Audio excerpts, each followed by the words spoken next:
You cannot use them for an important work like the national budget. Otherwise, you create credibility problems for the conclusions of the budget, as the Honorable Atuposin has just done. And so you put 49.2 billion Ghana cedis in the fiscal framework to arrive at higher fiscal deficit. And then, in the same budget, you say that you are yet to audit the 49.2 billion Ghana cedis. So on what basis did you validate the 49.2 billion Ghana cedis before putting it in the data, which threw the fiscal deficit away? And you come and announce to the Ghanaian public that the government mismanaged the fiscals of the country. This is Azar, this is Sakawa. The technical people at the Ministry of Finance are professionals. And I don't know if the Honorable Atu refused their advice. What I do know is that we've gone through 3 successful IMF reviews, and the technical people never told us that we needed to compile claims from several years and include it in the fiscal framework as if they were accumulated in 2024 alone. We were never told that. 3 reviews. Why they will do that in the last review, the 4th review, that is going to happen, we don't understand. And this is why even the IMF has to speak to this. Because you cannot have inconsistent methodologies in assessing program implementation. You did the first review, the second review, the third review. You didn't bring arrears from multi-years into the fiscal framework. You use only arrears accumulated from the beginning of the fiscal year, the very fiscal year you are assessing. 3 of them, you didn't do that. Then the 4th one, you asked ministries and agencies and departments that they should just write what projects have been done, which have not been paid. And they brought you those projects and you compiled it, amounted to 49 billion, and you say these are claims that must go into the fiscal data. Unfortunately, what the Honorable Minister failed to do is that the only arrears, so-called arrears, that we can call arrears, are those that have gone into the gift mix system, because they have been audited, they have been verified. But any other thing that you call claims cannot be arrears unless they go through the verification and auditing in the system, the gift mix system. Yet, you take the budget statement, you look at the fiscal table, and you will see that the minister, under the arrears clearance, has 2 lines under arrears build up. The first line is arrears reported in the gift mix. Then the second line, which he created artificially, he called it unreleased claims. Unreleased claims. That is very alien to the fiscal framework. And that 49.2 billion is what took the fiscals out of gear. So we know what they did. Ladies and gentlemen, even the IMF technical memorandum defines how to derive primary fiscal balance. The IMF technical memorandum that we signed with them, Government of Ghana signed with them, states that the program's primary fiscal balance is cumulative from the beginning of the fiscal year. So if you go and bring arrears dating back to 2012, claims dating back to 2012, 2013, when the IMF's own definition of primary fiscal balance says those accumulated from the beginning of the fiscal year. You see the challenge there. That is one of the challenges. Then the definition goes further to say that which is measured as the difference between the primary balance on cash basis from the finances side, that's the difference between revenue and expenditure, and then also net change in the stock of payables or arrears of the central government reported in gift mix. The IMF has stated that clearly, reported in gift mix. So first, the definition says accumulated from the beginning of the fiscal year. You have brought in claims from several years. The definition also says that they should be reported in gift mix. And you have brought data which is not reported in gift mix. And you come and tell us you have done justice to the fiscals? No. This is statistical thievery. Ladies and gentlemen, the government must therefore explain how they came by the methodology used in computing the fiscal balances. I am really lost as to how they drive the fiscal balances without fully applying the methodology agreed with the IMF in the Technical Memorandum of Understanding. What is even more concerning, ladies and gentlemen, is the minister proudly declaring to the world, based on the voodoo computations he has done, that his country has breached the IMF program, when the evidence is to the contrary. And when the IMF itself is set to conduct a review of program implementation in April 2025. The IMF is yet to do their review. But the minister, whose performance is to be reviewed, has already announced to the world that he has breached. The NPP is no longer in government. The NDC is in government. And so if there is a breach, it is not the NPP that has breached. It is the government of Ghana, under President Mahama, that has breached.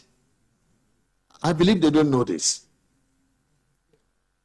But ladies and gentlemen, is it not even surprising that the finance minister of a country will wish his country drilling an IMF program even before the IMF conducts a review? Yet, the same minister in the same budget projected foreign financing for his budget for the year to include $720 million from the IMF and $600 million from the World Bank.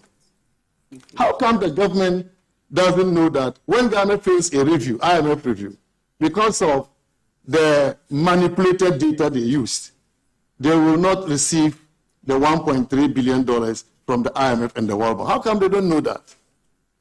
And yet you go and put $1.3 billion in the budget that you receive from the IMF and the World Bank, and you are declaring that you have breached. And when you breach, the money will not be disbursed. So this already throws your budget off gear. So this budget cannot be a realistic budget. Ladies and gentlemen, do they even know that all the reliefs we got as a country from the debt restructuring we did with our Eurobond holders, with our bilateral official creditors, bringing us outright cancellation of almost $4 billion of our debts? Outright cancellation of almost $4 billion of the debts we owe them. And then $7.5 billion of debt service relief. If you put all of them together, we are talking about 12 billion United States dollars that the NPP government negotiated and got these reliefs for Ghana. But this is also tied to the IMF program. So breaching an IMF program means that you go back to the status quo before the debt restructuring. Are they aware of that? I believe they have been briefed, but they've ignored good advice. Do they even know that when all this happened, Ghana will be brought back to unsustainable debt levels and occasion an economic crisis? How will they fund the programs outlined in the budget then? How about investor credibility? On the 2025 fiscal framework, another baseless revelation in the budget is the projection of a sudden reduction in the commitment primary deficit from 3.9% of GDP in 2024 to a sudden primary surplus of 1.5% of GDP in 2025.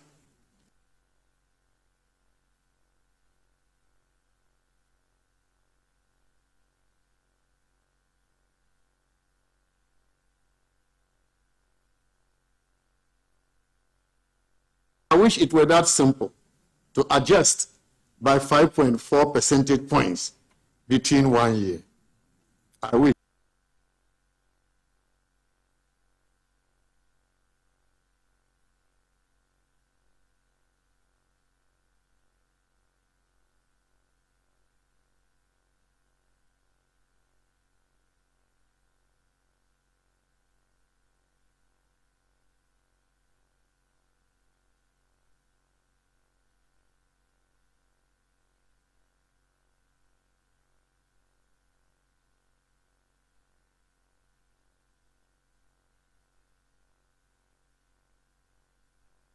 It could be done. But this is not possible.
among bottom performers in emerging markets after the Minister for Finance said the country missed a primary budget balance target of 2024.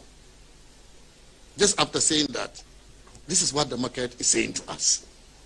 Dollar bonds due 2035 declined 1.8%. Notes maturing in 2029 fell by 1%. So international markets have not reacted kindly to the budget, demonstrating their lack of confidence in the government's economic policy direction. So you see, if you cook figures to create a narrative to run your country down, international investors will show you where power lies. That is what is happening to Ghana already. Sadly, if you decided to take away the 49.2 billion cedis they put in the fiscal framework, the overall fiscal deficit will be 3.4%, not the 7.6% the minister announced. And the primary balance will be surplus 0.6%, not the deficit 3.1% the minister announced. Ladies and gentlemen, indeed, both the overall deficit and the primary balance would have been better than the targets in the 2024 budget, as well as the IMF targets for the next IMF review to be conducted in April this year. Sorry to say, the government didn't want this good narrative because that would have signified the prudent performance of the economy under the MPP. But they didn't want that, and therefore Ghana should suffer. I am wondering how well the international markets would have responded to the budget if an accurate picture was put out. Ghana is the loser. I'm sorry about this. Ghana is the loser. A big opportunity missed because of unhealthy politics. The reaction of the international markets will even be worse than what I am reading to you. In the event that the IMF review fails because of this manipulated data used by the government, the international market will even react violently towards Ghana. But in good conscience, we believe that the IMF will be fair to the Ghanaian people by holding on to the agreed method of computing the fiscal data during the review, as they did in all the previous reviews. Other than this, the Ghanaian people stand to suffer, and not the politicians, from these obviously bad political decisions. The Ghanaian people can recall that in the past, Ghana was fined $39 million for misreporting economic data to the IMF due to wrong data submitted by the NDC government led by President Rawlings, the former President Rawlings. It appears we are on our way there under another NDC government, under President Mahama. We wish to advise the Minister for Finance to tread cautiously in order not to drill our march to sustainable debt levels. Ladies and gentlemen, as you know, the manipulation of the fiscal data notwithstanding, the strong health of the economy the MPP handed to the new NDC government continues to be vindicated by other economic indicators. So even as they have manipulated the fiscals, there are other indicators that are evident of the work we did and our performance during the period of Akufo-Addo government. The debt to GDP ratio of 61.8%, as I mentioned earlier, achieved in 2024 was not by accident. It was due to skilled negotiation and the implementation of a good debt strategy. The Honorable Minister, if you watch him during the presentation of the budget, could not even acknowledge this important development by the imminent absence of this ratio in his budget speech. He couldn't even mention that amount of the debt levels in his budget speech. But we know that this is historic, and history will be kind to Akufo-Addo government. Another good news for Ghana was the announcement by the Ghana Statistical Service of a real GDP growth rate of 5.7% for the 2024 fiscal year. This is the highest in 5 years, the highest growth in 5 years since 2020. But the recovery from the global crisis had begun in 2023, when GDP growth surpassed 1.5% target to end the year at 3.1%. That was when the recovery began. The 5.7% growth in 2024 was more than the budget target of 3.1% and the revised budget target of 4%. The growth was led by industry for the first time in many years. For many years, the services sector led our growth. In 2024, for the first time in many years, industry led our growth with a growth of 7.1%, followed by services at 5.9% and agriculture at 2.8%. This means that the Ghanaian economy has entered the phase of structural transformation, another historic development. This is what economists call structural transformation. You have the services sector leading, and then you have the industry overtaking. There has been a structural transformation of the economy, and this occurred again under the NPP government.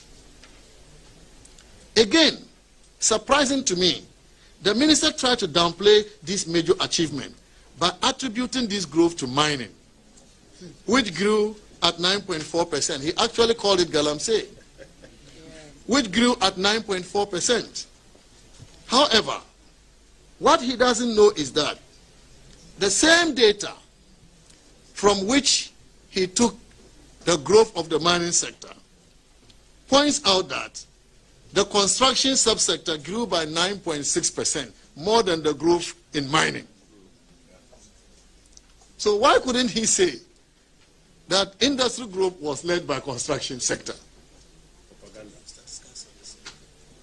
Yes, that's Fiscal Service data. And yesterday the Fiscal Service said it. Why couldn't he say that? And manufacturing, after many years, grew by 3.9%. Manufacturing. It used to grow negative, 3.9% this time.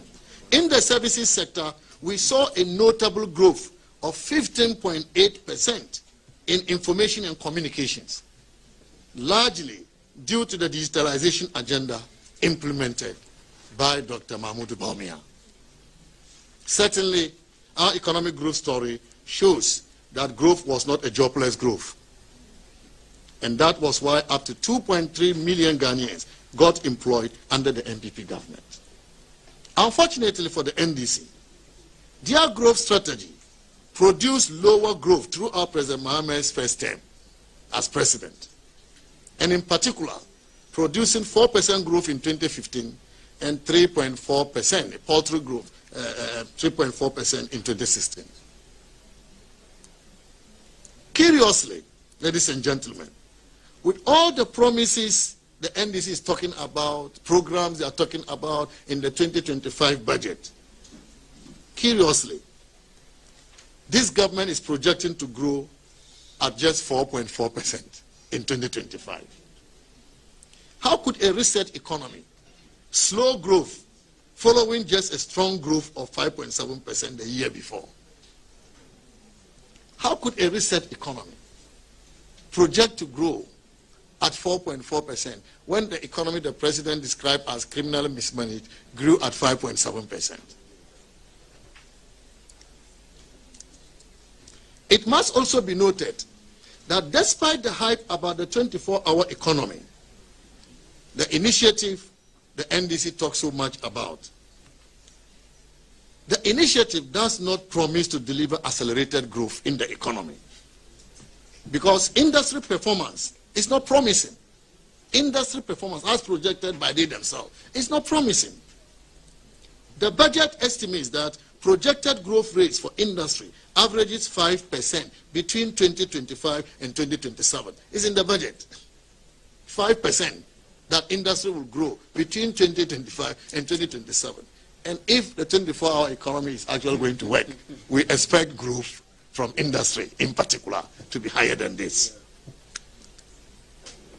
And so, if you compare this with the industry growth of 7.1% in 2024, then you wonder what will be the benefit of the 24-hour economy if industry does not reach the heights of the previous NPP government. We also know, and we have heard since the budget was presented, that there is no program in the budget on the 24-hour economy initiative. In fact, the minister himself said they will launch it soon. If it is not in the 2025 economic policy and budget statement, then it is not for 2025. It means no money is to be voted for it. So Ghanaians will have to wait at least until 2026 if we are lucky to have any hope of seeing how this campaign slogan translates into jobs. NDC, as you know, campaign on 24-hour economy, and yet they are in no hurry to deliver on it. NPP campaigned in 2016 on free senior high school, and it was delivered in Akufo-Addo's first budget of 2017. Yeah.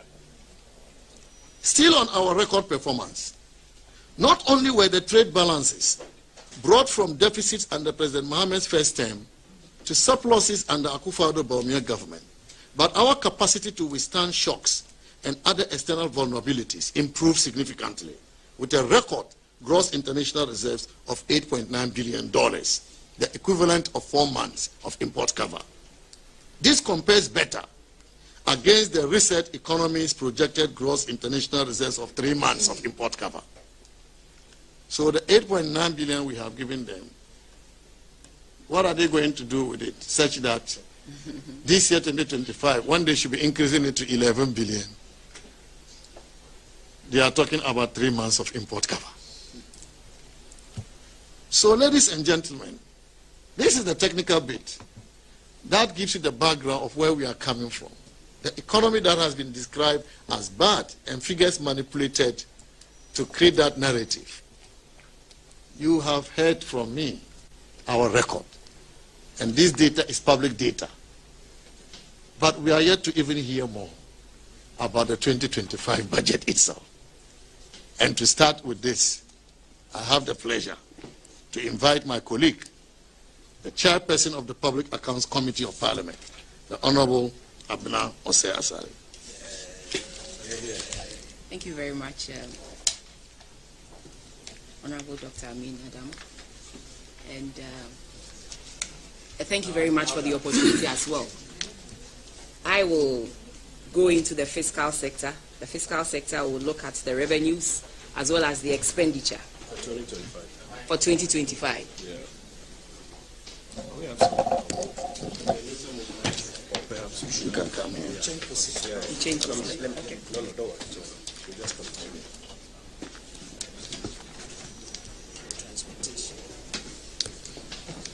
Like I said, I'm going to look at the fiscal sector for 2025, and that would involve the expenditures as well as the revenues that they voted in the budget. Let me begin by saying that it is interesting that the minister, in highlighting his fiscal policy strategy for 2025, uses phrases such as, "It is crucial that we establish macroeconomic stability and debt sustainability." A few months ago, the IMF concluded its third program. Let me quote just a section of the staff reports. Ghana's policy and reform efforts under the IMF-supported program have continued to deliver encouraging results. Following acute economical and financial pressures in 2022, the fund-supported project has provided a credible anchor for the government to adjust macroeconomic policies and launch comprehensive reforms to restore macroeconomic stability and debt sustainability, while laying the foundation for higher and more inclusive growth. These efforts are paying off, with the growth recovering rapidly, inflation declining, although at a slow pace, and the fiscal and external positions further improving. End of the quotes. So clearly, we have laid a solid foundation for this government to operate. And so it is very disingenuous for them to create an impression as though we have bequeathed an economy full of problems. let's come to the revenue numbers they showed in the 2025 budget. In 2025, the real growth of total revenue and grants, as we see in pages 132 of the budget and pages 134 of the budget, is just 0.2 percentage points. We left it at 15.9%. That is tax to GDP. We left it at 15.9%. And an economy that claims to be resetting is saying that I am only growing revenue by 0.2%. That is 16.1% of GDP. At the end of 2024, our revenue numbers were 186 billion Ghana cedis. And they want to grow it to 224 billion Ghana cedis in 2025. Like I said, the growth in real terms is not encouraging. But when you look, if you listen to the minister on Tuesday, in paragraph 173, the minister stated in the budget statement that they are projecting a tax revenue percentage of 17.2%. So clearly, two different figures are being shown here. But like I always say to people, the real details are in the budget. The real details are in the appendices of the budget. Minister in his speech says, I'm growing revenue by 17.2% of tax to GDP ratio into the budget, and it's 16.1%. Clearly, there's a problem with the credibility of our budget. Let me come to the expenditures as well. My minister, the former minister, made mention of a 24-hour economy, and so I will skip that. But let me say that when you compare our expenditures in 2024, when we had an election, usually with elections, the government spends so much because they have to give the Electoral Commission everything that they will need to conduct a free and fair election. So when you look at the appropriation for 2024, clearly with an election that was fully funded by government alone, the appropriation was 250 billion Ghana cedis. Here we are, NDC telling us that they want to cut waste, reduce, rationalize expenditure, and reduce the waste in the system. They are giving us an expenditure, an appropriation of 291 billion Ghana cedis. 291 billion Ghana cedis. No election. We are cutting down. So they say one thing, and the numbers in the budget speaks to something completely different. That also boils down to the credibility of the budget. Let me come to the uncapping that the minister spoke about. The expenditure measures of uncapping transfers to some statutory funds to enable them to fund other government programs. It's no brainer. We have done it before. And so it's just continuing with what we also did. Every government has its discretion on how to fund its programs. While we cap the transfer to the statutory funds and use the cap transfers funds to fund free SHS and other programs, this NDC government has decided to uncap transfers to GET Fund so that GET Fund will fund free SHS. We have done it before. It is nothing new. We uncap and cap, and it's at the discretion of the minister. Where you find that you need to restore the capping, you restore it. And we did that in 2017 when we realized that NHIS was saddled with a debt of about 2 billion Ghana cedis in claims. In 2016, that was what the NDC left for us, and we made sure we provided enough funds by restoring the cap funds in NHIA to enable them pay this. So we have done it before. It is nothing new. And so we were thinking that with the resetting, something innovative was going to come up, but nothing new came up. We have done it before, and it is normal. Also, by virtue of the debt restructuring, let me say that the government absorbed the GET Fund debt. And so once we absorb the GET Fund debt, there's more room for GET Fund to take on other equally important things. When you also look in the budgets that they provided for us, you realize that all funding coming from the oil revenues, that's the annual budget funding amount, the ABFA, every little fund coming from that has been put into the big push, 13.8 billion, which includes our mineral royalties and the oil revenue as well. And you ask yourself, you dedicate 13.8 billion Ghana cedis into this fund. But when you look in the budget, this is supposed to be their documents for policy and directions. You don't see so much about the big push. But here we are, they voting 13.8 billion Ghana cedis to an initiative called the Big Push without any skin or flesh for Ghanaians to see what exactly they want to do. Per the Earmarked Funds Capping and Alignment Act, it is okay for the minister, like I said, to exercise discretion with statutory funds. And so we await to see what the minister will do once they bring the amendment to Parliament for us to look at it. The minister also said a lot about social spending. As part of the IMF agreement, we were supposed to spend a certain amount of our revenues on social spending. These 4 social spending initiatives: capitation grants, NHIS, and LEAP, and school feeding. So when the minister mentioned that there's a strategy, and so they are going to increase that of school feeding, they are also going to increase the numbers for LEAP. It is something that is already drawn out in the IMF program, and as and when you get there, you implement it. So that is also nothing new. So in resetting the economy, clearly nothing new has been given to us.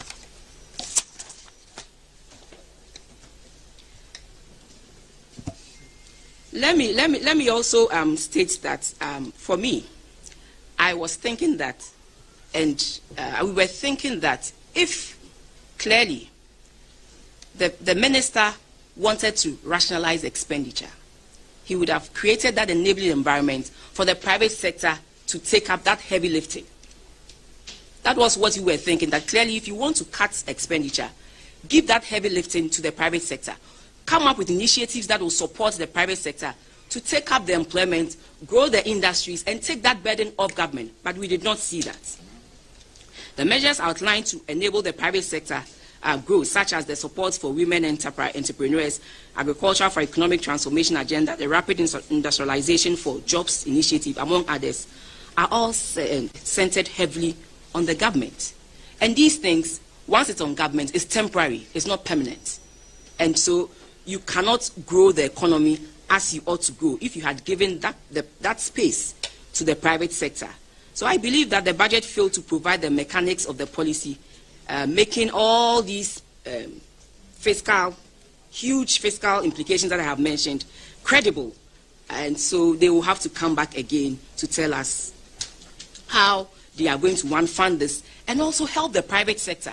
You see, the Ghana Cares program, the NEIP program, and the U-Start were initiatives helping the private sector to grow. Now, funding has been removed from all these initiatives. The U-Start, the Ghana Cares were addressing the issues of the SMEs. And we know the important role SMEs play in this country. They, give us about 70 to 80% of employment. And then they also sustain and hold the economy. And you heard the minister mention that our growth of 5.7 in 2024 was being led by industry. And so if you take out these small supports that government was giving to them, then clearly we are in for some disappointments in that area as well. And so what I want to say about this budget is that it looks ambitious.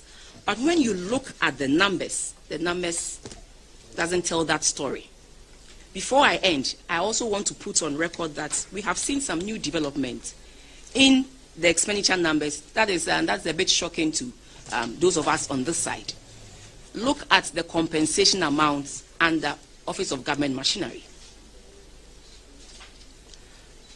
During the MPP era, Office of Government Machinery had a budget for compensation of 326 million Ghana cedis. And that included the development authorities, included national, the scholarship secretariat, and a couple of other agencies. Maslock, SIGA, and the others. But here we are in 2025, when you look at the expenditure numbers, the compensation under OGM is 2.7 billion Ghana cedis. from 326 of a perceived overblown government to a lean government of 2.7 billion Ghana cedis, where they have also taken away some of these agencies. Now, SIGA is no more under Office of Government Machinery, it's under Ministry of Finance. Internal Audit Agency is no more under OGM, it's under Ministry of Finance. Scholarship Secretariat is no more under OGM, it's under Ministry of Youth and Development. There are quite a number of these agencies that were under OGM in 2024 that have been scrapped, the development authorities. Yet still, you see a budget of 2.7 billion Ghana cedis for compensation alone. They will say that they have added Ministry of National Security. National Security in 2014, compensations budget was 1.28 billion. So assuming you add 10%, give or take, and then let's say it goes to 1.4 billion Ghana cedis for national security, and you add the 326 that existed in 2024, it comes to about 1.7 billion Ghana cedis. So there's a clear difference of 1 billion Ghana cedis added to a lean government's compensation. Ladies and gentlemen, we need answers. That is why I say that the budget lacks credibility, and so they should come again. On this note, I would like to invite my brother, Dr. Gideon Barko, to take over from me. Thank you very much.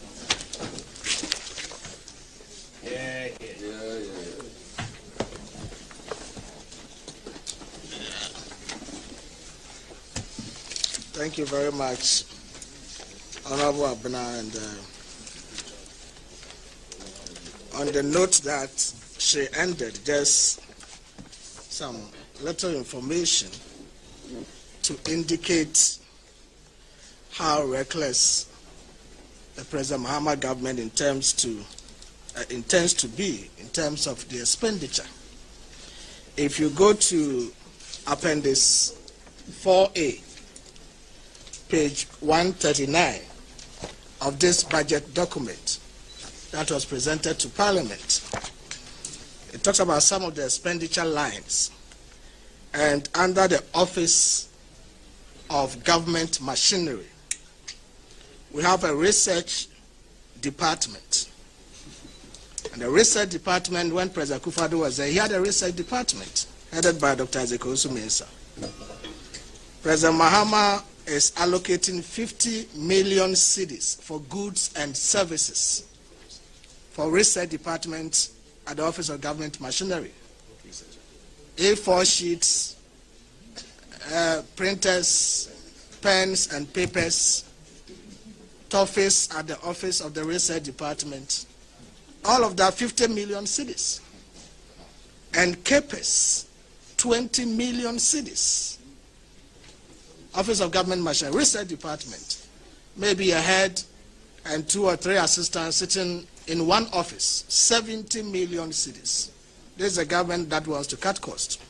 Again, the same appendix, we have government communication.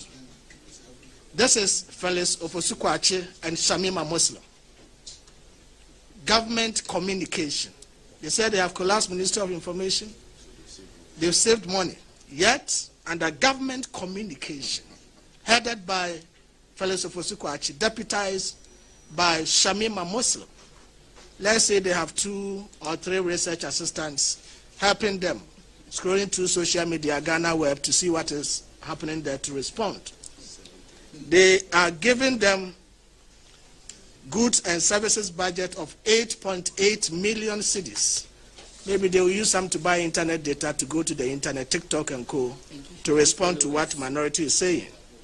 And they are giving them 70 million cedis, making 78.8 million. This is higher than about 3 or 4 ministries put together under President Akufo-Addo. This is higher than 3 or 4 ministries' budgets put together under President Akufo-Addo. This is the lean government Ghanaians voted for. I'll go to my main substantive issue. And I will briefly address the issue of debt and what the finance minister describes as an achievement by lowering the rate of the Treasury bill market. And as we all know, the discourse surrounding Ghana's debt profile from 2009 to 2024 is both multifaceted and pivotal. Remember, under President Kufuor, we had HIPIC, and we were able to complete the HIPIC program, and that gave Ghana some external debt relief. And this led to a significant decline in our public debt to GDP ratio. However, the public debt stood at $8.07 billion in 2008 when President Kufuor exited. Under the NDC, for 8 years, Ghana's total public debt increased from $8.07 billion to $29.2 billion by the end of 2016. This, in cumulative terms, represents an increase of 261.83%. That is how much the NDC government, the previous NDC government, increased Ghana's total public debt.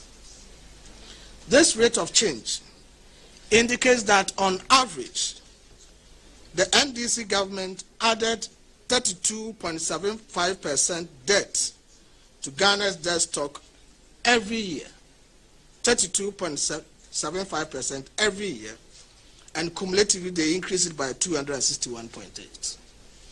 Those who say that President Akufo-Addo has borrowed more should just listen to how much President Akufo-Addo added to Ghana's debt stock.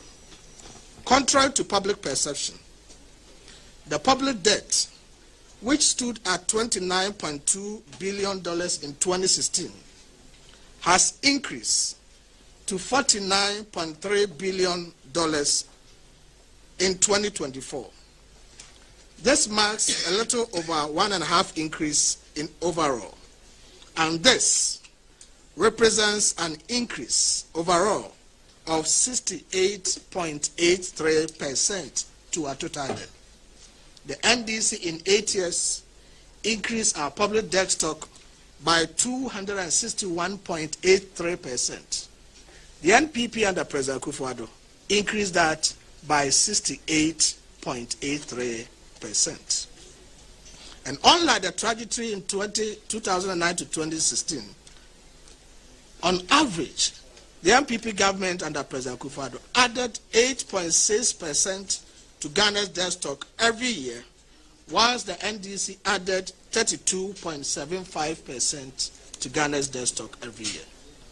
Today, when they mention Ghana's debt stock, they forget to include that it includes all the debt stock built up to the NDC era. From independence. And if you do the computations and isolate, disaggregate it into regime by regime, they cumulatively added 261.8%, and the MPP did 68.3%. This is certainly not comparable. There's a lot of history to our debt, but I don't want to bore you with that. You will see that in the extracts. You remember President Kufuor issued the first Eurobond, and the NDC under President Mahama from 2013 to 2016, every year were issuing Eurobond to the tune of $1 billion every year. And Ghana had to pay the highest interest rates on our Eurobonds ever in the history of this country. Of particular significance is the one they issued in 2014. And even the one they issued in 2015, that was 10.75 or 75%, came as a result of even the World Bank intervening for Ghana. Otherwise, Ghana on its own balance sheet could not get that loan. That is the history of our debt performance. But it is important to put this into context. Whilst they were saddling the country with higher interest rates, a lot of mitigation had to be done by the President Akufo-Addo government to reduce some of these rates to benefit Ghana. For example, if you remember, when upon assuming office in 2017, government had to pay off 2 of the 4 Eurobond issued under NDC government in 2013 in 2016. So when President Akufo-Addo came into office in 2017, the bonds that were issued in 2013 and 2016 were due for payment. President Akufo-Addo had to pay. He didn't complain because government is a continuum. He had inherited assets, he had inherited liabilities, he went ahead to settle them. On top of that, the African Development Bank loan for the Terminal 3 project in 2015 had interest rate of 8.5% recorded in the books of the GCAA. And the NPP government renegotiated this interest to 5% in 2018. Again, the initial loan on the Temakoso-Mbo Standard Gauge Railway project, which was signed in November 2016 and financed by the Exim Bank of India, had 6 months LIBOR plus 1.75%. But the NPP government in 2017 went to India to renegotiate that loan down to 6 months LIBOR plus 1.5%, saving this country money. Again, the Pokrasi Interchange project, which was financed by the African Development Bank, led to renegotiation into 4-tier under Nana Akufo-Addo with same financing arrangement just as 3-tier that was contracted by the NDC. And lastly, if you remember, before they left, they had collateralized the road fund for 1.2 billion cedis loan from UBA Bank at an interest of 31.9%. This is a loan the NDC took from road fund, collateralized the road fund. So when President Akufo-Addo came in 2017, any funds that entered the road fund was swallowed by UBA. There was no money to construct roads. And they procured this 1.2 billion Ghana cedi loan at an interest of 31.9%. What did the MPP do? We did not complain. We simply put together our financial engineering arrangements and we renegotiated, we refinanced this loan with another facility from GCB Bank and Fidelity Bank at an interest of 22%. President Akufo-Addo had to save this country money by renegotiating the loan that was taken by the NDC at 31% and refinance it with 22% interest. There was no fund going to the road fund. They had collateralized it. So in 2017, President Akufo-Addo had no money to do roads in this country, but he went ahead to do the needful. Under the financial sector performance, the finance minister put out a lot of negative data, and that is affecting him, like the minister said, on the bond market. The Bank of Ghana's 2017 and 2024 publication of Summary of Economic and Financial Data provides very rich information about the performance of the financial sector. The annual growth in total assets of the financial sector as at the end of 2024 was 33.8%. This compares to an annual growth rate of 27.6% at the end of 2016. So when President Mahama left office in 2016, the financial sector was growing at 27.6%. By the time President Akufo-Addo left in 2024, it was growing at 33.8%. So today, Ghana's financial sector is robust and healthier than as it was under President Mahama.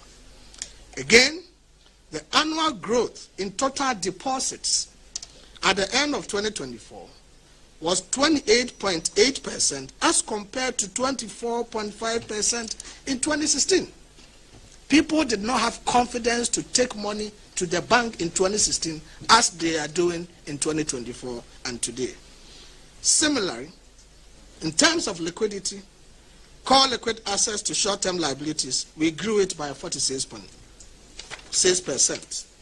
And then on the capital market, we have seen similar growth performance with the Ghana Stock Exchange All-Share Index year-to-date growing by 56.2% by December 2024. And I remember very well in 2013, I was writing a thesis on the Ghana Stock Exchange. The market nearly collapsed.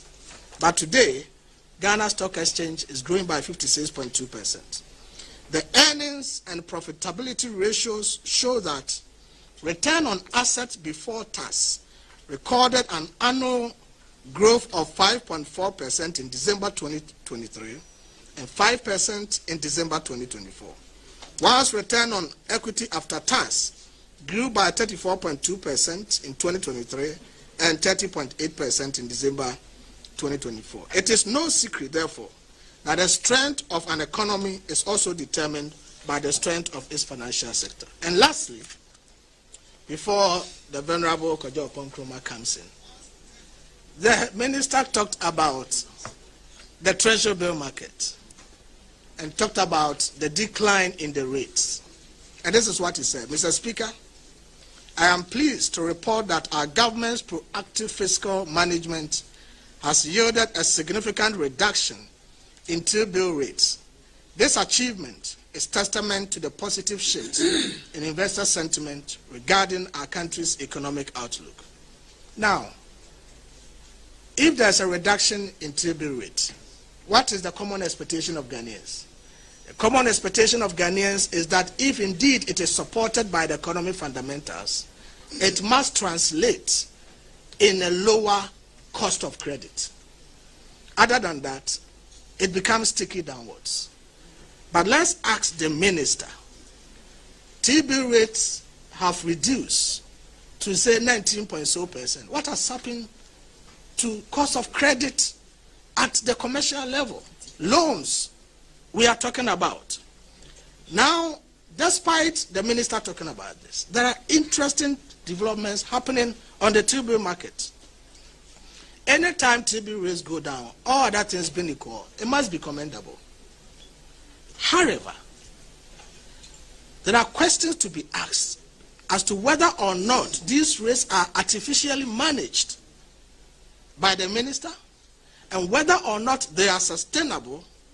And we have to ask the question whether the minister is controlling both price and quantity on the T-bill market.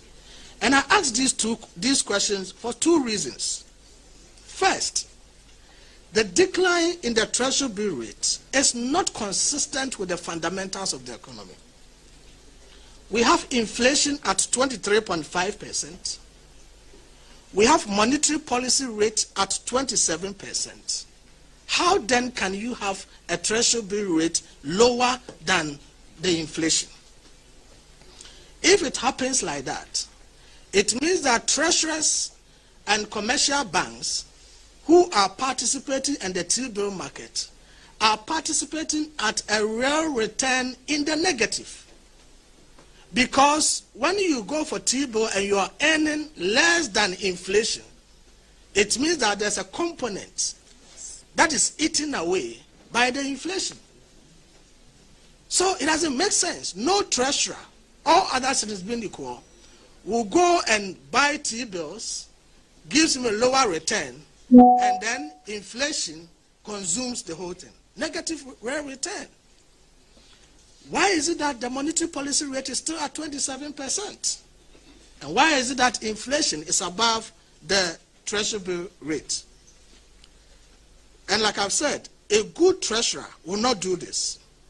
And if any good treasurer will not do this, don't we suspect artificial hands to bring down the T-bill rates for propaganda purposes?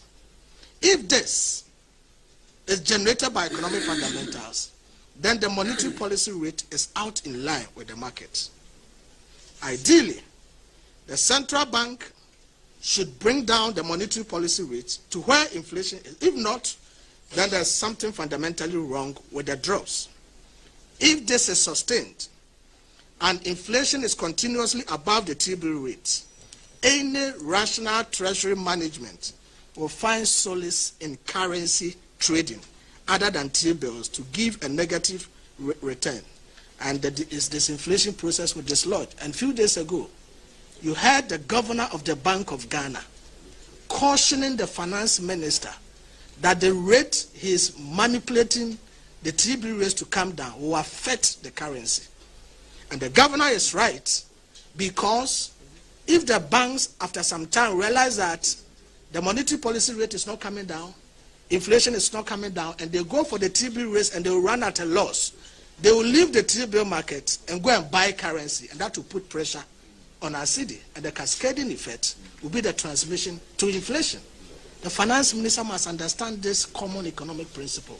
And I'm happy that the governor of the Bank of Ghana realizes this. Secondly, there appears to be what looks like the Bank of Ghana subordinating its monetary policy to fiscal policy, and that is dangerous. We all agree there's excess liquidity in the system. People are paid their coupons upon maturity from DDEP. People have cash in the system. When there's excess liquidity in the system, what happens? The Bank of Ghana, per the Bank of Ghana Act 2022, Act 612, and the Bank of Ghana Amendment Act 2016, Act 198, has the responsibility to ensure price stability. And the Bank of Ghana is the one that has the responsibility to mop up the excess liquidity from the system. How does the Bank of Ghana do this? The Bank of Ghana does this through the open market operations, the OMO. And if the Bank of Ghana goes to the market to issue the OMO is issued at monetary policy rate plus or minus 2%. So if monetary policy rate is 27%, let's assume the Bank of Ghana wants to do the lower end, minus 2%. That brings us to what? 25%. There is no treasurer or bank in the country who will go to the open market with Bank of Ghana offering 25%, a Ministry of Finance offering 19%, and decide to go for 19% and leave 25%. If we're a shareholder, will you agree to that? You won't agree. So the fact that the T-bill market that is offering lower rate is oversubscribed indicates that the Bank of Ghana is reneging on its responsibility to mop up the excess liquidity and subordinating that monetary policy arrangement to fiscal policy by the finance minister. And that is an arrangement this government has done, all because they want to tell the public that there's oversubscription and that there's confidence in the economy. No rational investor will do this. That is why we think that they have to really stop this and let the market take its own shape. Other than that, the consequences for the economy going forward will not be good for us. And so this is what has to be done. And if you look at the T-bill market, the minister says, oh, they oversubscribe and they are borrowing less. Let's ask the minister.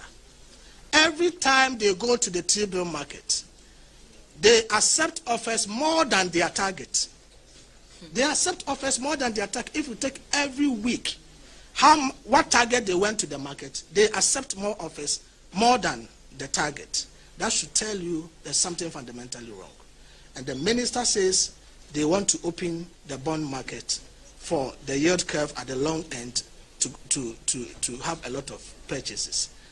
Everybody will move to the short end because they don't have confidence that going forward the economy will assume the same trend as it is going. So they won't go to the long end. They will stay at the short end. And the minister is using the rates to entice them. Mind you, in Ghana we practice the Dutch auction. You cannot control price and quantity on the market. The finance minister is artificially manipulating the system and controlling price and quantity. He determines how much price he wants to give, and he determines how much he wants to buy. And the Bank of Ghana is reneging on the monetary policy arrangement to go to the open market. And so when people go to the T-bill market, open market, Bank of Ghana is not there.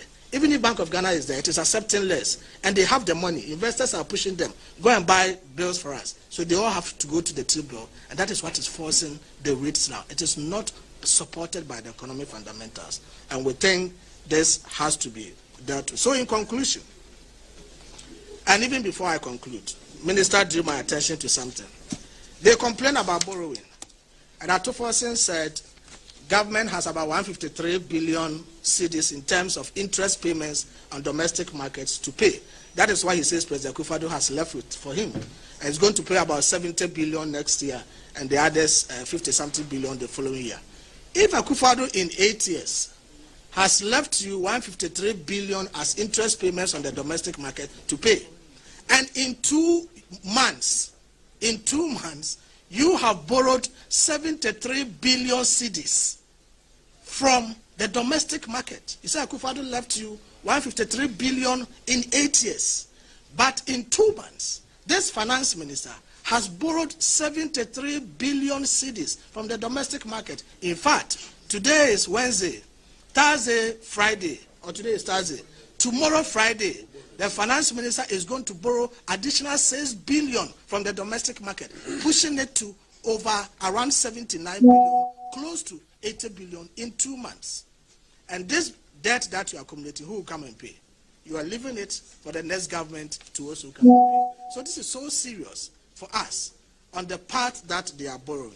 So we can see clearly that we have a problem as a country, and we need to address this problem. It cannot be addressed by the approach that this government is going. Other than that, by the time they finish this year, I can tell you, Atoforcing will end this year with domestic borrowing in excess of 200 billion cedis. The rate they are going, even 2 months, you borrow 73 billion.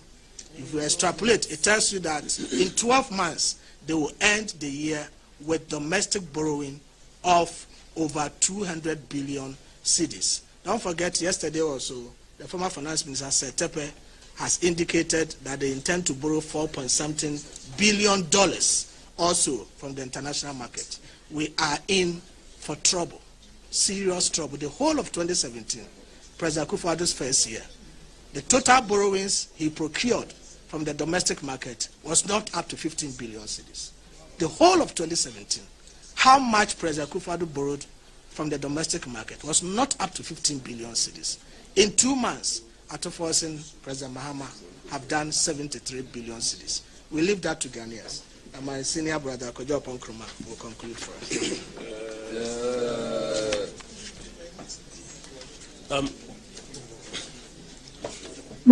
So, colleagues, we are once again grateful for the attention you've given us. I want to pick up from where my brother Gideon just left off and conclude on a few issues. So when government does a budget, the budget is not an end in itself. The budget is an instrument to achieve some economic ends. So the taxes that you heard Abna talk about, even where they try to fudge up the numbers, the borrowing that you've heard Gideon talking about, even at an alarming rate, the previous record that Honorable Dr. Amin outlined, all of that is supposed to translate into some economic results. But the priority of the government is what will determine where these resources will go and therefore what results you will get.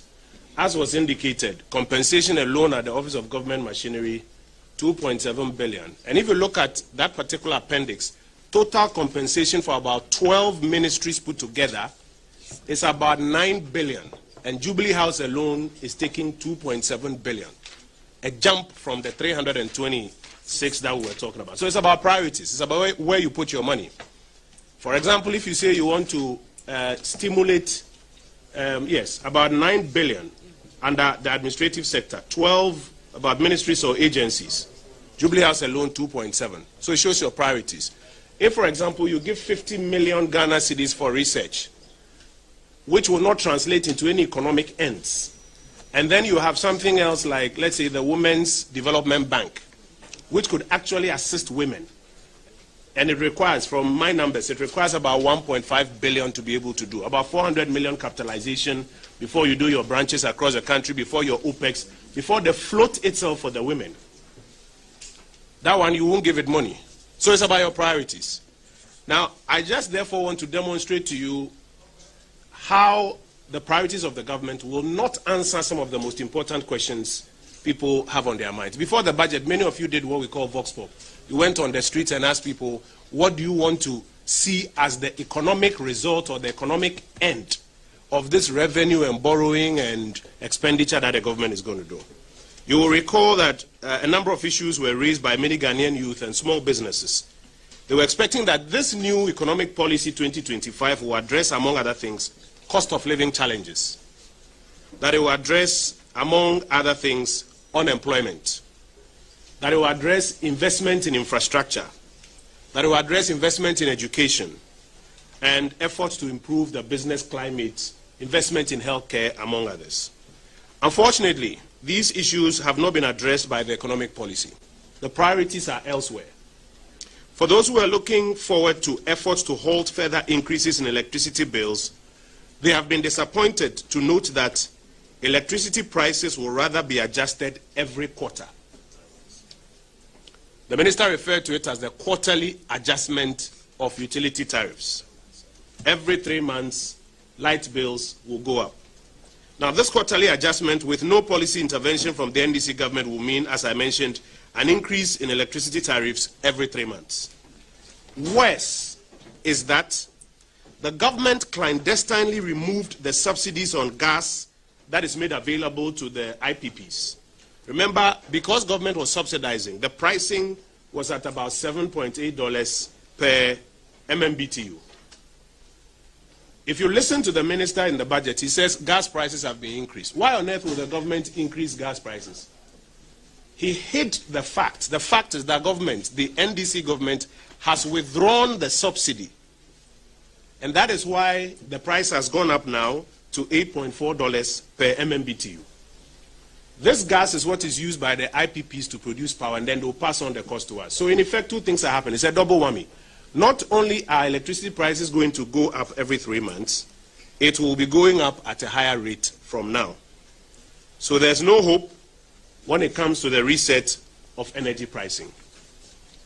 Fuel price increase, for example, which influenced the choices of many drivers in the last election, also did not see a respite in policy direction. Contrary to the NDC's manifesto promise that they were going to use the special petroleum levy to intervene in the market and cushion consumers, the government went silent on that in the budget. Ladies and gentlemen, without any policy intervention announced in the budget, what it means is that drivers can expect that the rises in fuel prices will continue. Already since January, I'm sure you've observed how fuel prices are performing. And when the government had the opportunity to bring their economic policy, they were quiet on it. So there's no hope when it comes to resetting on the matter of fuel prices. Food inflation. You remember before the election, everybody was talking about food inflation, the size of a ball of kinky, the pricing of food stuff. It's been a major challenge to most Ghanaians. Now, you will recall that the MPP introduced the Planting for Food and Jobs program, which was aimed at boosting productivity. But there were some outstanding issues that needed to be dealt with to ensure that that increased productivity could translate into stable or reduced prices at the markets. In the policies outlined by the government in this 2025 budget, there are no efforts to deal with those outstanding issues. The government's program is only to boost production like the MPP did. The key remaining challenges, such as transportation of food items from farm gates, poor storage of foodstuffs, and a liberalized pricing regime, have not been attended to. And what it means is that the continuous increase in food prices have not been addressed. Food price inflation will therefore remain in the medium term. The 2025 economic policy has not addressed it. There is no hope when it comes to resetting the trend of food price inflation. Transport fares. Unfortunately, you can expect that transport fares will continue to rise. This is because the government has not introduced any measure to intervene with the market forces. You will recall that at the tail end of our administration, we announced the policy and actually started a shift towards electronic vehicles, among other things. The underlying issues of fuel and the increasing cost of imported spare parts have not been addressed in the 2025 economic policy. You recall that some of the levies on imported items, including the special import levy, was going to end by 2025. The government has imposed the special import levy from 2026, 2027, 2028. So spare parts are not coming down in prices. And if spare parts are not coming down in prices and fuel is not coming down in prices, what does it mean for transport fares? You are going to see a continued increase in transport fares. So I'm sorry to inform you that there's no hope when it comes to the reset they promised on the matter of increase in transport fares. On the matter of unemployment among the youth, which is one of the biggest issues. Remember, we did about 2.3 million jobs because through a combination of growing the economy average 7% before 2020, and then during this recovery back up to 5.7% by 2024, we were able to create a lot of space, and like Abena mentioned, in the private sector expansion to create jobs, about 2.3, and they said it wasn't good enough. So the youth were looking forward to either high growth targets to create jobs in the private sector, like she mentioned, or at least government employment programs in the public service so that they could also find jobs there. Unfortunately, neither of these two were expressed in the budget. In fact, if you look at paragraph 478 of the policy document, the government has announced a net freeze on public sector hirings. So for those who are hoping to get jobs in the public sector, sorry to disappoint you. Now go to the private sector. When the economy expanded average 7% before 2020, and during this recovery, 5.7 by 2024, we're able to create 2.3 million jobs. The government, when it submitted its program to the technical experts, they have marked the government's program that growth will drop from 5.7 to 4.4. If 7% average and 5.7 when we recovered did 2.3 million jobs, will 4.4 be able to do more than that? So if growth was expected to go higher, then you could have been having hope that young people will find jobs in the expanded economy through the private sector. Despite their rhetoric, the facts are that the hope for jobs has been extinguished in this 2025 budget. There's no resetting here. Actually, the situation will most likely get worse. We are wondering now whether this is the reason for which the government deliberately dismissed or terminated thousands of young people, because they knew they were going to freeze new recruitment. Is this the reason for which they deliberately dismissed thousands of young people, so that they could create an artificial set of vacancies to placate a few of their supporters who will still be expecting jobs when they come to office? While improving the job creation ecosystem is a problem, it is alarming, however, that they have elected a set of priorities to move the money elsewhere, and that's what we've already outlined to you, moving the money to Jubilee House, moving the money to OGM and other places.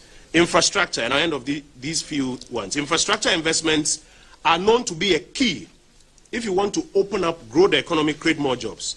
Unfortunately, however, the government has failed in making the necessary budget allocations to give meaning to even their own planned infrastructure program. Their planned infrastructure program is what? The big push. $10 billion. If you prorate it over 4 years, that's about 2.5 billion cedis, or $2.5 billion per annum. You will expect that if the government itself is serious about its own big push, they will at least make available $2.5 billion in their first budget, when they have all the goodwill and the credibility. If you go into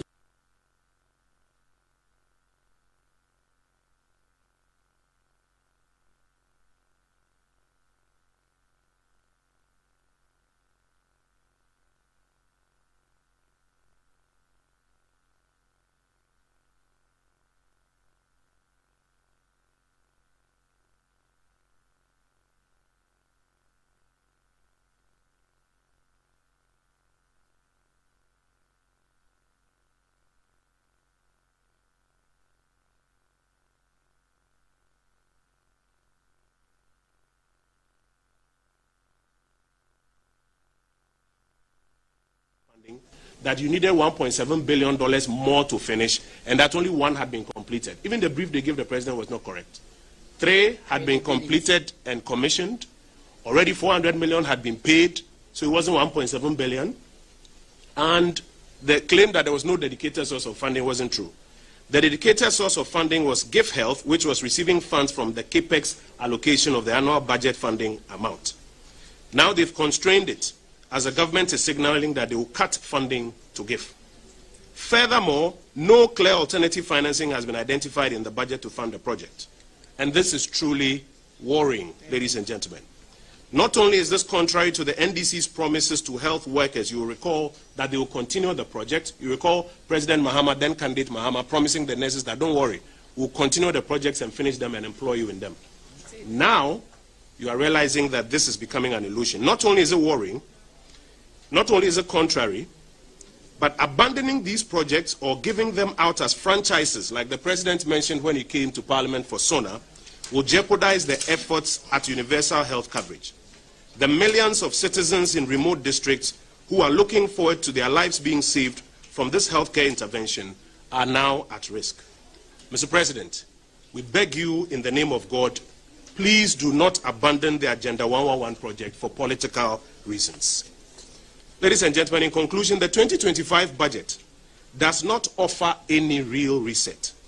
It does not offer any hope. Unfortunately, it will worsen the cost of living, it will worsen the unemployment situation, and it will worsen the rate of infrastructure development in our country. We thank you for your attention this afternoon, and we'll take a few questions. Yes, please, we are going to take 4 questions. And then Honorable Kojo Ponkruma would do a summary of all of this in Twi, so that the sister stations running Twi programs can take them up. Please, are we okay? So please, yes. What's your name and station? Don't worry. In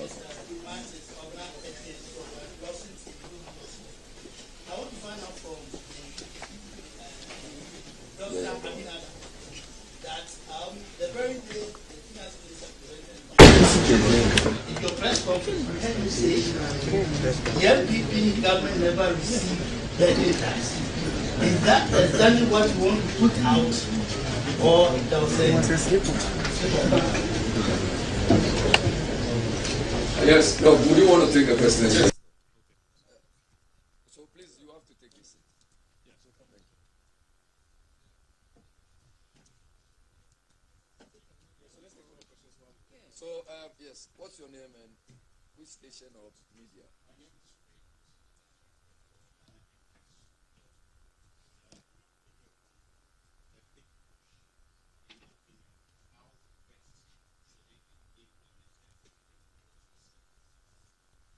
Okay, so can I have a lady?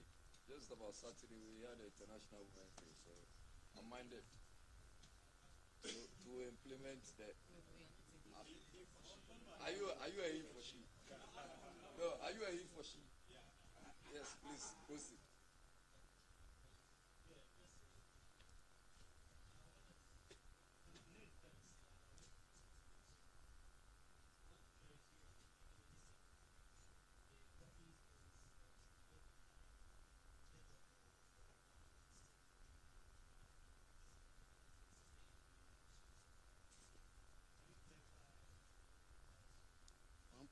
billion to IPPs.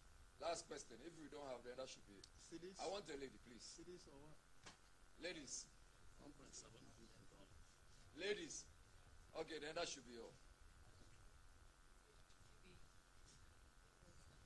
So, Dr. Amin will take the first question on the betting tax. Well, I think that my job is cut out for me. After all that you've said, the only question you could ask me was about a controversial issue.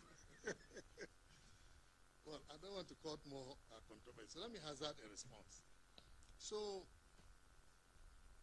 the NDC in its manifesto promised to scrap 10% levy on bet winnings. That's what they said in the manifesto. And I have exactly what they said. 10% levy on bet winnings. That's what they want to abolish. And that can be called betting tax. But it is different from taxes on winnings from other forms of lottery. Games of chance, staking lotto, they are not the same as what they are promising to abolish. And so if I see in the statement by the minister that he would abolish winnings from lotto or lotteries and call that betting tax, then it sounds reasonable for me to think that he's equating betting tax, which they promise to abolish, to the taxes on winnings from other, lotteries or other games of chance. And I know that the winnings from Lotto, for example, the tax on that was not implemented. And I know that for sure, for a fact. Because as finance minister, I held several meetings on how to implement it, following petition from National Lotteries Authority. And I facilitated meetings between NLA and GRA to discuss how to implement. So I know for a fact that... I think went down well. So, Dr. Amin will take the first question on the betting tax. Well, I think that my job is cut out for me.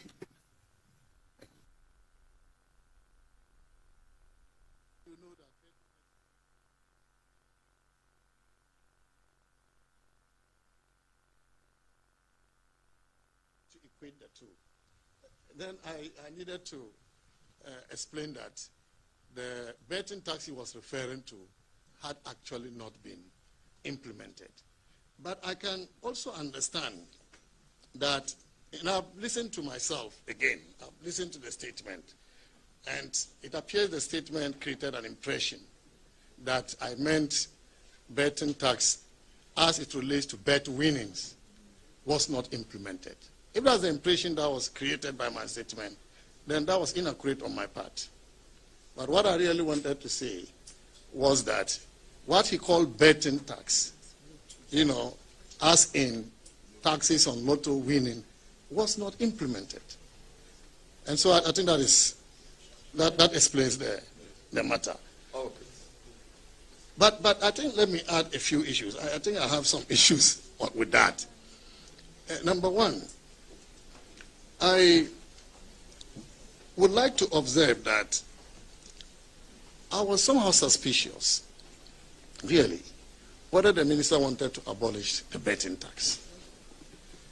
Because if your manifesto promised that you will abolish bet winnings, which is the betting tax, I was expecting it to be very specific, that I will abolish betting tax or bet winnings, the words used in the manifesto.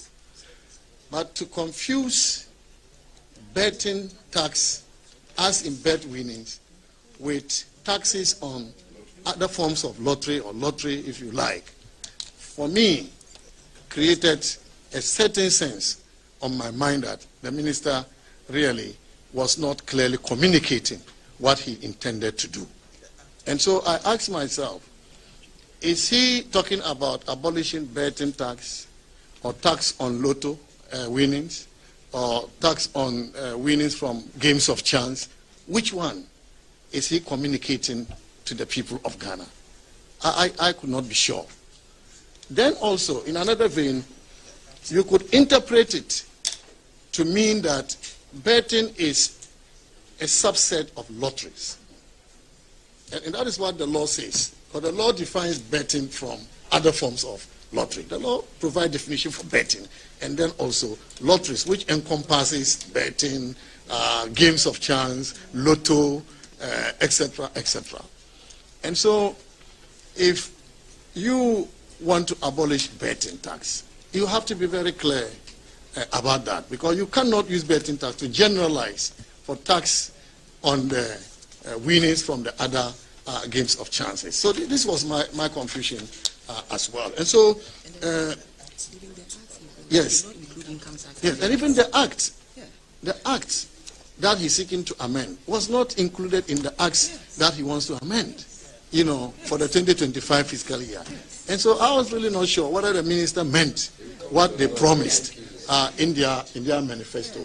And so to sum it all, whilst I concede that my statement was misleading without the clarifications I have provided today, the confusion about betting tax or lottery winning tax is not mine. It is the minister's confusion, and the minister must come out and clarify that. And so I hope that when he submits the bills to Parliament upon change of mind, because he didn't mention the income tax amendment, which contains the betting tax. So if he decides, the government decides that they will now abolish it and submit a bill to Parliament, it will come to our committee, the Finance Committee, and we'll interrogate that and we'll seek the clarity from the minister. But the people of Ghana deserve to have clarity. Yes, I have provided clarity on what I meant. He also needs to provide clarity on what he meant to the people of Ghana. So I hope this matter comes to rest, right? Okay. So on the big push, sorry. Let me just add the energy. So the energy sector debt. You see, when we took over from the NDC, we inherited an energy sector debt of $2.5 billion.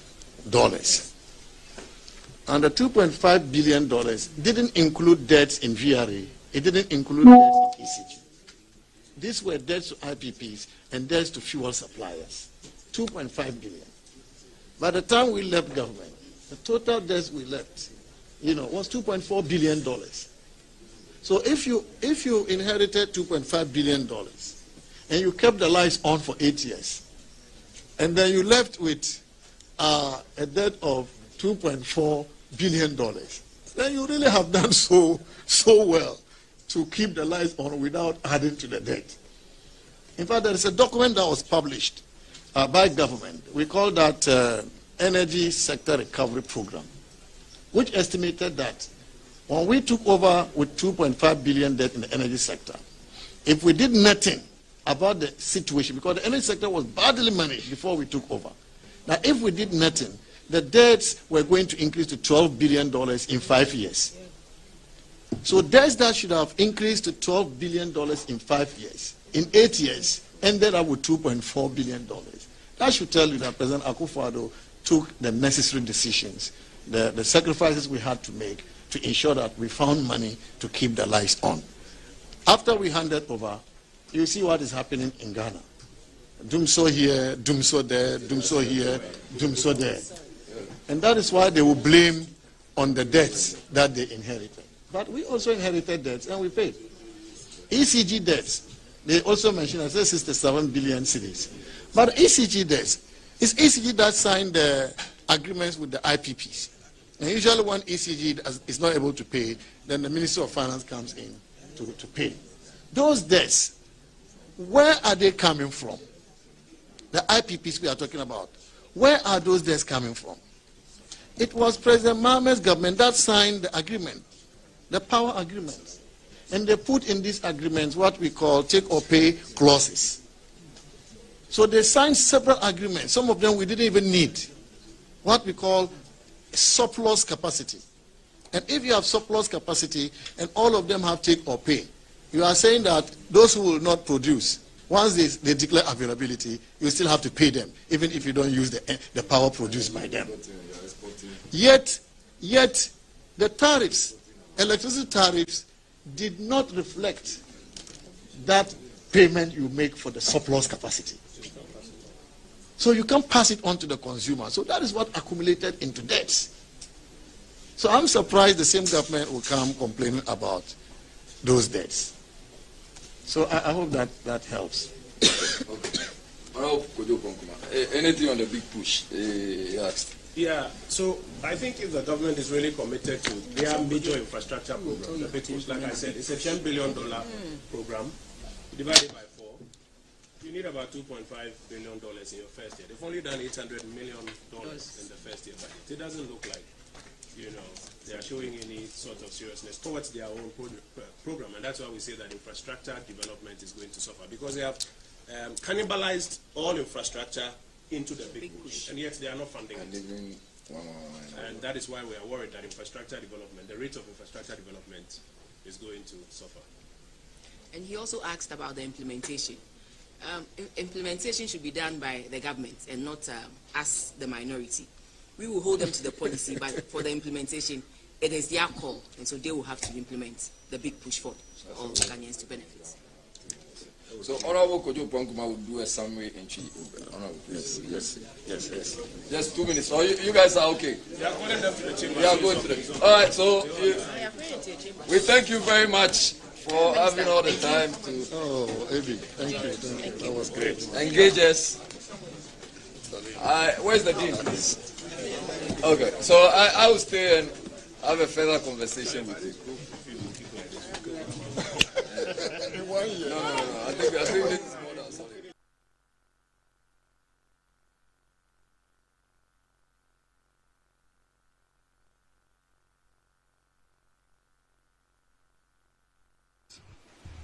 As the French would say, l'argent n'aime pas le bruit.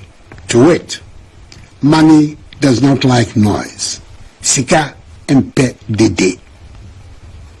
Where there's chaos, where there's noise, where there's unrest, you will not find money.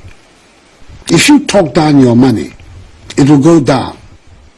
If you allow an unidentifiable person to talk down your money, it will go down. NPP is #1 in ideas, #1 in delivery, and #1 on the ballot. Vote NPP. Vote Dr. Baumia. Vote #1.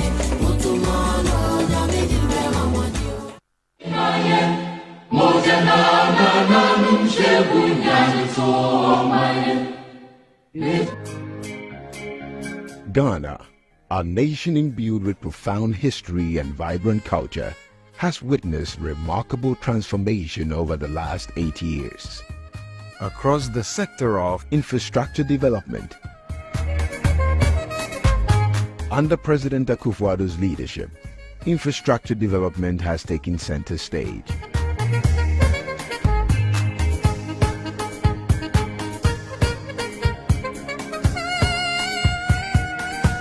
New roads, interchanges, railways, and upgraded airports are connecting communities and spurring substantial economic growth.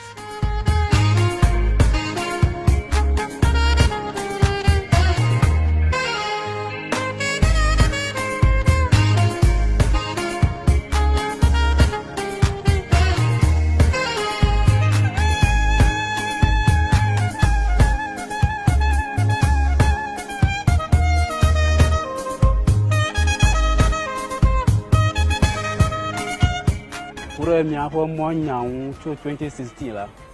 A moment you look bomb across Kung Kake le 2020 Amalami Pobe in the cover roll a gym, Taula more how or a citrola more how nami, Ta Milo mi Budgetary. I like all more Amila is of Borompa.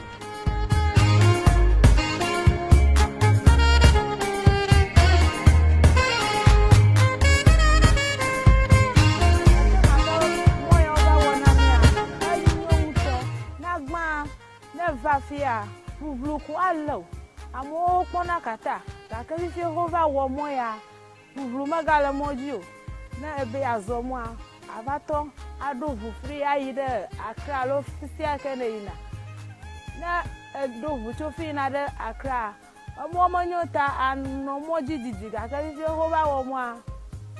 Sabu Viadeco at the, would therefore, Tamadakbana MPP government.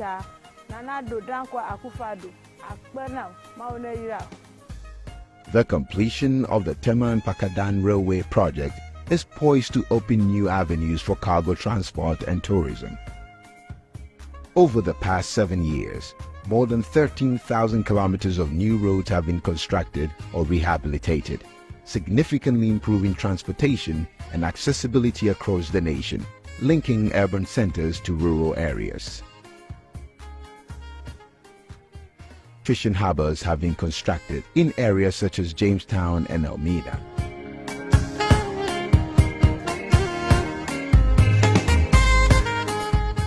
Batranda Marige Dasi wa aya fishing harbor Nanado aya Adema Edna community no Maka Mama ho abakwasam de fishing harbor no Elmina, yes, started they professional harbor, and I'm a metra hempo one room. But Medayamiasi, there were two wabaye damahen. And I mean, America said, baby said, oh, yeah, my hand, no, I've been fason, no woman. And fason woman there. Sabu, boat, I can say, Sisi, I would tum wabaha. Why baby sir and Messi Afono what to watna what tananam Motu Makade the whole Ghana Elmina starting from the water at the basin called Disco Woman Kofibia why hama one boat one bibia wa ikromha Enti Sibir Shaba Motu Makade fishing harbor why no Oyaza Ama Ednaman and Fason, on a Ghana Hinala so and Fason. Into sending Yakupana, I don't know the Mabenia, but why an Adra Benny? Why fishing up we am and then I say, Papa, I know why I'm a handy. You are Boyan, since I need to find to work your sin, and one penny, I can do one pan. If you are so Bobo Coffee, no when you're not ready, Ben, see then I said, what I can say, how is it what I can see now with 2 more barra? I'm a friend of Waka, who are not real, I'm feeling. I'm a machu, or I'm a sergeant, I'm a friend of Fiano market. wɔyɛ police officer yɛgya me, wɔyɛ doctor, wɔyɛ school yɛgya me, wɔyɛ no BP doctor yɛgya me, kofi no kɔni no kofi wɔyɛ me na wɔkabɔ yɛ akɔle wasa no wɔkaba aba fishing about hospital. Wɔ benefit na ho Bawa Gabi make a walk, but one bar at the two project and I'm you are be another feel if I walk Gabia, like a Gabia Mokomela, I'm a tuning, Sebuka family nation color. Kimoko Nika Mama come or Game, I want to have a man. If I am And it's time to move to the next chapter with bold solutions that builds on the solid foundation laid.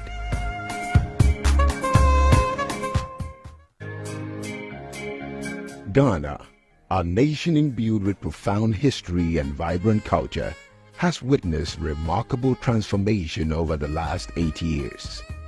Across the sector of infrastructure development, under President Akufo-Addo's leadership, infrastructure development has taken center stage.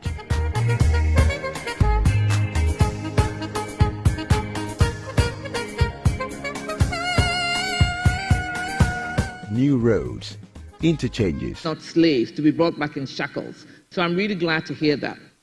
Another important thing that I'd like some clarification on is reintegration, because reintegration is extremely, extremely important and critical for the Ghanaian deportees coming back. Most of them have left Ghana for years, probably decades, and they may not even know their way around Accra. Accra has changed. If they've not been here, which they haven't, because there's no way, they didn't have their papers over there, they wouldn't have been able to travel back to Ghana for years. So they will even be lost in Accra, let alone find their way to their village or their hometown. Secondly, this is very traumatic. It's a devastating experience for each one of them, and I can't even imagine what it's like for the children who are involved. So we really must have reintegration action. Aside from the long term, we must have a long-term reintegration strategy, because it's not just going to be 150. Trust me, with the way Trump is going, it's not going to be just 150 who are going to be deported. There are probably going to be thousands of people who are going to be deported. So I would urge the Minister of Foreign Affairs to have a long-term reintegration strategy. And then I also heard he mentioned, I think, IOM, that normally supports reintegration. However, with a string of orders that President Trump signed right after he got into office, which was one of the mass deportations in the history of America. Secondly was funding cuts. The IOM has been cut deeply, deeply. Because I know that even they're actually laying off about 5,000 workers, and there'll be more. So I know that the IOM funding in Ghana has probably been hit as well. So we need to find that, because normally I believe that they would have supported the reintegration. So my question is, will the Ghana government provide funding for reintegration of these deportees? Because it's critical in terms of the economic hardship. They're going to face economic hardship. They'll come, they won't have jobs.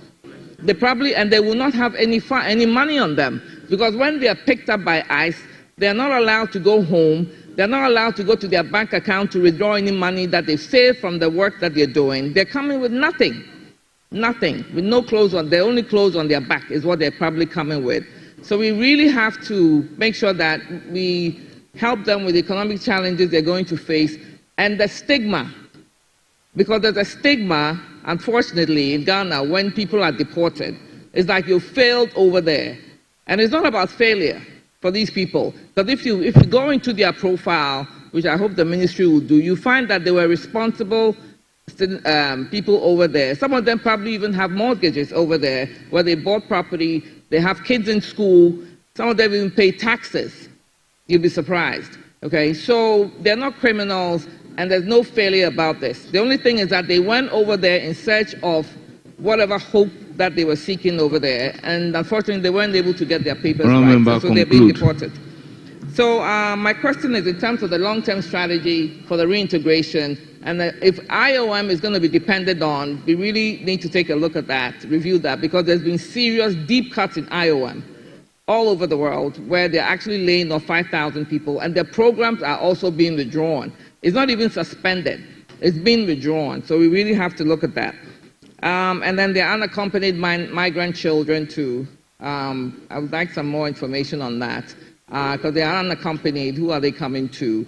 And we have to really focus on the reintegration. Otherwise, we probably have some homeless deportees when they get here, especially for those who may not have. Honourable Member, I think your time is up.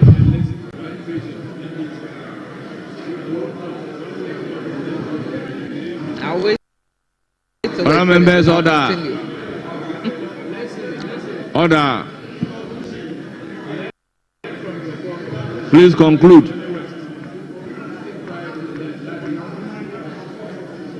Please conclude. Thank you, Mr. Speaker. So I'd like to hear more about the reintegration strategy. Thank you.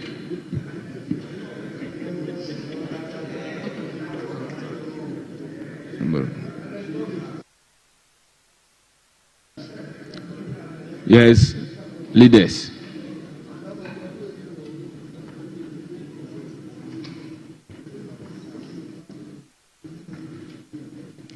You want to yield? Because the guidance is we are taking Speaker, I'm 2-2. sorry, I'm not yielding. And leadership. I want to speak. Very well, speak. You have the floor. Speaker, I think this House must pat its shoulder for what it has done. Show more responsibility and response to the need of our people. Speaker, I must commend the speakership for inviting the minister to apprise the House. We are listening to our colleague and the minister, giving details on the statistics, the engagement that have gone on so far, and what he seeks and his outfit seeks to do in the future. I cannot agree more with him when he says the action has fostered uncertainty and fear. And it's something we cannot gloss over. We can't play it down. It's a grave matter and we have to be up and doing. The statistics and the figures he put out, the 150, and he reflects on a certain 50 who the minister spoke to have received their final deportation orders, 50. And he goes ahead to talk about the 100 where the minister says is either on appeal or dismissal. And for me, there was no conclusion on that. At this point, I expected the minister to give us some conclusive statement that out of the 100 outstanding, 50 are on appeal or some numbers are also being dismissed. But he's telling us the truth, and I have no reason to worry to have a problem with him. But I am just saying that at this point, we as a country should be able to be on top of the situation and be able to tell with certainty the number that has been dismissed and the number that is still on appeal. Speaker, the minister spoke to reintegration, and then he mentioned the consular fund. It's something we've all been, I recall in our other world when he was ranking member and I was chair, it's been a matter that we've been passionate about. Thankfully, it's seeing the light of day. But I'm afraid to say the consular fund is not enough. We can't rely on the consular fund at this time. This is a case of emergency. We are yet to even pass the budget. We are yet to pass the budget. And because it's an emergency, I want to implore the minister that we have to work around the clock and find some oxygen to support our compatriots. Fortunately, Minister, you put out some solutions. I was expecting that you define these solutions in the short-term, medium-term, and long-term solution. Then we will know that in the next 1 month, this is what the ministry will be doing to deal with the challenge at hand. And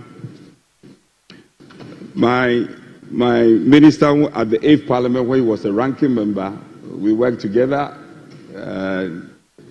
Very typical of him. I'm sure if he was ranking by now, he would have been visiting some of the centers of detention. Up to this time, he hasn't told us if he has been to Costa Rica or not. Would you go or not? I want to, and I see my chair, Honorable Van der Poel. You should be advising the minister or go together, get our ranking, the ranking member, the chair, and the minister. By now, you should be on your way to Costa Rica. You have to visit the detention centers. I know he will do it, but minister, you have to do that. Go there, and you have spoken. Is it the pipeline? Speaker, so let me plead with my minister. In fact, he has given a detailed report, which is good enough. That one, I won't take it away from him. It's good. He's giving a detailed report. But to the extent that report on human rights abuses, we must go there and see for ourselves. I commend you to also have engaged the U.S. ambassador to Ghana. And you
note that the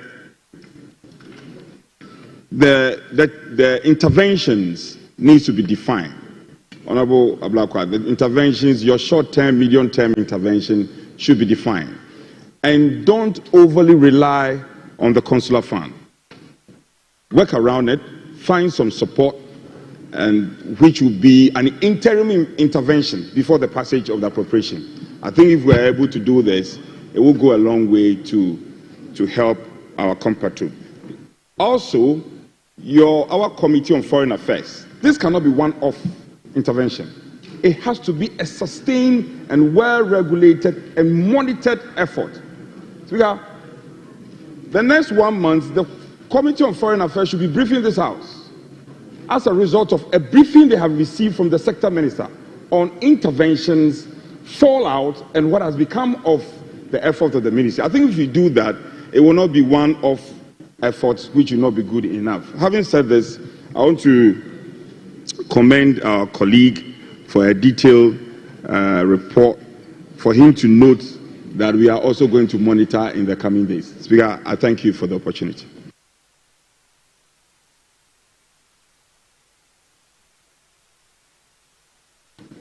Yes, Deputy Majority Leader. Thank you very much, Mr. Speaker. And thank you to you and for the House for inviting the Minister here to come and update us on the situation going on in the United States. And Minister, thank you very much for a very comprehensive statement that you have made here today that should be comforting to Ghanaians, that we have a minister and a ministry who are basically being responsible in trying to deal with this situation. From what you have said, I am absolutely clear in my mind that you have plans in place in dealing with this, whether short-term, medium-term, long term, as an honorable member has indicated. We cannot actually, as a country, blame President Trump for doing what he's doing. We may not like what he's doing, but he's doing it for America, for his country. We have to do what we have to do. And that's first and foremost, we have to be law-abiding citizens, as we are in our country and wherever we go. The people who have gone there are not criminals, but they are actually being brought home for a reason of not having the right documentation and all that. So we have to also advise our brothers and sisters that when they do travel, they make sure that they do what they have to do to make sure that they live in that country as legally as they can be. Just as Ghanaians, we want people to come and live here legally. But when such a situation arises, we have to be able to help our brothers and sisters. We cannot just leave them because we think they've either made a mistake or. So I'm very happy with what the minister has said today. All the people that he's managed to meet, including the American ambassador here. It is important that we take our case, to where we should take it. And that's the closest you can get to Donald Trump, is actually to go to the ambassador. So I'm very happy with all the things that the minister has put in place. I wish the minister well, and I hope that, his team that is in the States and around here are actually able to help the minister. I'm sure the necessary travels will be done to make sure that our people are fine. Minister, thank you very much for coming to brief us. Thank you, Mr. Speaker. Honorable Minister, you may respond to the questions and make your concluding remarks.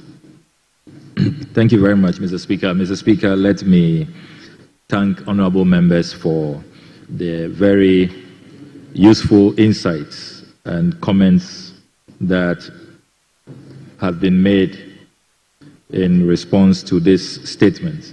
And Mr. Speaker, I must also salute members for the empathy and solidarity that they have demonstrated in contributing to this statement.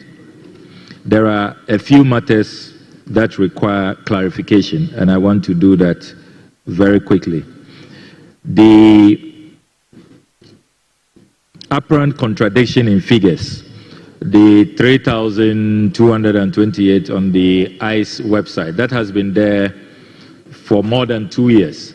And we have probed those numbers. And what our mission tells us when they have inquired is that a lot of people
NADMO, and other partners on their reintegration and supporting them with other livelihood interventions. So I can assure honorable members that we continue to engage with IOM. But there is a matter that we also have to be concerned about. We cannot expect much from the IOM because they themselves have become victims of the executive orders by President Trump. And so they don't have a lot of funding these days for what they have traditionally been doing, which means that we have to look within. We have to be more resilient and come up with our own resources to take care of our people. We cannot rely on international partners. We don't really have much support coming from our international partners. We must look within, and that's what the government has been doing so far. There's another issue I must quickly speak to, which has to do with the tickets for the returnees. Let me place on record that the U.S. authorities are bearing the cost. They are paying the ticket fares for the deportation of our nationals, and all of these deportations they are doing, they are taking care of the cost. We are only to facilitate providing the travel certificate and making sure that as receiving countries we are ready to receive them when they arrive. But we are not paying for the tickets. The U.S. authorities are handling that. Then in terms of the profile, so far I can confirm that the profiling we have done, these are indeed Ghanaians, but they are Ghanaians who did not commit any crimes. They are not hardened criminals. They are decent people. They were just in search of greener pastures, did not regularize their stay as quickly as they should and have been caught up in this. But I can confirm that these are hard-working, decent Ghanaians, very harmless, and so there shouldn't be concern in Ghana that when we accept these people and reintegrate them, they may attack anybody or undermine the safety of our nationals. They are not hardened criminals. They are not dangerous. What they need is our empathy and our care, and we should really look out for them and show them compassion. That's what they need. I do agree that the consular fund will have to be supported, and we are hoping that when it comes to the approval of the estimates, honorable colleagues will help us in that regard so that we will get the fund which has been allocated for in the budget. We hope that you will join us to approve them. In terms of the children, we can confirm, as I said in the statement, that there are 4 Ghanaian children affected so far, but we are putting in place measures to make sure that they receive all the care that they deserve when they arrive in Ghana.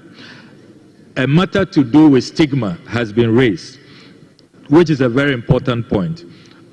We need not stigmatize these 150 Ghanaians facing deportation.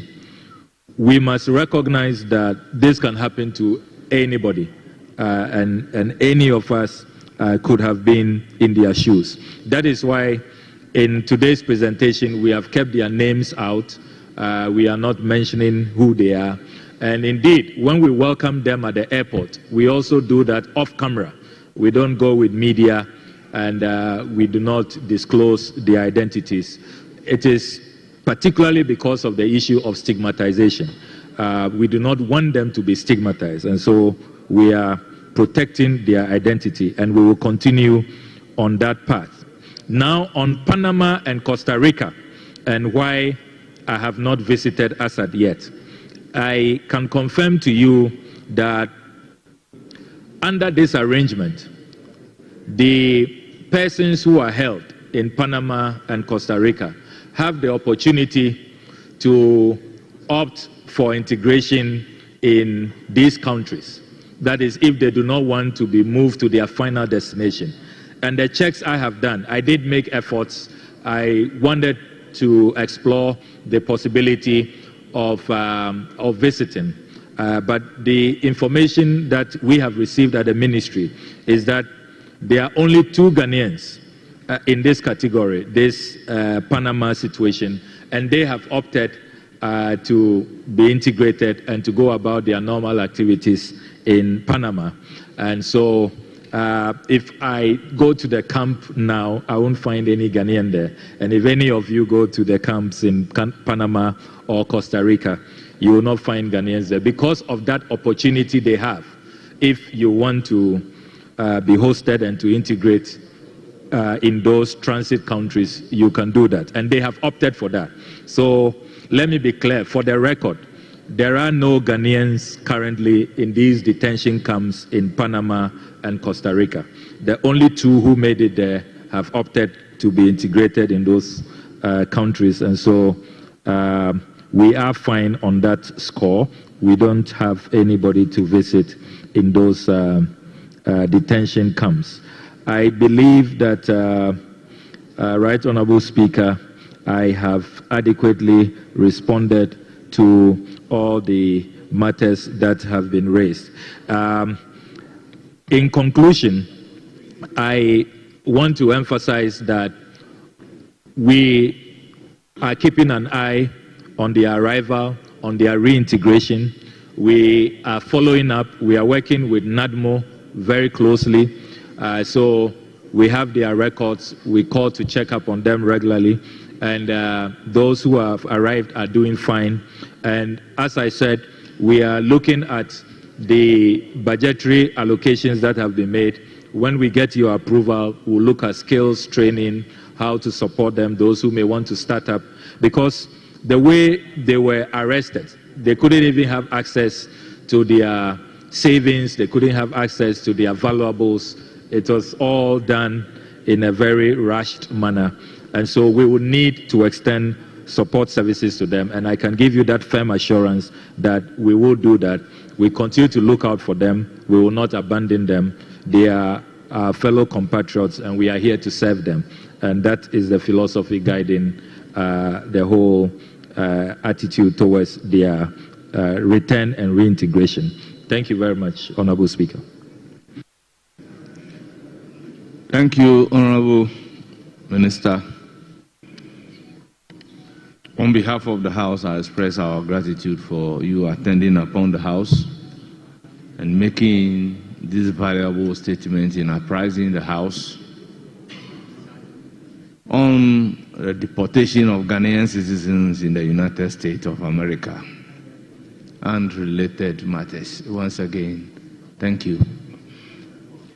Honourable members, question numbered 40, 63, and 64 are directed at the Minister responsible for Foreign Affairs.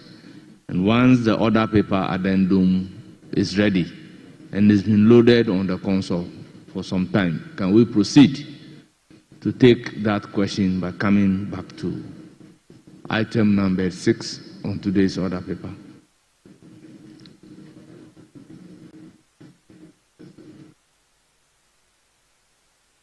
Yes, Honourable Minority Chief. Speaker, with respect, as you do recall, we engaged at conclave. I recognize the Minister is here, and as he's delivered the statement, ordinarily we should allow him to proceed to take the question. Speaker, we stand in breach of Order 208. Speaker, I had apprised you the need for us to make some amendments to the composed committees. So if it finds favor with you, I think we can quickly do that.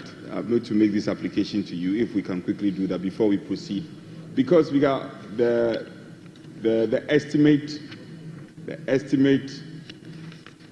are going to be considered by the various committees. And we have instances where some members belong to only a committee, which is in breach of Order 208. So if you may permit me, let's do those amendments before we proceed to take the questions.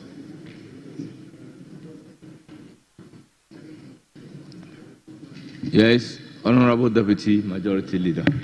Yeah, Mr. Speaker, this was actually discussed, pre-sitting, I think, in the conclave. And I think the agreement was that it cannot be done, with the current vote and proceedings. So it will have to come as a motion. And that will be done tomorrow after putting the reports and lay it tomorrow. So I think suggestion is that we'll do that tomorrow. Thank you. Very well. Speaker, with respect to mine, you can appeal.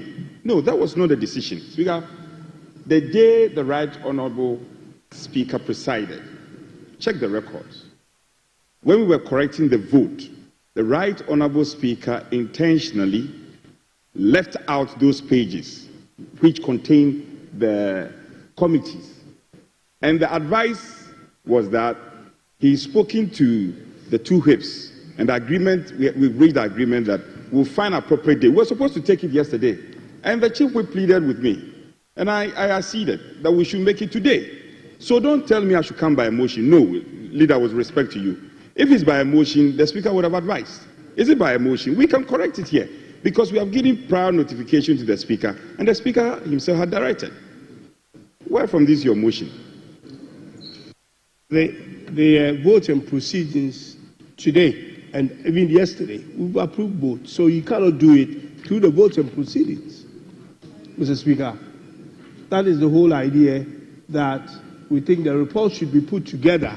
You do your amendment, and then tomorrow. Yes. So, Honorable members, I guess the pages containing the composition of the committees has been left out because of certain irregularities that needed to be addressed by the leaders. I sense that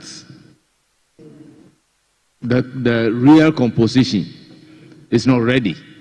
That is why they are seeking to do that for tomorrow. So, Minority Chief Whip, just bear with them so that tomorrow we effectively deal with the issue. And then I urge the Majority Chief Whip to also timeously work on whatever corrections that needed to be done so that holistically we can take both sides tomorrow. Yes. Speaker, we are amenable, no problem. But Hansard will bear me out that you said tomorrow. Let's stick to tomorrow. We don't want tomorrow comes and you say next week. I hope you won't do that. I hope you won't do that. Speaker, we are in agreement. Well, I will also urge leaders to work on the delegations so that we can also take that tomorrow. Minority Chief Whip, please let's quickly work on the delegations and then the groups so that we can as well take that tomorrow. So, honorable members, we'll then come back to item number 6 on today's order paper and go to question number 40 in the name of Honorable Vincent Eko Asafwa.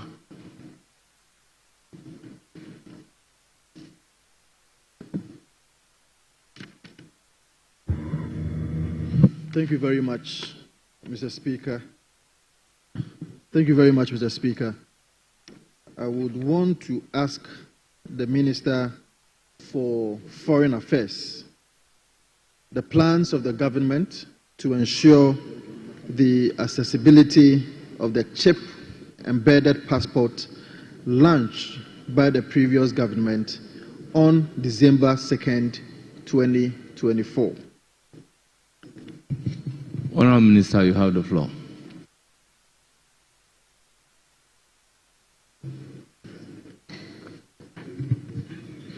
Most grateful, Mr. Speaker. Mr. Speaker, it's an honor to appear before this House to respond to parliamentary questions. Right, Honourable Speaker, Ghana's journey with chip embedded passport began in 2010, where biometric passports were introduced, which should have featured a microchip embedded with the holder's biometric data, including fingerprint and facial recognition, but chip aspect was left out during the production. The plan to include chip was reactivated in 2016, but could not take place. Mr. Speaker, since it was a laudable idea to introduce chip in our passports, the previous administration in 2018 established Passport Chip Embedded Implementation Committee to ensure that the new passport is birthed. So they farmed out a portion to a private partner under a PPP arrangement.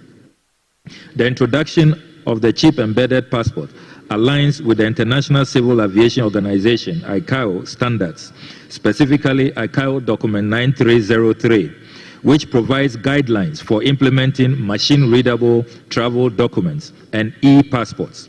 This modernization effort is designed to enhance border security, reduce identity fraud, and streamline international travel for our citizens. Right, Honourable Speaker, to ensure accessibility for all eligible citizens, the government has developed a comprehensive implementation strategy inspired by best practices from other African nations that have successfully rolled out chip-embedded passports, including Ghana, Kenya, and Nigeria. The strategies include the following key measures. 1. Decentralization of passport enrollment and issuance. 9 out of the 16 regions currently have passport offices. The office of the Upper East region, that's Bolgatanga, is expected to become operational later this year.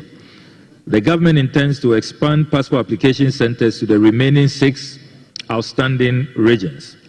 Those are the newly created regions, ensuring that citizens do not have to travel long distances to apply for their passports. For our citizens outside Ghana, all Ghanaian embassies and consulates are equipped to provide similar services to our compatriots abroad. Mobile passport application centers are also utilized to provide door-to-door passport services to Ghanaian communities abroad. Additionally, mobile biometric registration units can be deployed to remote locations to facilitate enrollment for those who may face challenges accessing passport offices.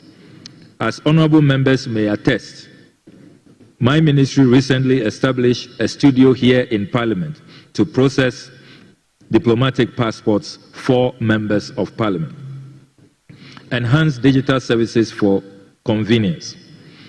Right, Honourable Speaker, we are currently, as part of our ongoing passport reforms, integrating an online passport application system, payment and appointment to allow for citizens to initiate their applications from anywhere, reducing congestion at our passport offices. A passport application tracking system will also be introduced to keep applicants informed about the process of their applications. The system will be linked to the National Identification Authority database so that all personal information of applicants is transferred automatically directly onto the NIA system to the passport office system via the confirmation of the Ghana card number and biometric verification. Any changes to personal information such as name, date of birth, or place of birth will be done at the NIA through an update of records with appropriate documents.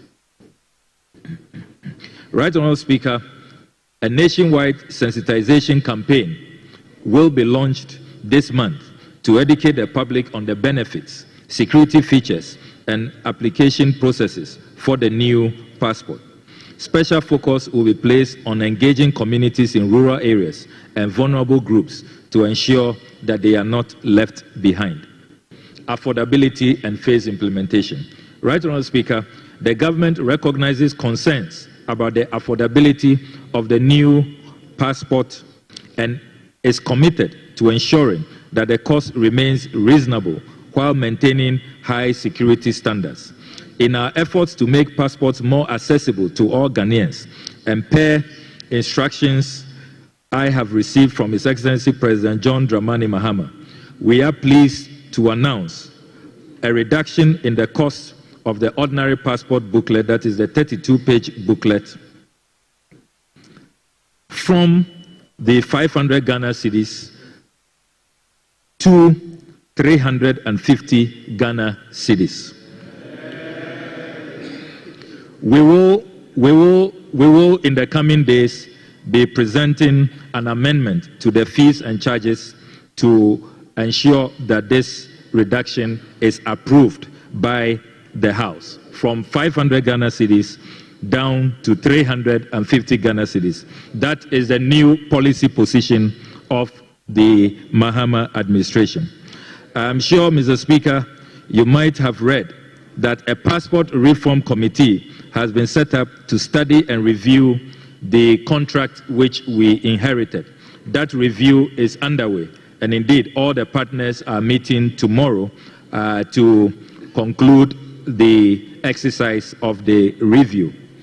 When the review of the contract is done, we will move into a phased-out rollout of the chip-embedded passports, and we expect a smooth transition from the current biometric passports to the chip-embedded passports. It is useful, Mr. Speaker, to add that we are also introducing a 24-hour passport service. The 24-hour passport service will also come with a door-to-door delivery, ensuring greater convenience, efficiency, and customer satisfaction. Applicants can now apply at any time during the day, including outside the regular working hours, and have their passports delivered securely to their doorstep, eliminating the need for in-person collection. We think that in the 21st century, when you apply for your passport and you indicate that you want it delivered to you, courier services should be able to deliver to you. You don't have to go through the stress of going back to the passport application center. So Ghanaians are going to have their passports delivered to them at locations of their choice once they indicate during the application where they want their passports delivered. Mr. Speaker, applicants must provide accurate addresses and contact details to facilitate a seamless delivery. In partnership with reputable courier providers, the Ministry guarantees secure and reliable passport distribution. The Ministry remains committed to enhancing accessibility and efficiency in passport services for all citizens. In conclusion, Mr. Speaker, through these measures, the government remains committed to ensuring that the chip-embedded passport is accessible, efficient, and beneficial to all citizens, in line with international best practices and our national development agenda. So by the month of April, next month, within the month of April, the good people of Ghana can expect a seamless transition from the current passports to chip-embedded passports within the month of April. That is the full assurance I can give to honorable members. I thank you very much. Thank you very much, Honorable Minister. Any supplementary question? Honorable Speaker, let me thank the Minister for a well-researched answer, except to add another question to it. Honorable Minister, I hold in my hands the committee report of the Foreign Affairs on the 2024 budget estimates of the Ministry of Foreign Affairs and Regional Integration. In that report,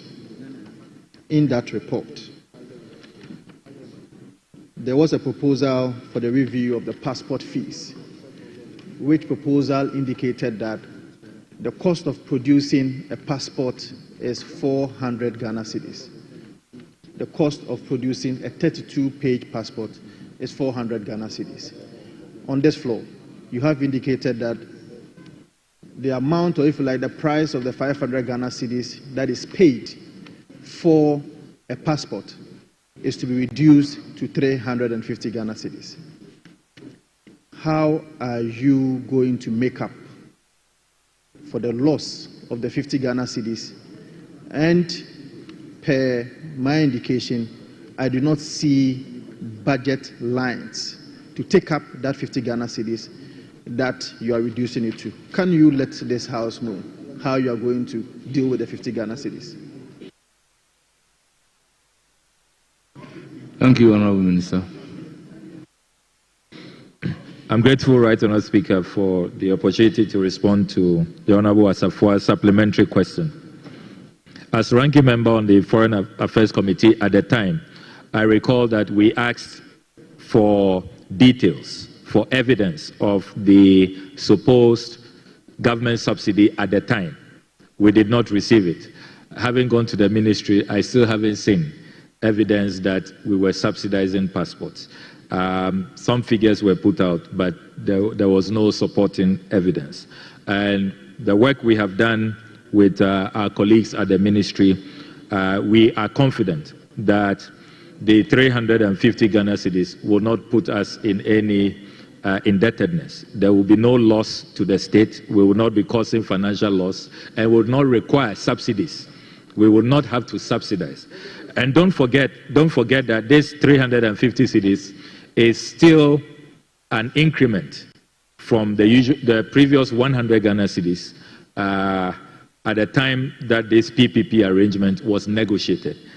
So we have seen a jump from 100 cedis to 500 cedis the last time the increment occurred. And you recall that my position at the time as ranking member is that having one increment, such a quantum leap from 100 cedis to 500 cedis, was just unconscionable, and it was too draconian.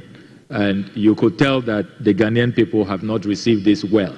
There's been a lot of considerable agitation across the length and breadth of our country. And as MPs, we can all confirm our constituents are complaining about the high increment from 100 to 500.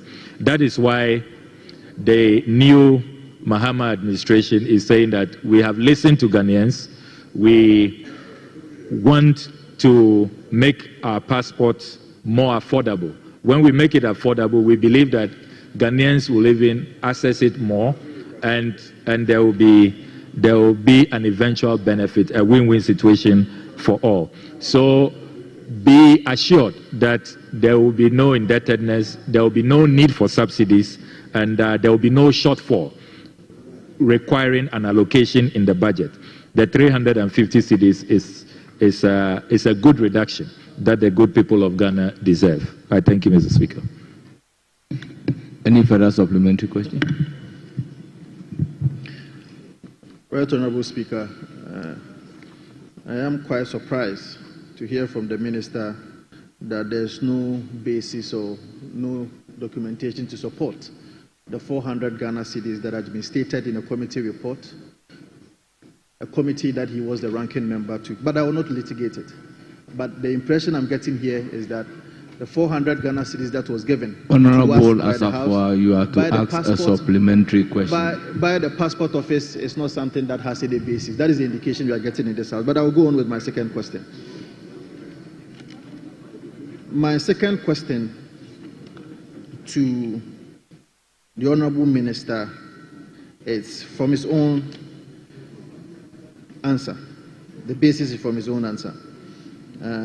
If you check paragraph 1, 2, 3, 4, 5, 6, 7, paragraph 9, you said, additionally, mobile biometric registration units can be deployed to remote locations to facilitate enrollment for those who may face challenges accessing passport offices.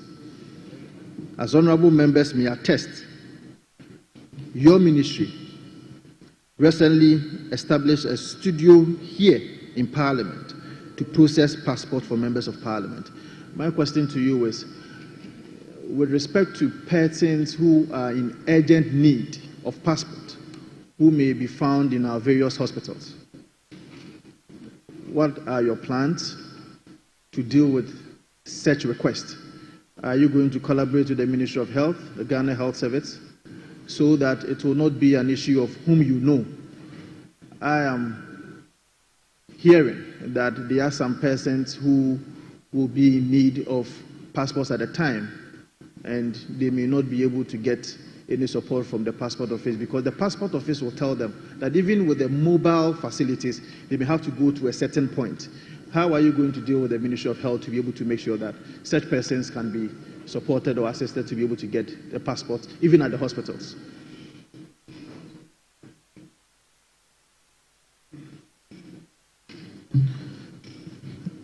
I'm grateful, Right Honourable Speaker, for the opportunity to respond to Honourable Asafua's second supplementary question. It's a very important question on the mobile services that the Passport Office is currently rendering. And Mr. Speaker, I'm sure that you will be happy to hear that apart from the deployment we did recently for members of Parliament, there is currently ongoing, as we speak, a special deployment we have done at the Hajj village. So our Muslim brothers and sisters who have to perform that important pillar of Islam, they don't have to stress to go to the passport application centers. We have set up an application center for them at the Hajj village. And so it's another evidence of the reforms and the dynamism that we are introducing. For people who need urgent passports on medical grounds, as the Honourable Asafua has raised, I want to draw attention to the fact that as part of the services that the Passport Office carries out, is a service known as expedited service. So for those with emergencies, those who probably medical emergency, business emergency, a student who has to meet a timeline, we have in the structure of the services that the Passport Office renders what is known as expedited service. You pay a little more and then you can have your passport within the same week. So that expedited service is available, and we will urge, I think that sometimes it's probably lack of public education, public awareness. So we are intensifying that so that Ghanaians will know, nurses, doctors who are attending to these patients who may have to fly them out can make themselves available for this service. So we have the expedited service which takes care of emergencies, and that is available in those circumstances. In terms of whether we can create an avenue where these expedited services can be made mobile and relocated to hospitals, because you are not too sure where the emergency call will come from, I think that it's better for us to maintain the expedited arrangement so that once you call and there's evidence that this is a medical emergency, then our people will respond promptly. And I can tell you that the Passport Office is doing very well. Our staff there, they are very responsive. There was an expedited case this week. One of our colleagues needed a passport done the same day, within 24 hours. And our colleague can confirm that we were able to do that. Our Passport Office is really delivering, and they are very efficient. And so I think that the emergencies that our people will require in those times, they can rely on the expedited service to solve those problems. I'm grateful, Mr. Speaker. Honorable Asafua, your last supplementary question. Thank you very much, Mr. Speaker. I must commend the Minister. This is a huge relief for persons who sometimes on medical grounds suffer to be able to attain passport, except to add that when such requests come, we have to find a way where Ghana Health Service will have a role to play, so that even if you don't know anybody in political office, you would be able to be attended to. My last question to you stems from the committee report in 2022 of the Foreign Affairs Ministry, the Foreign Affairs Committee, the 2022 annual budget estimates of the Ministry of Foreign Affairs and Regional Integration. And item number 14.2, chip embedded passport. I'll read the second paragraph. The committee was informed that the project will be executed in partnership with a private company within a 10-year period, and the total cost of rolling out the project for the first year is $23 million. The profit sharing structure for the first 4 years is 30% for government and 70% for the private entity. For the subsequent 6 years, it is expected to be 35% for government and 65% for the private entity. The weighted average cost of the capital is rated at 9.75%. So, Minister, my question to you is that at least this is the terms of the contract that is existing. In the event that you finally roll out the chip-embedded passport, maybe somewhere around this year, are you going to maintain these terms of the contract between the government and the private sector? Thank you. Honorable Minister. Thank you very much, Mr. Speaker. Mr. Speaker, I did say in my response to an earlier question that the contract is currently under review, and we have a crucial meeting tomorrow. I'm very transparent. I have indicated that I think that we can do something about those terms, and the government of Ghana can be in a better position than what has been earlier negotiated. Because we have not concluded the review, but we are pushing towards better terms for government. As it is now, it's skewed 70-30, 60-40 in favor of the private investors. But we are reviewing and pushing for better terms. So since we have not concluded, I do not want to preempt the negotiations. But just to say that we are fighting hard in the national interest for some better terms for the government and people of Ghana. I'm grateful, Mr. Speaker. Honorable Patrick Yabon, you have the floor. Thank you very much, Mr. Speaker. Honorable Minister, in your answer, you spoke about the principles of reasonability and affordability as the driving force to your quest to reduce the passports from 500 Ghana cedis to 350 Ghana cedis, subject to an amendment to the Fees and Charges and Miscellaneous Act that the Minister of Finance will be presenting to this House. But you cannot, Mr. Speaker, my question is, a minister cannot review the contract without the Attorney General's involvement. Two, what I know, Mr. Minister, is that a transaction advisor has been requested by you, by your ministry, to provide scenarios for the extension of the contract under which is being operated from 10 to 12 years to give you an indication whether you can take care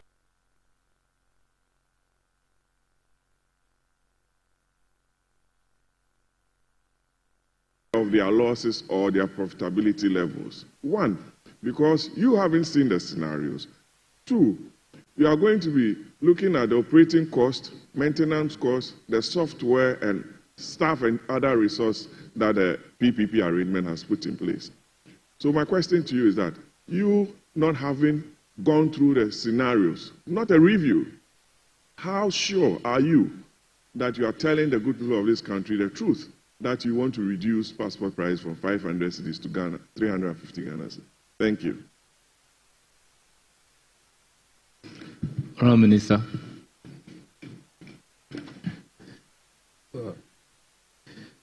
I'm grateful, Mr. Speaker. Mr. Speaker, there are a number of issues that the Honourable Patrick Boama raised. The review of the contract. I can assure the Honourable Patrick Boama that certainly the Attorney General's opinion will be sought. At this point, we are negotiating, and certainly the Attorney General, I've told you that it's under review. We have not concluded. I made that point clear, that we have not concluded the review. Once we conclude, it will be sent to the Attorney General for the Attorney General's final advice. On pricing, I can assure you that we have spoken with the transaction advisor and we've looked at all the modeling. So when you work on the fees, it will have some possible impact on the duration of the PPP arrangement. So we have analyzed all of that. But the firm assurance I can give you is that what we'll be presenting to this House, the fees and charges amendment, you will see a reduction from 500 to 350. That we have agreed. We are not compromising on that. And it is a fait accompli. Nothing is going to change about the fees. What may change in the review process is the duration. Do you do 10 years, 11 years, 12 years, 13 years?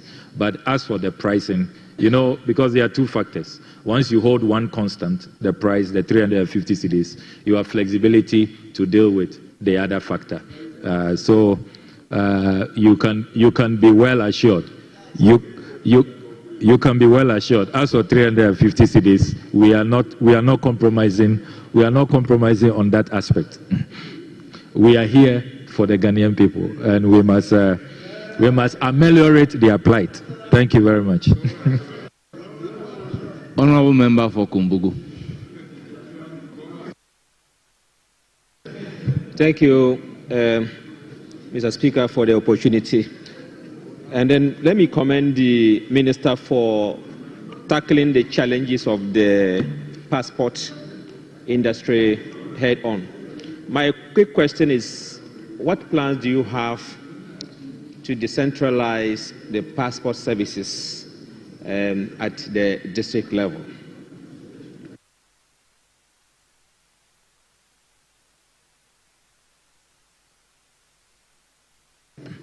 Well, thank you very much. Right Honourable Speaker. Right Honourable Speaker, the plan now is to regionalize and make sure we have passport application centers in all the 16 regions of Ghana. We do not currently have plans to have district offices. We take the view that the reforms we are carrying out, the delivery, the 24-hour operations, reducing the waiting period and all of that, should suffice. Once you have regional offices, the courier service will make sure that your passport is delivered to you wherever you are in the region. So we do not think that it will be good use of taxpayer resources to say we are going to be building district offices. We think that the regional offices should be enough. It should suffice so that the courier services will then carry out their remaining legwork, make sure that you get your passports in good time. So for now, we don't think that it is prudent use of taxpayer funds to say we are going to build district offices across our 276 districts or constituencies in Ghana. We just want to build the regional passport application centers and then do the mobile delivery through courier service. I'm grateful, Mr. Speaker.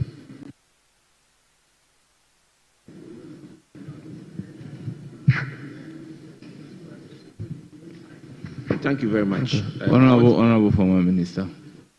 Okay. Okay, I would like to know from the Minister when you will start printing the booklets in the regions instead of only in Accra.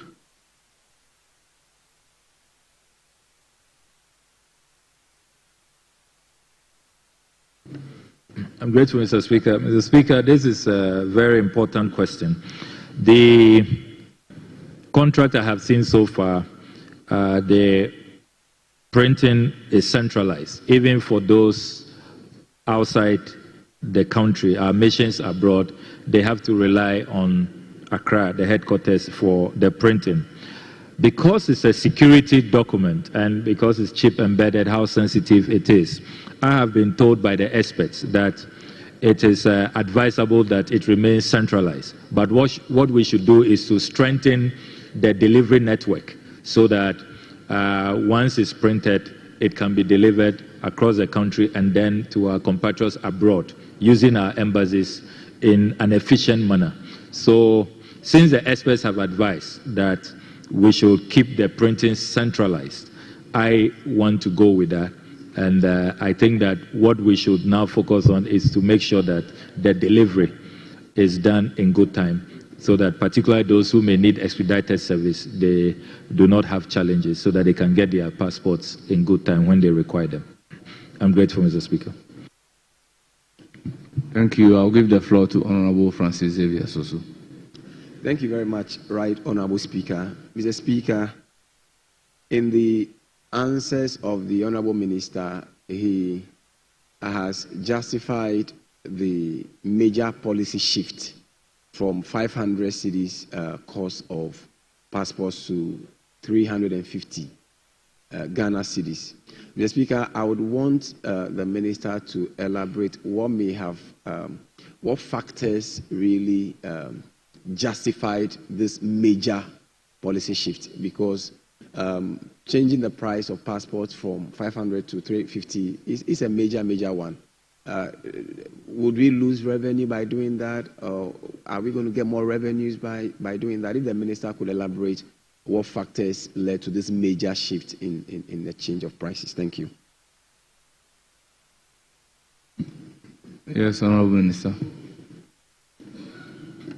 I'm grateful, Mr. Speaker. Mr. Speaker, the overarching factor is affordability. We have received numerous complaints from the good people of this country about the high fees. And you recall there was quite an uproar and an outrage when the new fees came into effect. And so we are responding to the concerns of the people as a listening government. The analysis we have done in terms of the cost to the country, we believe that with this reduction, many more people are going to now apply for passports and renew their passports. And ultimately, looking at the figures, it will rather bring in more revenue. So we are not going to have revenue losses at all. On the contrary, because it's going to lead to an uptick, many more Ghanaians are now who are staying away. And so we're not getting the numbers as anticipated. We now are going to have higher volumes. And with these higher volumes, we will rather rake in more revenue for our country. So we've done the analysis, and it's a win-win situation. We'll benefit in terms of the national coffers, and then the affordability concerns of Ghanaians will also have been addressed. So I don't see any loser in this equation. Even for the private partners, they would also eventually find this beneficial, because it will also increase their profit margins. I'm grateful, Mr. Speaker. Yes, Minority Chief Whip.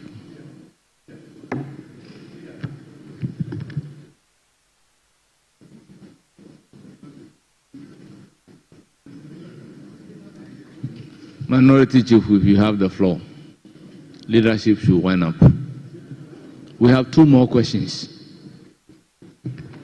Speaker, let me take the Minister back to parts of his own answers, I think paragraph 5, as answers to question 45, introducing 24-hour passport services with door-to-door delivery. Speaker, the Minister do know that the government is yet to bring a policy on the 24-hour economy to Parliament. I am also aware, up to this stage, we don't have a definite explanation what the 24-hour economy is all about.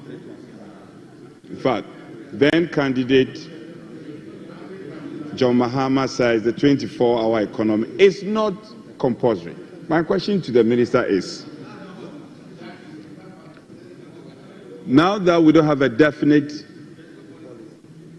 policy, what are you anchoring your 24-hour passport delivery on? Because we don't have a definite policy yet. We are told they are yet to bring it to Parliament. So what are you anchoring this on?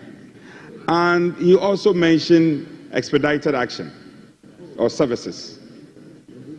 And he says the reason for the reduction is for affordability. But he also says the expedited service would have to be paid for. Why won't government be absolute in terms of bearing costs if you are reducing from 500 to 300, 300 plus or 300? And then on the expedited service delivery, you are saying that people have to bear the cost. Is it a question of you picking and choosing or not sure of what to do?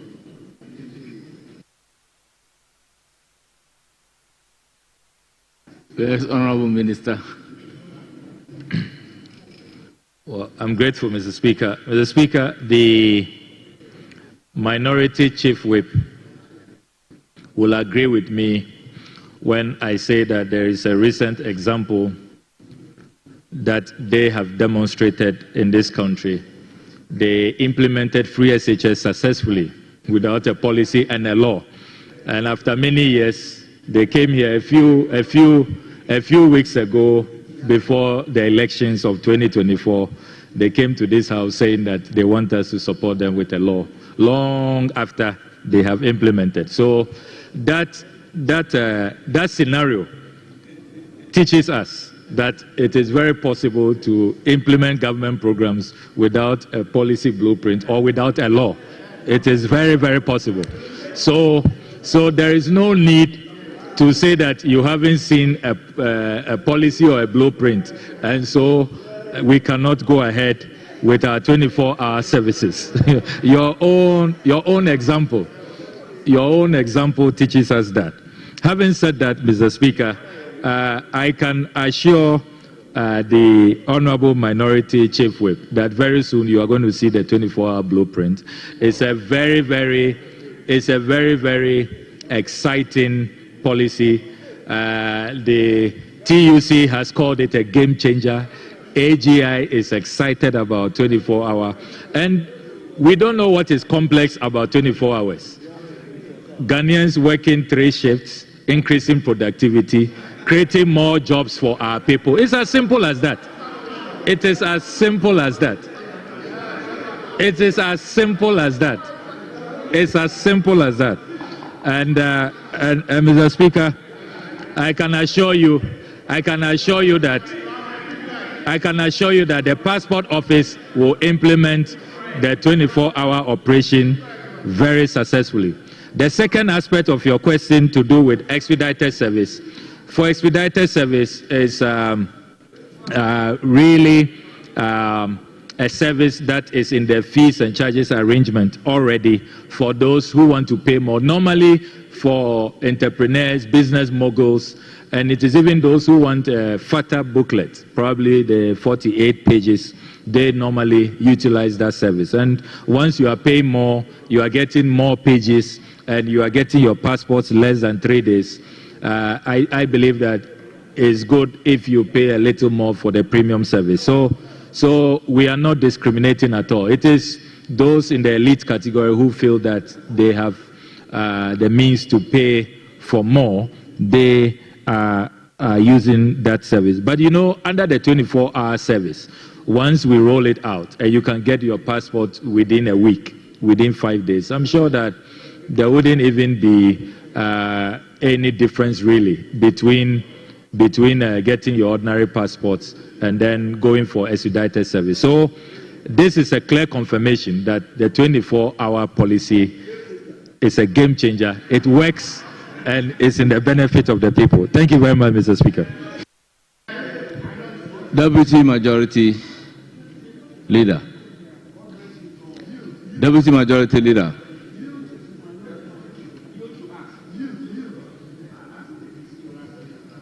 Mr. Speaker, no question at all. Honourable members, we proceed to ask question number 63, standing in the name of Honorable Frank Asedu Bakwin. So whom?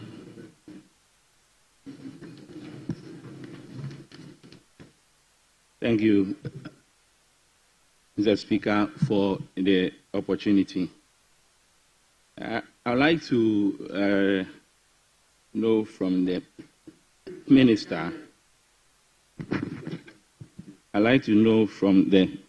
Minister, how Ghana intends to reconcile the new alliance of Sahel states, AES, with ECOWAS, taking into cognizance the foreign policy of Ghana, i.e. Pan-Africanism, good neighborliness, and non-alignment and multilateralism. Thank you.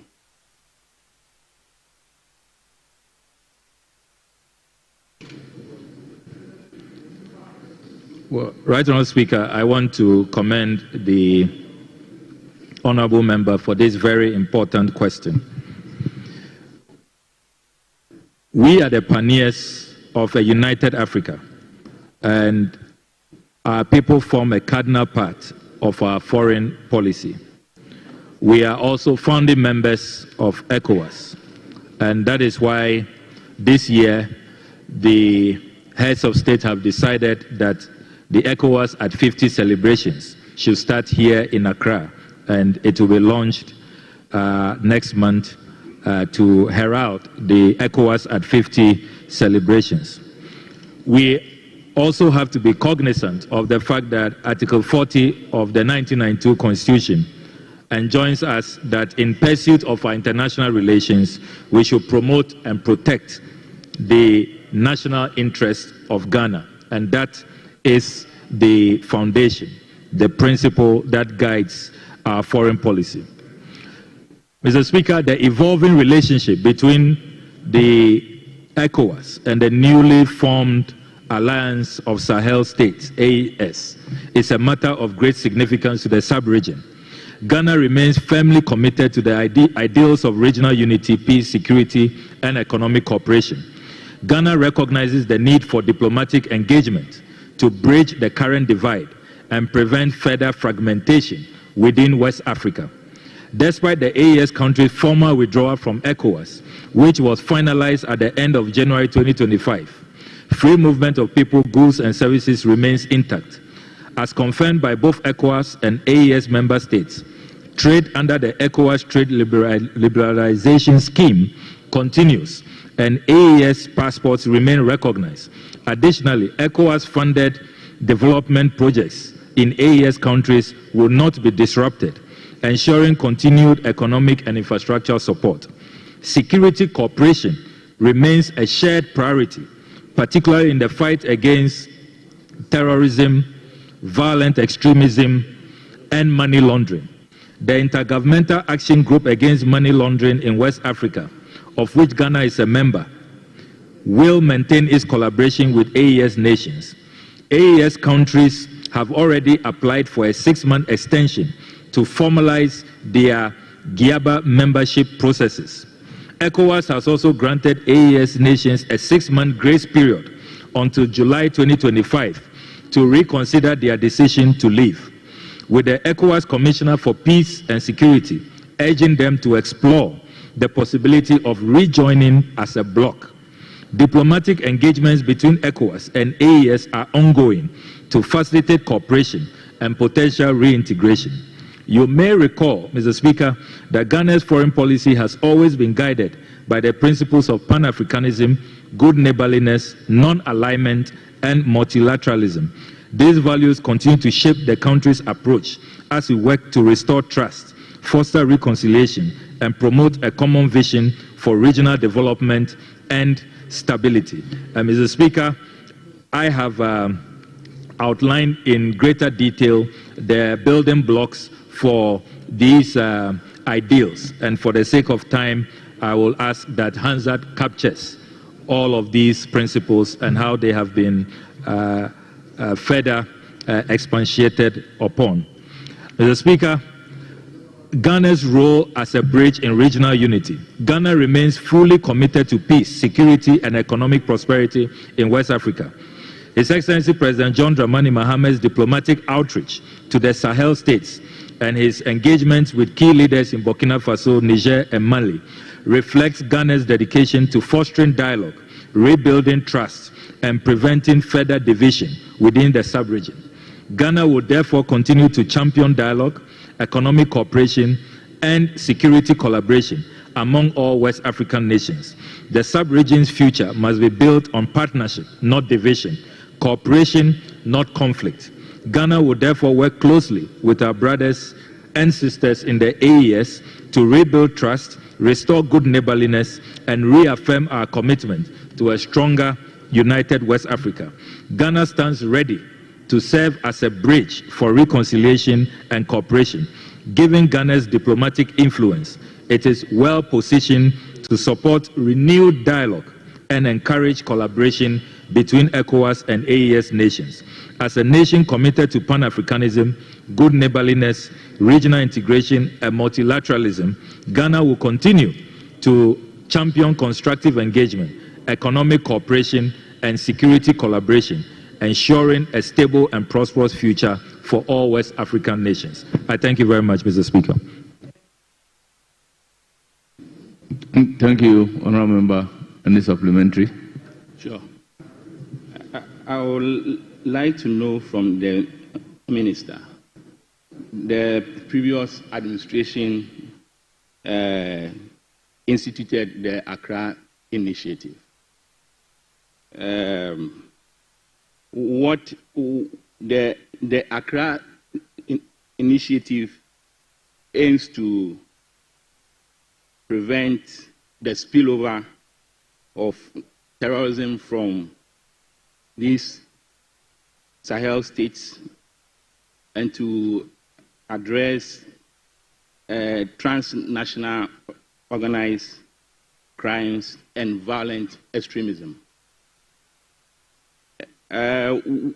With the appointment of a new envoy to the AES from Ghana, what is the fate of the Accra Initiative? Honourable Minister. I'm grateful, Mr. Speaker. Mr. Speaker, the Honourable Member is right that the Accra Initiative is a very strategic intervention that was carried out by the former administration. Ghana spearheaded it, but got 7 other countries to come on board, largely as a security and intelligence gathering platform to fight violent extremism and to also carry out counter-terrorism because of the threat of insecurity coming down south from the Sahel, particularly after the overthrow of Gaddafi in Libya.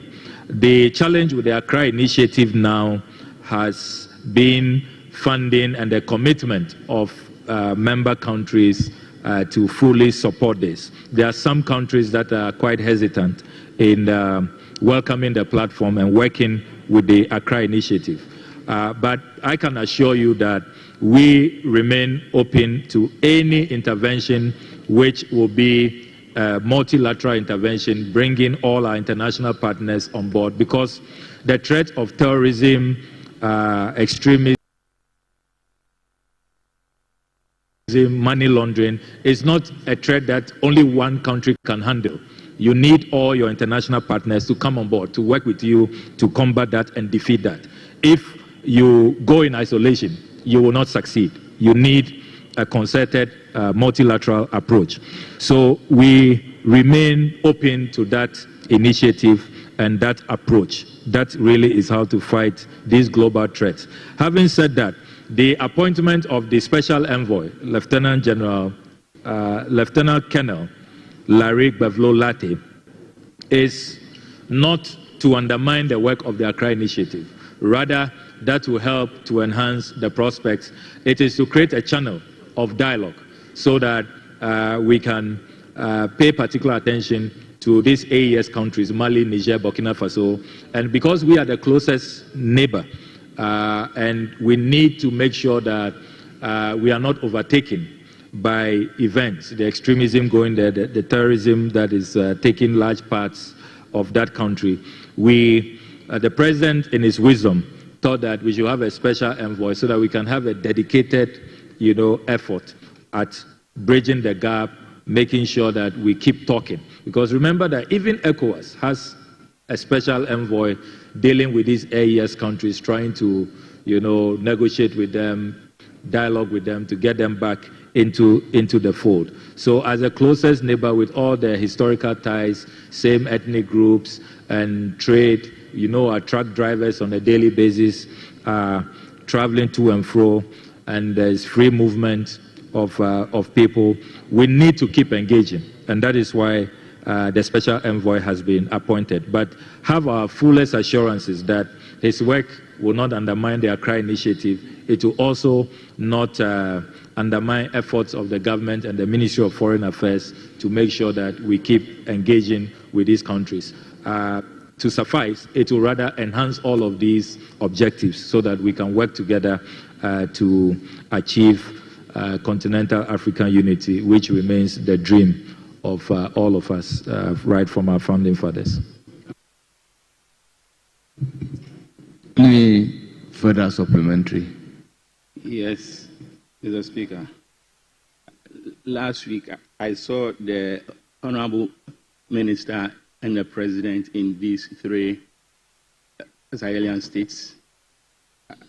I would like to know from the Minister, what really has the President done to assure Ghana and ECOWAS that these trials will come back to ECOWAS in the shortest possible time? Yes, Honourable Minister.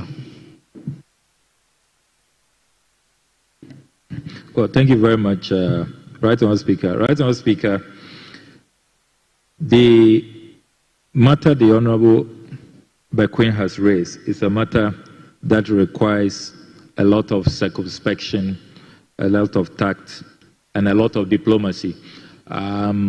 These three member countries are entitled to their own self-determination.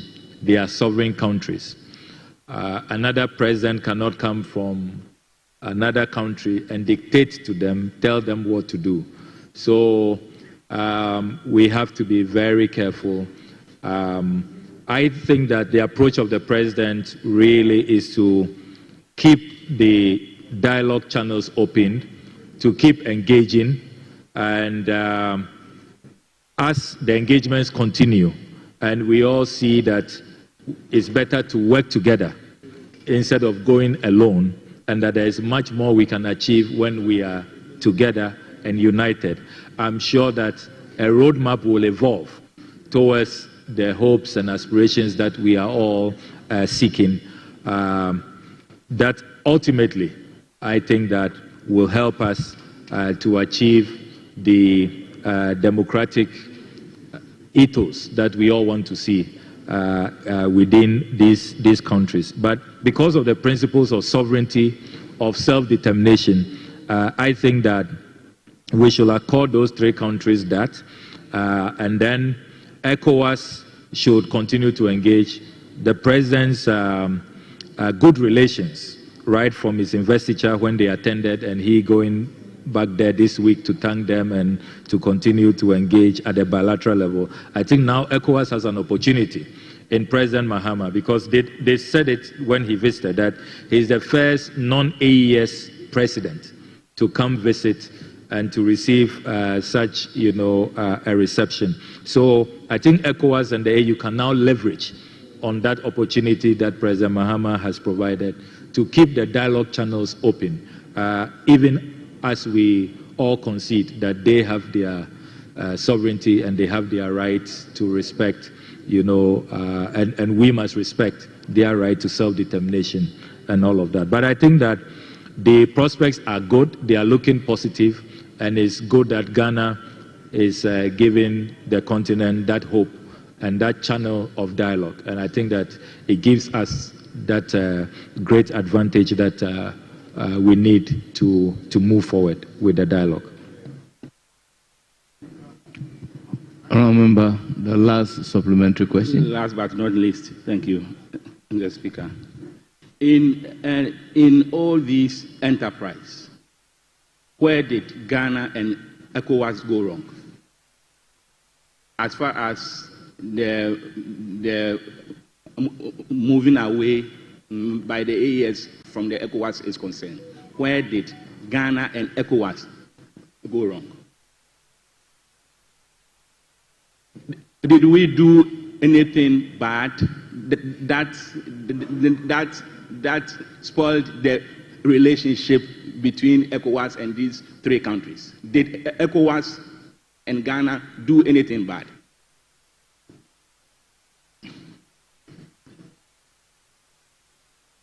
No, Minister.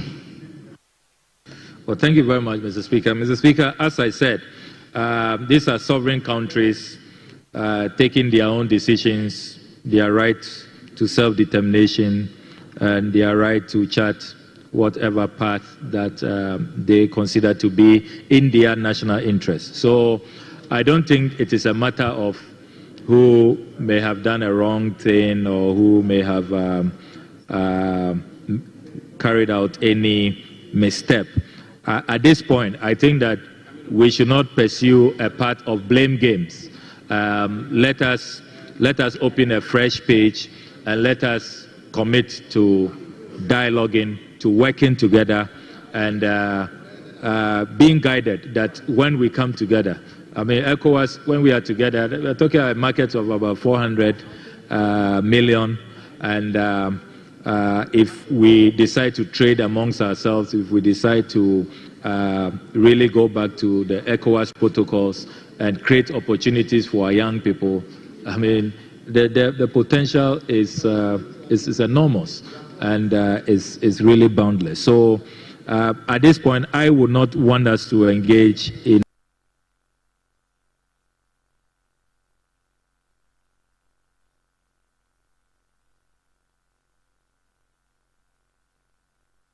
any blame game. Yes, country's former withdrawal from ECOWAS, which was formalized at the end of January 2025. Free movement and place emphasis on free movement of people, goods, and services remain intact, as confirmed by ECOWAS and the AES member states. As you may be aware, Honorable Minister, the only protocol allowing ECOWAS members to stay in Ghana was signed in 2014 in Abuja by President John Mahama. And that means that if you are an ECOWAS passport holder, you can stay in Ghana without looking for the normal 3 months visas and renewing and that kind of stuff. In fact, Honorable Minister, you are also aware that ECOWAS released a statement saying member states should recognize their passports, that the AES member countries, the passports that they are holding. That means that it applies to the 2014 protocol. Are you saying that if an individual is holding an AES passport, that person is allowed to stay in Ghana and enjoy the rights that an ECOWAS member enjoys, even though he's not holding the ECOWAS passport? Is that what you are saying?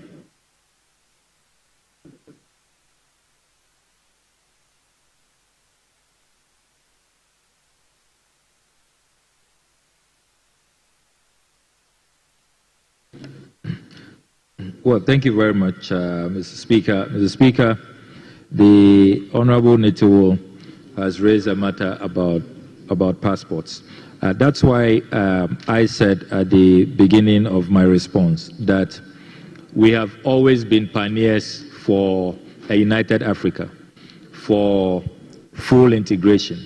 We want a borderless region where all these artificial borders from the Berlin conference will be removed so that you can move freely. We espoused this 1975 and even earlier. 1975, ECOWAS was formed. Even much earlier, Kwame Nkrumah's vision, Africa must unite. So we take the view that it is consistent with those ideals to just respect all of these passports and consider the fact that these are fundamentally our brothers and sisters. They are already here with us. We belong to the same ethnic group, you know, and even without the AES passports, if they have to use ECOWAS passports, they are allowed free movement to come into Ghana and to be here, you know, as long as they want to be here. So we are in a period of transition, of talking to each other, of dialoguing. And there is even a suggestion recently by the ECOWAS to even get the AES to join ECOWAS as a bloc, not as individual member countries. That is the latest, you know, offer that has been made to AES, which they are considering. And that is a strong possibility. From what we are gathering, they will even prefer that, to rejoin ECOWAS as a bloc than as individual, you know, countries, separate countries. So I think that consistent with our ideals and our, you know, status as founding fathers of regional integration, I think we should be open to them, and that is our approach now. But let's keep negotiating, let's keep talking, and let us unite. There's more as that we stand to gain as united countries than dividing our ranks. Yeah. Mr. Speaker, Honorable Minister is communicating. Honorable Member, how many supplementary questions are you entitled to? You know the rules. No, you know the rules. But Mr. Speaker, is Honorable Member, you know the rules. I know. But Mr. Speaker, he's communicating to immigration officers. This is a serious matter. Honorable Natiwood, you know the rules. So let's go by the rules. Okay, thank you, Mr. Speaker. I'll give it to somebody. Thank you very much. Thank you.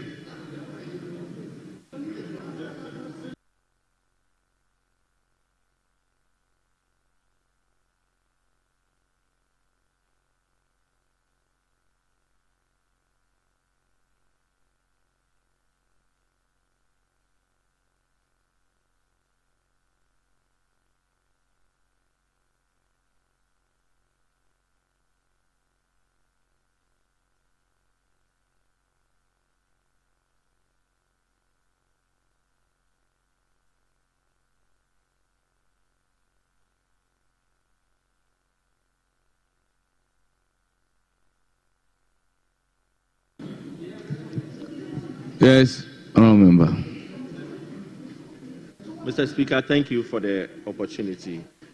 To the Honourable Minister, considering the position taken by the government, I want to know how Ghana intends to advocate for good governance and democratic principles within the AES whilst maintaining our commitment to ECOWAS, considering the risk. Colleague, Ghana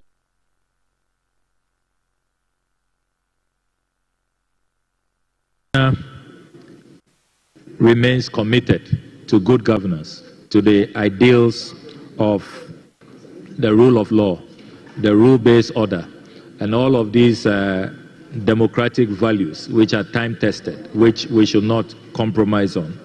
In opening dialogue and serving as a bridge principles, rather we are taking advantage of these principles to have a united Africa and to have a roadmap towards full democratization, which should evolve with time. So we take the view that it is in our strategic national interest to keep engaging. We shouldn't,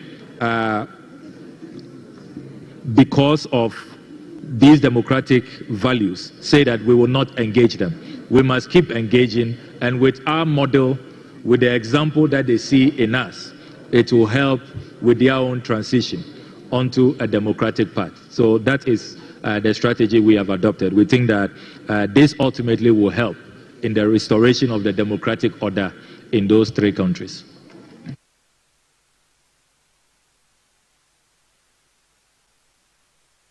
Honorable John Darko, then I will come to leadership. Honorable Minister, following from that, I would like to find out, first of all, whether we have that clear roadmap and whether we have that clear roadmap to democratization. In your earlier submission, you mentioned that the engagement with these AES member states, you've seen that the prospects are very good. And clearly, I want to understand, when you say the prospects are good, do you mean that they have now agreed to lay down their arms and now to take the path of democratization? Honorable Minister. Well, thank you very much, Right Honourable Speaker. Right Honourable Speaker, the honourable colleague has asked a very important question. When I talk about the prospects being good, let's remember where we have come from. We have come from a point where nobody could engage, no leader could be given access, none of the neighbors of these AES countries could even be entertained, be allowed to come speak with them and all of that, to where we are now, where President Mahama has been given access, he has been granted audience, and dialogue has opened, engagements are going on. So you can see a marked departure from where we are. And those are signs that the prospects are good. And as the dialogue channels remain open, then we can begin discussions about how we trade better, how we lift some of the initial blockades that they imposed towards also eventually a democratic transition and all of that. So that's what I mean by the prospects are good. If you take into cognizance where we have come from, what the situation was. I mean, this is the first time that they are opening up to a president outside the AES bloc. And so that's what I mean by the prospects being good. And I am quite confident that as these negotiations go on, next week, President Mahama will be in Nigeria to discuss. President Tinubu has asked for a report on how things have gone. They are all quite excited about the dialogue channels that have been opened. He will be presenting a report to the ECOWAS leader, and then ECOWAS will be acting on that. So I think that it's better. You remember what happened? There was a time that even an ECOWAS emissary was returned. He was asked to go back, that they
going through the ECOWAS protocols,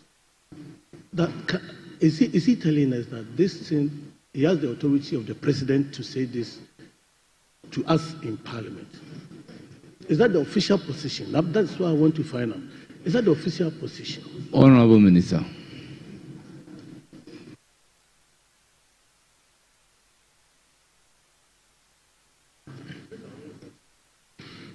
Yeah, thank you very much, Mr. Speaker. Mr. Speaker, let me be clear.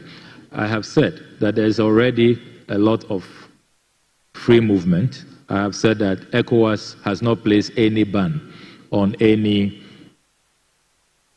national of whether ECOWAS or if you are from the AES bloc. You are allowed to travel. You can travel into Ghana, travel into Nigeria, and that is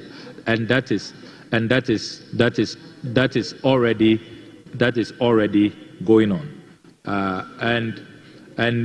And we have heard about the prospects of an AES passport. That has not yet been done. They have not yet outdoored that AES passport. But for now, our immigration officials know that they can admit people from Burkina Faso, from Mali, from Niger. They can come into Ghana. They are free to travel. You know, yeah, ECOWAS passport, if it's whatever, Niger passport, Mali passport. But the AES passport has not yet been outdoored. That is not existing. It's not existing now. So that question doesn't arise. But you can't stop a fellow, you know, ECOWAS national from Burkina Faso, from Mali, from Niger. They are allowed to enter into our country. They are also allowed, you know, to travel anywhere within ECOWAS.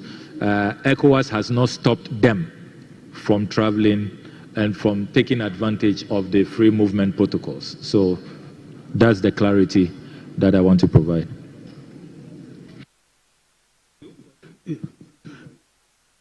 Mr. Speaker, is it Honorable member, you also know the rule. You also know the rule. So kindly resume your seat. Leadership. Thank you. Very well, very well. The leader is yielding to you. All right. Yeah. Thank you, Mr. Speaker. You see, to avoid any confusion on our borders, that's why I'm probing into this matter seriously. Because if somebody is coming from any of these countries with their passports, holding their passports, so what do our immigration officers do when they show that passport? So to avoid that confusion, Mr. Minister, this matter shouldn't have been raised at all in Parliament here, because if you mix it up with the ECOWAS passport, they are ECOWAS nationals, you agree, free movement, everything. But let us tread cautiously when we are dealing with this issue because of the nature of the situation we are dealing with. And mind you, these countries seriously under threat from rebel activities, insurgencies, and all that. So we need to be very, very careful as a country. Thank you. So it's a suggestion that we should tread cautiously. Majority Leader.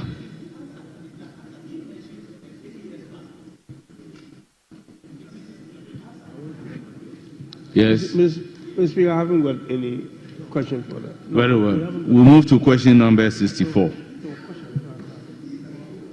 Standing in the name of Honorable Frank Asiedu-Bakwi, Member of Parliament for Sum. Thank you, Mr. Speaker, for the second opportunity. I am to ask the Foreign Minister whether the current government fully subscribes to Article 4M and 4P of the AU Constitutive Act, taking into account the relationship between the government and the current military leader in Burkina Faso. And Mr. Speaker, with your permission, if I can read the AU Constitutive Act. Honorable Member, a question has been admitted and you are to ask the question. So please go ahead and ask the question. I'm done. Thank you.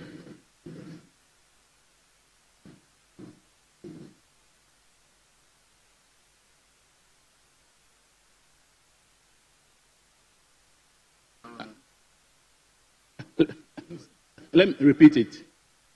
I'm saying that I would like to ask the foreign minister whether the current government fully subscribes to the Article 4M and 4P of the AU Constitutive Act, taking into account the relationship between this government and the current military leader in Burkina Faso?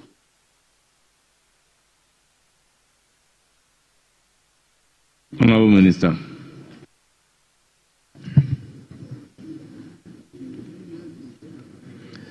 I'm grateful, Mr. Speaker. Mr. Speaker, Article 4 on the principles of the AU Constitutive Act states the Union shall function in accordance with the following principles. M. Respect for democratic principles, human rights, the rule of law, and good governance. P. Condemnation and rejection of unconstitutional changes of governments. The African Union position. As you may be aware, Mr. Speaker, the re-emergence of unconstitutional rule of governments in Africa has unfortunately been an occurrence in recent years, with military coups and takeovers gradually making a comeback on the continent. Africa continues to face the resurgence of political instability, which has caused a major setback to the efforts we have all made towards the achievement of Agenda 2063, the Africa we want.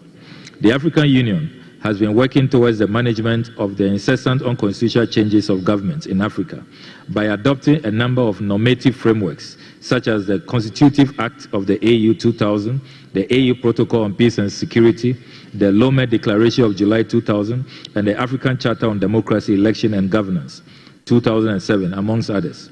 The normative frameworks and responses of the regional blocs and international organizations towards peace and stability in the continent continue to identify lapses, such as lack of conceptual clarity on the UCGs, varying application of sanctions and their outcomes, lack of a structured continental early warning mechanism for constitutional changes of governments, weak early response, insufficient human and financial resources, and weak coordination between the AU and the regional economic communities, amongst others, as contributing factors. To this end, the African Union Commission, in collaboration with the government of Ghana and the ECOWAS Commission, organized 2 sessions, the Accra Reflection Forum on Unconstitutional Changes of Government in Africa in Ghana. Deliberations explored issues in the Constitutive Act and critically assess its relevance for the process of democratization in Africa, taking into consideration the political atmosphere on the continent at the time.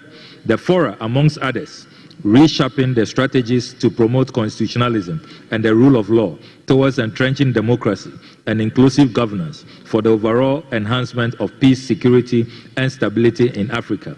The sessions also offered an opportunity to review the latest developments, deepen reflection on the structural root causes and impact of the UCGs in Africa, and further review the continued relevance and effectiveness of various treaty-making frameworks at regional and continental levels, including the African Charter on Democracy, Elections, and Governance. In connection with the above, it is worth noting that Article 4E on Principles of the Constitutive Act of the AU says that the Union shall function in accordance to the following principle: peaceful resolution of conflicts among member states of the Union through such appropriate means as may be decided upon by the Assembly. In this regard, Ghana will continue to play a leading role in collective efforts to promote peace, stability, and economic development on the African continent. A principle of Ghana's foreign policy is to adhere to the principles of the charters, treaties, and international organizations such as UN, AU, ECOWAS, the non-aligned movement, of which Ghana is a member. Ghana upholds the AU principles, including opposition to unconstitutional changes in government. However, in Ghana's interactions with Burkina Faso, our national interest is, among others, focused on enhancing security cooperation in the Sahel and West African region to combat terrorism, cross-border crimes such as illicit trafficking, smuggling, drug trafficking, as well as to improve trade and strengthen existing bilateral ties. Ghana continues to promote and protect the interests of Ghanaian nationals living in these 3 countries. It is worth noting that trade relations, particularly in agriculture products, continue to flourish between our countries. There exist further areas of cooperation in sectors such as energy. Ghana intends to increase exports of electricity to Burkina Faso, alongside enhancing the transit corridor for petroleum products. Burkina Faso recently acquired a fuel storage terminal, as both countries are considering extending existing pipeline from Bolgatanga to Ouagadougou to streamline fuel and diesel supply. The Volta River takes its source from the highlands of Bobo Dialoso in Burkina Faso. The river is crucial to both countries with regards to water supply, agriculture, irrigation, hydropower generation, and remains essential to the livelihoods of our peoples. Government is also considering the introduction of a direct Accra to Ouagadougou flight with an airline in Ghana showing interest. On the security and stability front, as you may be aware, terrorism threatens not only the Sahel region, but also countries further down the coast. Ghana, having recognized the imminent threat, places priority on strengthening existing ties to find collaborative solutions to address this pressing regional menace. As such, there is the need to continue dialogue and reconciliation between ECOWAS, AU, and the Alliance of Sahel States. It should be noted that His Excellency John Dramani Mahama appointed former National Security Coordinator Lieutenant Colonel Larry Bevlolate as Special Envoy to the Alliance of Sahelian States in this endeavor. The appointment demonstrates the President's commitment to prioritizing regional security and diplomacy.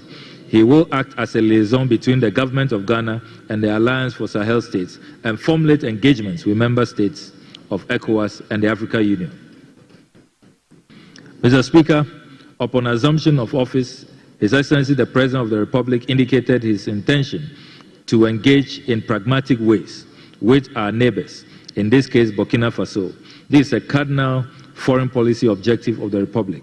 Good neighborliness remains essential to sustaining the climate of peace and stability in the sub-region and maintaining cordial relations between Ghana and her neighbors as a means to address common challenges to development across national frontiers. Mr. Speaker, during the recent official visit of President John Dramani Mahama to Burkina Faso on 10th March 2025, His Excellency the President stressed the need to rebuild trust and foster dialogue to ease diplomatic strains between ECOWAS and the AES countries. This initiative aims to enhance trade, connectivity, and people-to-people relations between Ghana and Burkina Faso for the mutual benefit of its peoples. I thank you very much, Mr. Speaker. Any supplementary question? With the coming into office of this current administration through a democratic means, would the current government condemn the coup d'etats in these AES states that overthrew democratic governments?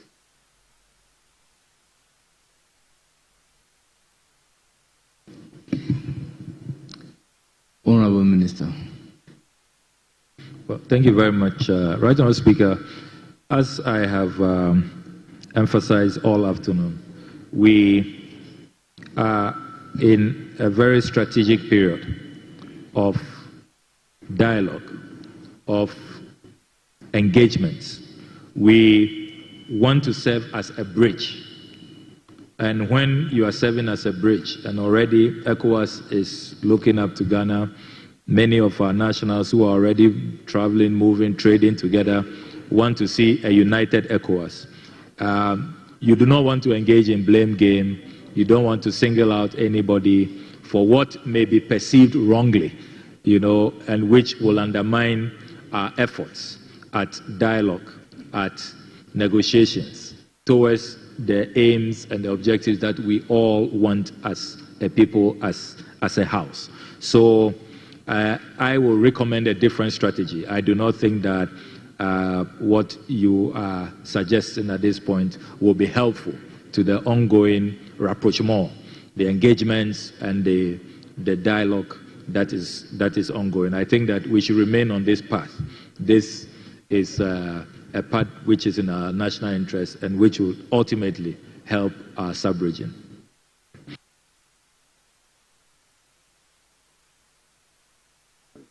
Any further supplementary question? Yes, I submit that as a democratic country. We should not be seen to be encouraging coups in the sub-region. My next supplementary question is that, is there any cooperation between the AES, Russia, and the current government?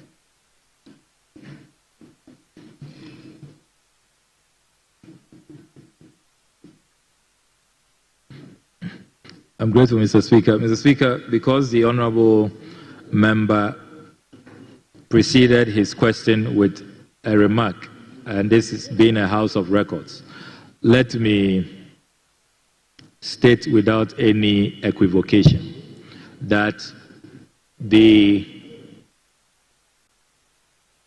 John Dramani Mahama administration will at no point be seen either overtly or covertly engaged in any effort that will undermine democracy. We remain committed to democracy, to the principles of rule of law, of good governance, and we want to state that for the record. And we will continue to be apostles and champions of democracy, particularly in the Africa region. Having said that, your substantive question about the role of Russia in AES and in Ghana, I can speak for Ghana. As Foreign Minister of Ghana, we are a non-aligned country. As we speak, we have diplomatic relations with Russia, with Ukraine, with the EU, with the US, and with many other countries. There are some 73 and counting diplomatic missions here in Ghana. We also have diplomatic missions open in all of these countries, including Moscow, Kiev, and what have you. And we remain very cordial. What we have said is that we espouse the principles of self-determination, protection of sovereignty, and the rule-based order. So when our allies or friends violate this, we have been bold enough to criticize and to be principled in our position. That we will be unwavering. We will remain committed to the principles that we have always stood for. But remember that even under the previous administration, the Akufo-Addo government did not cut ties with Russia. There's still a Russian embassy here. They are operating. We have good relations with them. And our non-aligned posture, which allows us to be friends of all and enemies to none, will continue. I can confirm that. So in terms of the role of other countries, what I know is that we are pursuing our strategic national interests. No other sovereign will determine for us what is our national interest or will dictate to us. Nobody will dictate to us. So what we are pursuing is our national interest, and that I can confirm strongly. Honourable Member, your last supplementary question. Thank you, Mr. Speaker. Well, Honourable Bakwin, hold it. Mr. Speaker, before his last supplementary question, just an observation. Mr. Speaker, and with utmost respect to you, if you look at the chamber at the moment, on their side, Mr. Speaker, there are 40, which is about 21%. We are 26, which is 30% of our number. Mr. Speaker, I just want to urge you, and so that you will talk to the majority side. The minister responsible for finance is here to present and first reading of 8 important bills, and it is just about 21% of them that are in the chamber. It doesn't speak well of us, and we need to take government business serious. Mr. Speaker, tell them not to shout, because I'm not raising quorum. I'm drawing. Mr. Speaker, so I just want to urge the front bench that they should bring their numbers in, so that we'll take business serious, so that we can proceed on what we are doing. Rather than that, it doesn't.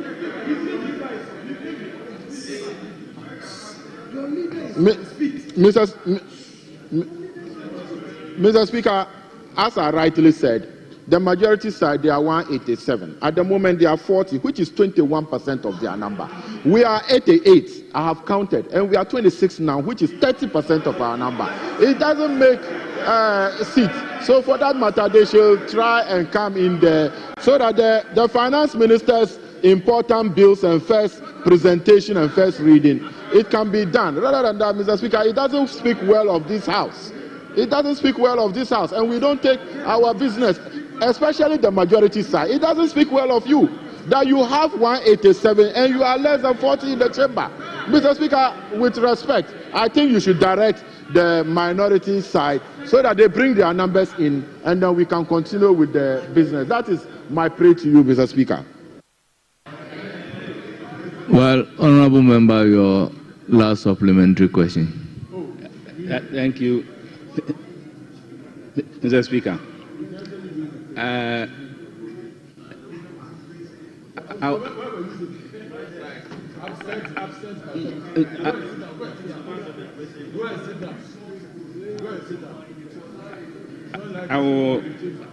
will rise to ask the minister what informed the invitation.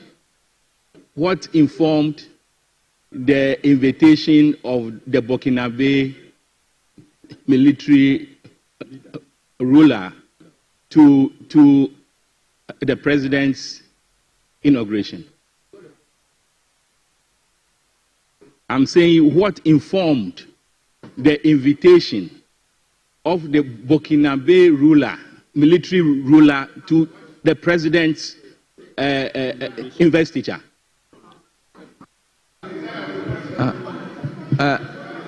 Honorable Member, your question is what?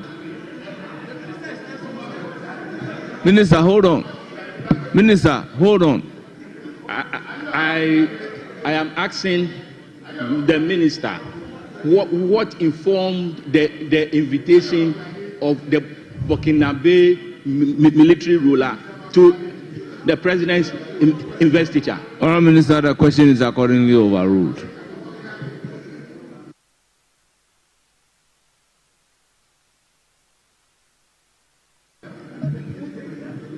Honorable members, the attention has been drawn to an absence of a quorum. I would urge the majority from bench to do the needful. Yes. Honorable Minority Leader. Mr. Speaker, thank you for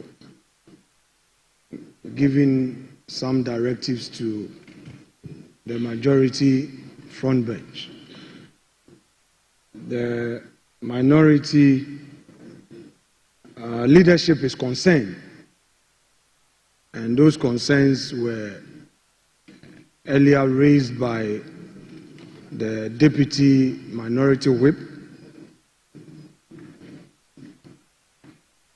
A parliament with a majority of 187 cannot only be majority on ceremonial days, cannot be majority only on ceremonial days.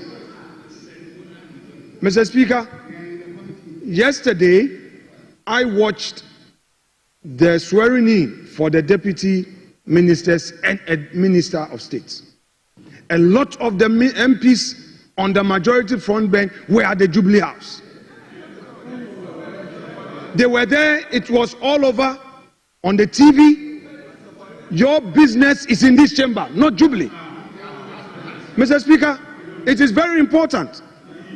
It is very important. I saw a lot of them. I watched the TV and I can produce evidence, show you the video evidence. Mr. Speaker, you being in majority, is not only by words, but by your action, your own attitude towards your own government business. And when we talk and you'll be shouting behind, honorable members of the majority, even now, your 40 has reduced. Mr. Speaker, it's a very serious matter, and I want to tell them that until you bring your numbers in, the Minister of Finance is not going to lay any paper. It's not going to happen. You are less than 40. You are not going to lay any paper because you don't have the quorum. So this is the time for you to bring your numbers. You do. You need quorum. Okay, all right. You are now talking law. You want to go to procedure.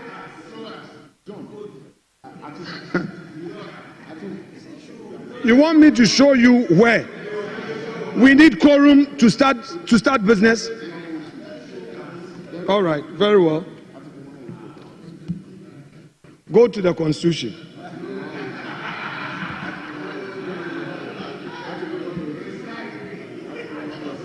Mr. Speaker, the President has 4 more nominees to present for us to deal with. If that 4 is causing anxiety, then your duty is to prevail on the President to bring the 4. It's delaying. Is this anxiety that is even causing you to be absent in this chamber? It's left with 4. You said 60. The Finance Minister was here applauding the government that, oh, we promised 60 minutes, we've delivered. Where are the 4? Are you being indecisive? Agriculture, you said, you promised. Agriculture for transformation agenda. Go to page 152 of your budget, Finance Minister. Go to page 152. You promised 1.5 billion only to allocate 924 million Ghana cedis. What is your seriousness on agriculture? You are rendering the Minister of Agriculture redundant. And you don't come here to do business. Well, the Finance Minister, Honorable Minority Leader. Mr. Speaker, I would end. Mr. Speaker, I will end. But we are not formally going to raise this quorum because we believe that the Minister of Finance, after presenting budget, must go through the necessary protocols so that this House can function. Deputy Majority Leader, today is your last. Your side must show seriousness. The NDC majority must show seriousness. We will let him lay his papers so that he can go back to the ministry. But this House is not for ceremonial days. Only sooner, then you come here. When it gets to budget, then you dress and come here. And then when it's left with government business, you don't want to come. Then you are all at Jubilee, negotiating for board, deputy minister, looking for appointments.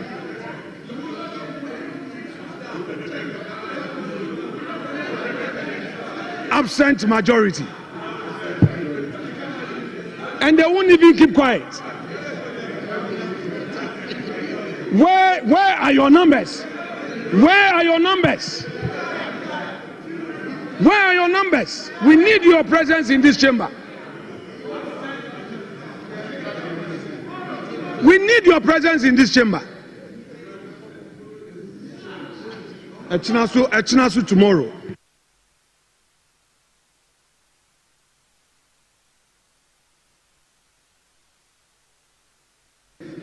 Honourable members, any supplementary question for the Minister for Foreign Affairs? I think you've asked your supplementary question. Very well, you have the floor. Thank you very much, Mr. Speaker.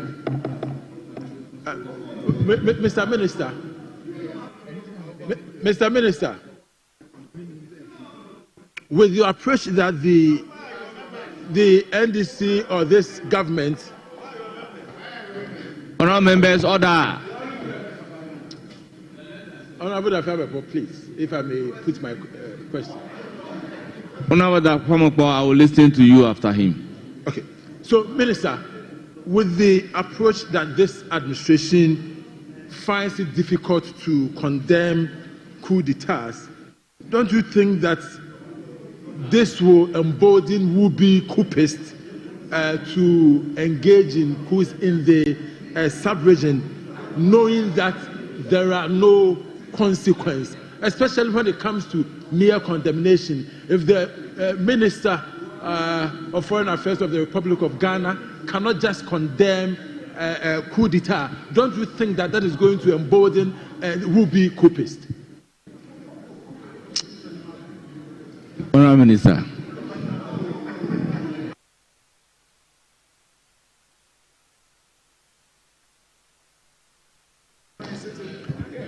I'm grateful, Right Honourable Speaker. Right Honourable Speaker, when these coups occurred more than a year ago, the position of ECOWAS, the position of Ghana, was made clear and well articulated.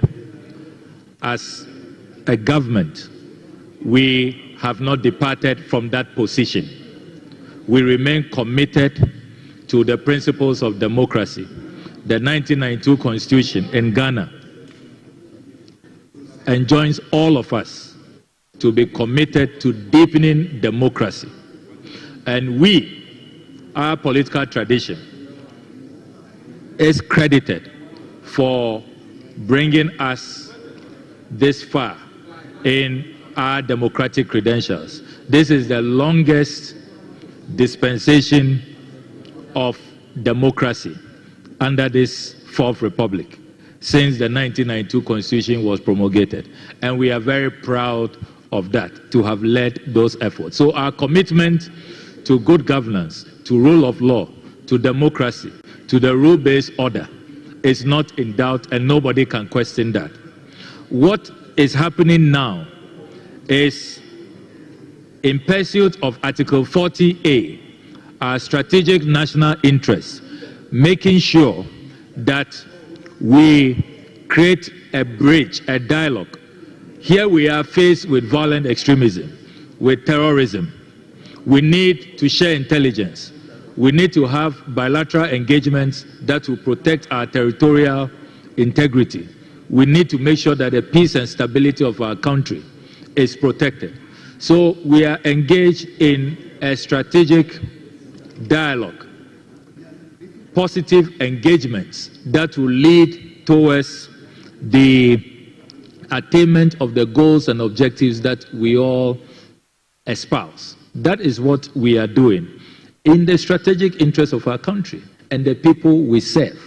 So this is not a period that requires, if you like, unguarded statements, bombastic statements, calling out people, attacking people. That will not help us. This is a period that requires diplomacy, that requires tact, that requires sober reflection. It requires a lot of wisdom and cautious rapprochement.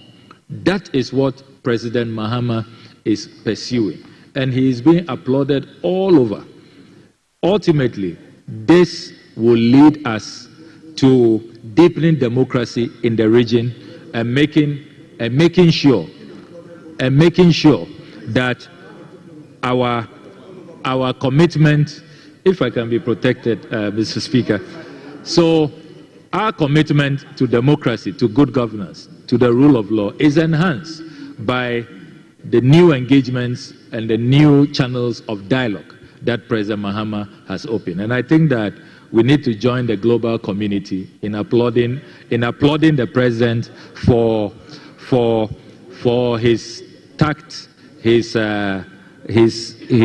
leadership, the vision that he has brought to bear, which has made him the lead mediator between ECOWAS and AES. It takes a lot of skill, a lot of tact, a lot of maturity, a lot of vision to be able to achieve what President Mahama has achieved. And I think that we need to commend him for that. I thank you very much, Mr. Speaker. Thank you, Honourable Minister. Yes, Honourable John Jinapo. Thank you very much, Mr. Speaker. Mr. Speaker, in answering the question, the minister talked about strategic dialogue. He also re-emphasized positive engagement and capped it up with wisdom and a sense of tenacity and purpose, and ensuring that good governance permeates all facets of society. Mr. Speaker, having re-echoed these positive commitments, I wish to find out from the Minister of Foreign Affairs whether His Excellency President Mahama and his government would consider extending these positive tenets beyond the West African sub-region and take across the world in the spirit of ensuring that there's good governance. Thank you very much, Right Honourable Speaker.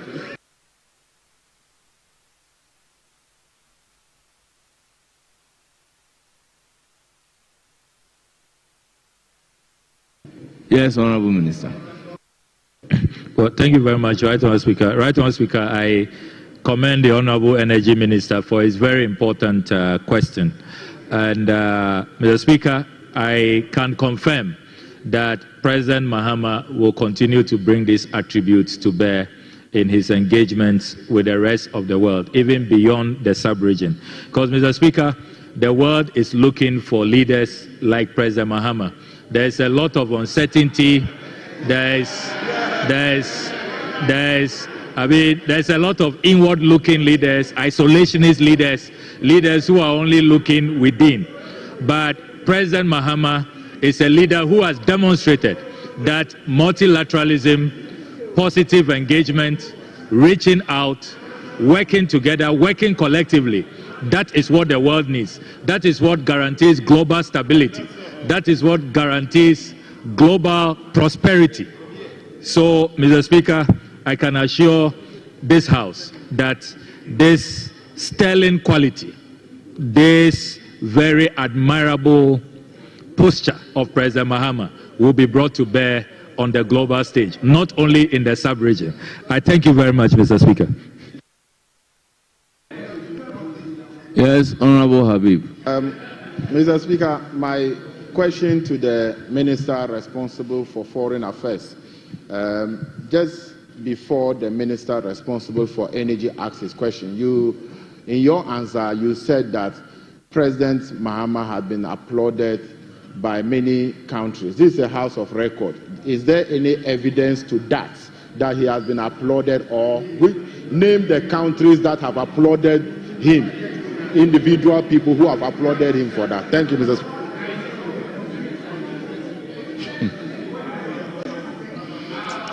Yes, Honourable Minister.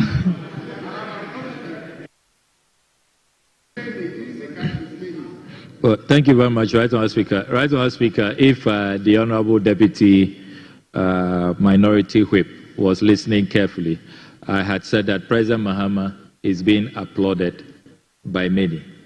I didn't say countries. So his question does not arise that I list countries.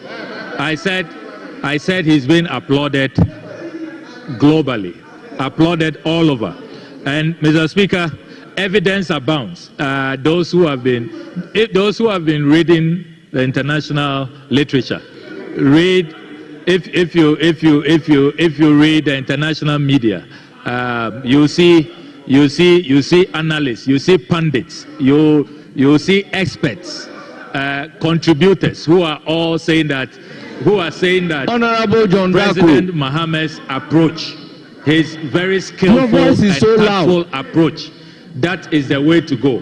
And I've already told you that he has received invitations from a number of leaders on the continent to come and have discussions on the recent tour that he has carried out within the AES bloc. So there is no doubt that President Mahama is being applauded. Here in Ghana, if you follow even media reports, media reportage, he is being applauded by many for the skill, the tact, the maturity that he has brought to bear. And I know that deep down the hearts of my colleagues, they are also in awe. They are very proud of President Mohammed's diplomatic prowess. I know that if they were allowed to admit that publicly, I know that they will do that. I'm thankful, Mr. Speaker. Honourable members, leadership.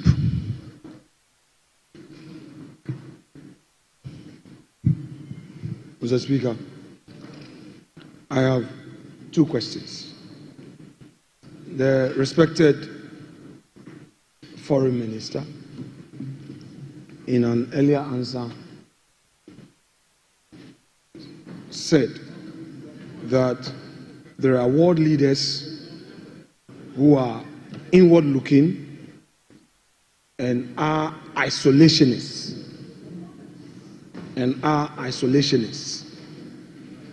And these are not the attributes of President Mahama. I want to know from him. This is a House of Records. I want to know from him, who are these world leaders who are inward looking and isolationists? Who are these world leaders who are in office now that he's referring to? Thank you very much. Honourable Minority Leader, did he say the world leaders are in office now? Mr. Speaker, please, respectfully, context. He asked, maybe I'll give you a background again, though we are all in this chamber. Honourable John Jinapo talked about the attributes of the president and asked whether beyond the sub-region the president would go extend his diplomacy across the borders, beyond the borders of West Africa. The foreign minister, in an answer, observed that there are current world leaders who are isolationists and inward-looking. And these are not the attributes that President Mahama has. In his own words, maybe we can pause and call for the transcripts. That's what he said. It's not a matter of he related it to past leaders. Mr. Speaker, he contextualized it to refer to current world leaders. That is why I want him to bring clarity and let us know, because he's a foreign minister of the country, of our country. If there is any world leader who is an isolationist and an inward-looking leader, he is now dealing with world leaders. He should let us know so that we will be guided. That's the question to him. He said it, not mine. Honourable Minister. Thank you very much, Right Honourable Speaker. Right Honourable Speaker, the minority leader is right that I did use those words, and we are seeing a rise in isolationism and inward-looking leadership. But the minority leader knows that the good dictates of diplomacy does not permit me to mention names. It will not be in our strategic national interest to mention names. We all know we're describing the qualities of President Mahama. We are talking about his belief in multilateralism, his belief in the collective approach, his belief in reaching out, in making sure that we all work together as a people, and that once we are united and integrated, there is more we can achieve than being inward-looking and being isolationist. So I think the point has been made.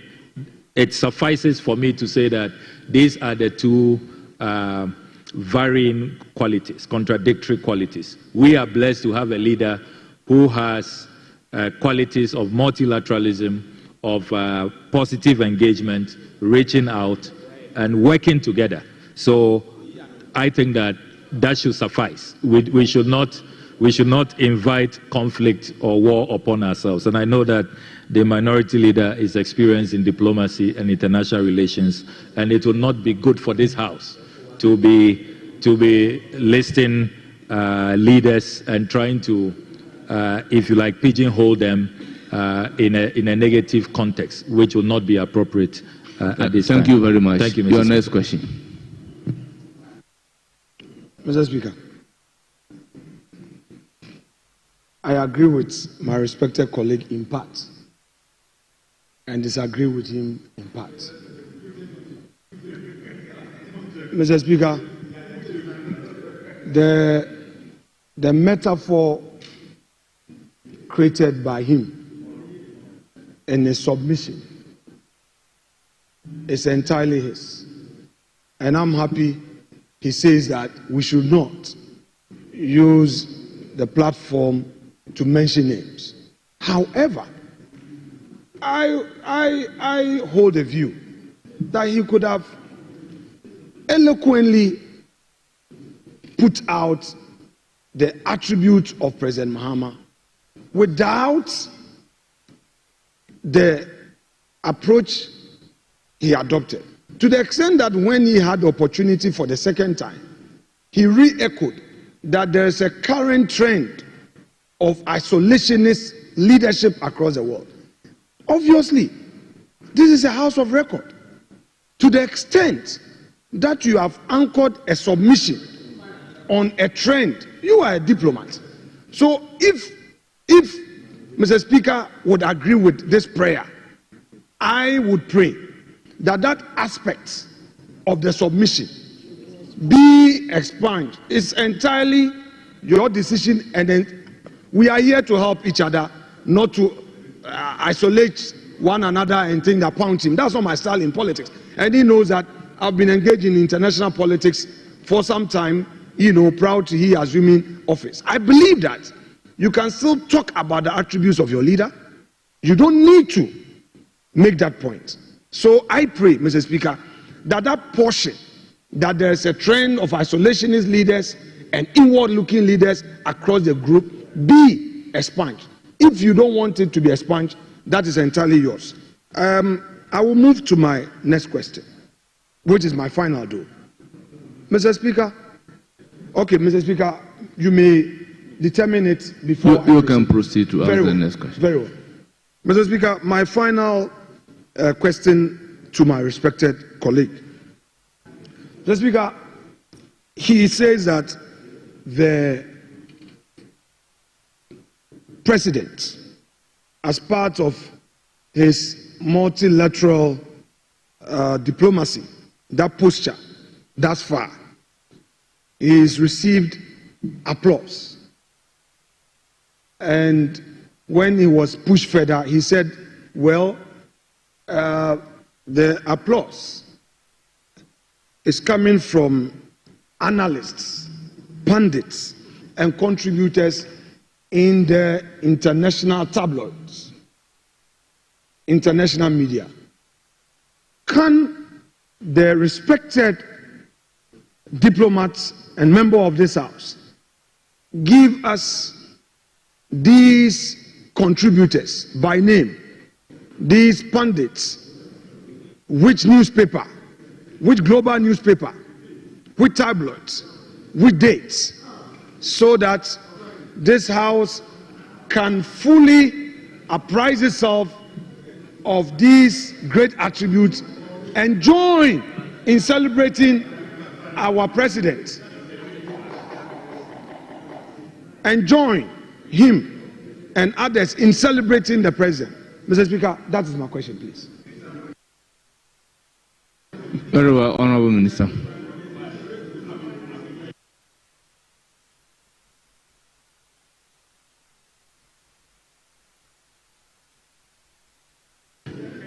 Well, thank you very much. Thank you very much, Right Honourable Speaker. Right Honourable Speaker, just to address the first part of the minority leader's concern.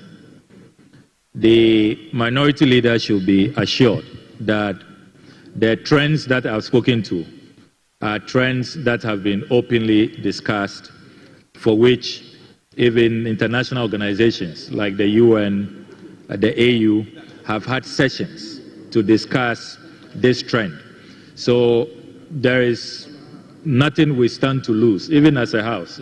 Actually, in the coming weeks, I will be bringing a statement here on that threat and what we can do as a house to be more resilient, because the requirement of what is going on now in the international arena is that African countries in particular, including Ghana, must fashion out new foreign policies that makes us more resilient, that makes us more self-reliant, so that we do not have to depend, because the global order has changed.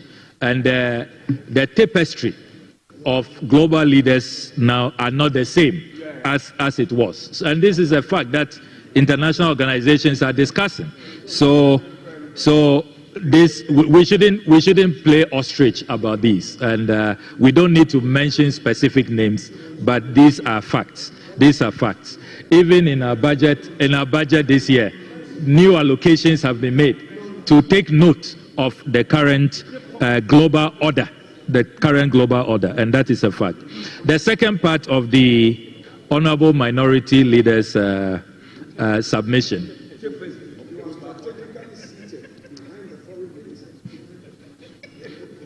The second part of the minority leaders, can the minority leader, I'm responding to you. I'm responding to you. The request by the minority leader is very much in order, and I'm willing to table that. I'll table all the links. There's VOA, there's Financial Times, there's Le Monde, there's New York Times. I'll table all of that and make all those articles available. So, Mr. Speaker, please be assured that is an exercise I'm very, very happy to produce. But, Mr. Speaker, on a lighter note, the minority leader and I, we like that. On a lighter note, I'm wondering where the minority leader was when his colleagues behind him were calling on me to condemn specific world leaders. Specific world leaders. They were calling on me to condemn them, and I stayed away from that.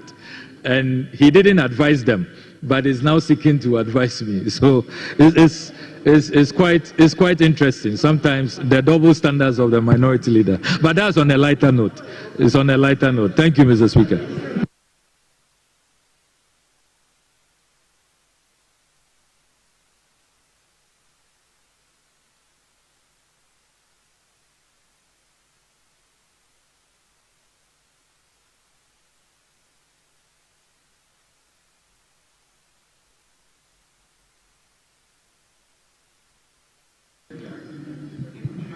Honourable members, let there be order. Honourable Minority Leader, you have the floor. Thank you, Mr. Speaker. In this House, we say that this is a House of records. So when somebody says something and it's not for the records, same cannot be relied upon to make a submission, whether seriously or on a lighter note. So I would want my respected colleague, although on a lighter note, to withdraw the submission to the effect that I approach matters with double standards. No, that is not me. I mean, Hansard, 30 years from today, 20 years from today, our kids will come and read Hansard. So we have to deal with matters of record. So, Honourable Minority Leader, we know you are a man of single standard, not double standard. No, Mr. Speaker, let's double standard should be expunged from the record. So, yeah, Mr. Speaker, I just want that to be done. Yes, so, that is what I have done. Very well. Yes, Mr. Speaker, yes. that said, let me plead with our respected foreign minister. Although he says that he doesn't want to mention a name, which I agree with. But, Mr. Speaker, we are learning and will continue to learn. Doesn't he think that it wouldn't be too much for him to take away that phrase a trend in isolationist leaders. Because, Mr. Speaker, Mr. Speaker, we are guiding ourselves as leaders. This is a serious matter, and I don't want our foreign minister to be cited in any tabloid to have said that, yes, President Mahama has the attribute of reaching out beyond the borders of his country and even beyond the borders of West Africa. And he is not acting like the way other isolationist and inward-looking leaders are doing now. I think it's a bit on the hard side, especially when this House is not being given the opportunity to know who these leaders are. Can that one go off? Again, I think that it will be in the best interest of our foreign minister to take that phrase out. It wouldn't hurt. Just for the good of his own diplomacy. That's all I want to say. Honorable Minority Leader, he even stated categorically that he may bring a statement to that effect, and it's a matter being discussed at the international scene. Honorable Deputy Majority Leader, any question for him? Thank you, Mr. Speaker. Mr. Speaker, you've done with all the questions. Yeah. Mr. Speaker, I think we've done with all the questions to the foreign minister. You don't have a question for him? No, I don't have a question. Very well, very well. Honorable members, let me thank the minister responsible for Foreign Affairs for attending upon the House and providing answers to the substantive question and many supplementary questions. Honorable Minister, thank you very much. You are hereby discharged.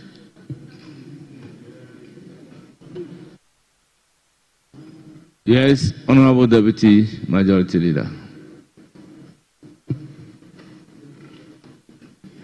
Speaker, may we pray you to consider the items listed on the addendum, other paper addendum 2.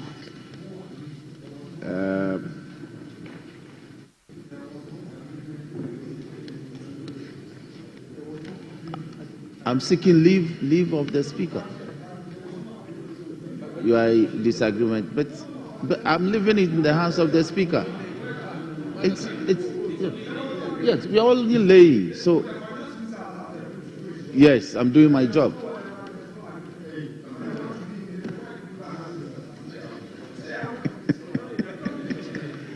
Honorable members, yes, the Finance Minister has been with us for some time. Yeah. May I plead with you so that we vary the order of business. Oh, please, Mr. Speaker, this attitude of you have to stop this. It's not doing, no, please. You can't say that it's doing the front bench business for them. You can't do that. You cannot do that. You cannot do that, please. So, Mr. Speaker, that is why we are seeking your leave to vary, yes, and so that we move to addendum, other paper addendum 2, so the instruments can be laid in agreement with the leader on the other side, on the agreement with the other. We've already had agreement. We've already had agreement. Mr. Speaker, thank you. The Finance Minister has been with us for some time now. Application has been made to vary the order of business to representation of papers. Mr. Speaker, the Majority Chief Whip must learn the rules very fast as he's just in leadership. On which record did I say you are doing their bidding? On which record? Did I speak to the mic? On which record did I say that? So he cannot just be on his feet and allege that Honorable Habib, I've heard you, Honorable Habib. I've heard you loud and clear that the Speaker is doing the work of the front bench. He was speaking to the mic. Mr. Speaker. Honorable Habib, though you didn't speak into the microphone, but I've heard you loud and clear. The Speaker is doing the work of the front bench. Mr. Speaker. I've heard you. Mr. Speaker, I have been on that side as a leader before. I have been on that side as a leader before. So, Mr. Speaker, I have been on that side and I have made several applications. So what I was seeking to tell you is that, Mr. Speaker, is to the effect that the majority whip, chief whip, was not even in the chamber when we start the discussion of this addendum paper. So on which you were not here. Yes, the finance minister have been here for some time, and the finance minister have engaged. The deputy majority whip, majority leader had engaged on the addendum, which we don't have a problem. But the majority chief whip was not here. So he cannot speak to it when he was not here, when we agree on that. On that note, Mr. Speaker, we have no difficulty in the minister responsible for finance to do addendum 2. But Mr. Speaker, after raising the issue, you can see that, they are now here for that matter. Even though they are not still not up to 91, they don't still have the numbers, but we don't have any difficulty on this. Thank you.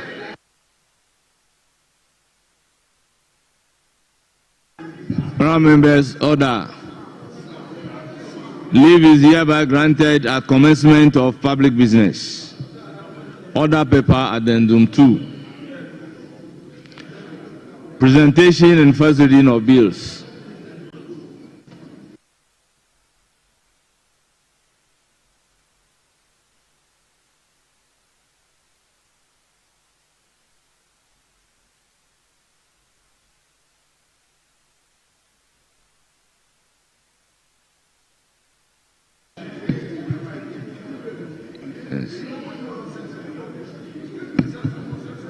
Honourable members, item numbered A on the order paper addendum 2, electronic transfer levy repeal bill 2025. An act to repeal the Electronic Transfer Levy Act 2022, Act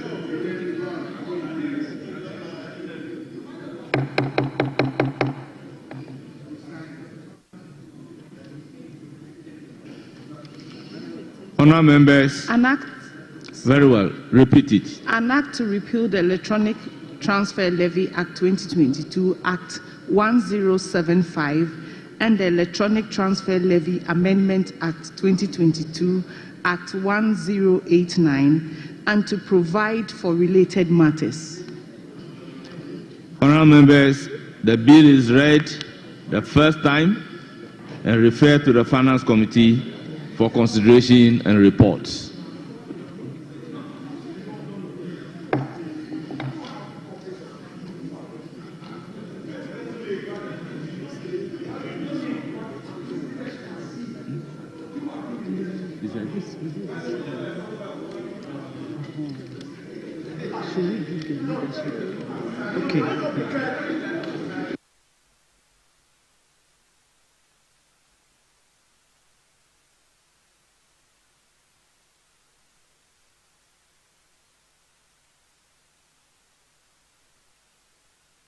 Mr.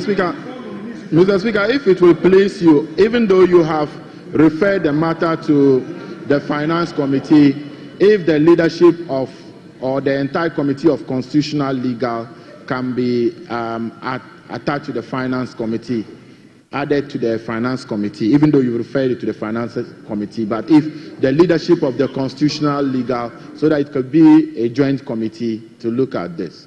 Thank you, Mr. Speaker.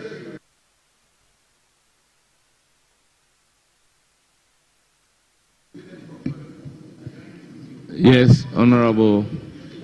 Speaker, I agree with the Honourable First Deputy Minority Whip to the extent that we join the leadership of the Committee of Constitutional and Parliamentary Affairs, not the entire committee, but the leadership of the committee. Honourable members, these are purely financial bills. I wouldn't have a problem if the leadership of Constitutional Legal wants to assist the Finance Committee, but it should not be a formal referral to a joint committee. Honorable members, this is not the first time we are going through bills of this nature, so the referral to the Finance Committee should suffice. And honorable members, let me also place on record that it is after the presentation and the first reading of the bill that copies of the bill are distributed to members.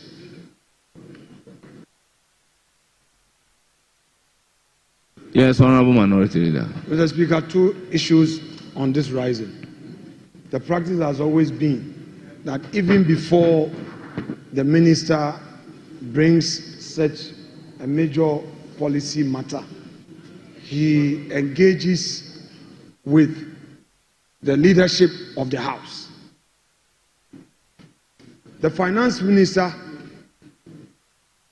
was a minority leader and also a majority leader of this House.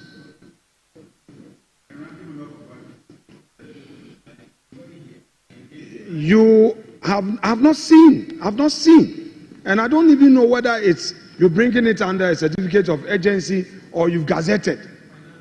No. I want to find out. I need to know. Yes, it doesn't matter. I need to know. So at least I should know. Because, Mr. Speaker, if you look at his budget, because I'm concerned, you proposed some 1.5 billion to the Ministry of Agriculture. And then if you look at the expenditure, the allocation, you gave them 924 million. So these engagements help. You know, when you were the ranking, you could spot some issues and engage. Honorable Minority Leader, I believe strongly that next week the budget is coming forward for debate. Mr. Speaker, don't get me out of context, respectfully. Mr. Speaker, we are not debating the budget. But there are procedural matters that we need to bring to his attention. You are a man of procedure. Practices of this House must be respected. How does the minister bring a major policy issue? Leadership is not aware. He's only saying he engaged. So I've not seen it. The whole of yesterday, I was around. He has my number. I've been in the office. I've not seen it. And I'm seeing this the first time in this chamber. That is unacceptable. That is unacceptable. Yes, Honorable Finance Minister. Mr. Speaker, today won't be the first time for a minister responsible for finance to lay a finance bill, either to repeal a bill or amend a bill. Mr. Speaker, I engaged the Deputy Minority Whip when I arrived in this House with the finance bills.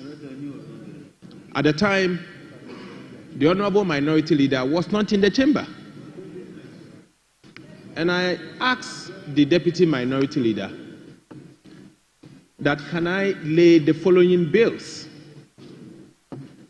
Mr. Speaker, the Deputy Minority Whip is very much aware that we are laying the bills today. Mr. Speaker, I did the engagement even before the order paper was printed. Maybe my former colleague and my former friend, my former friend, now my brother,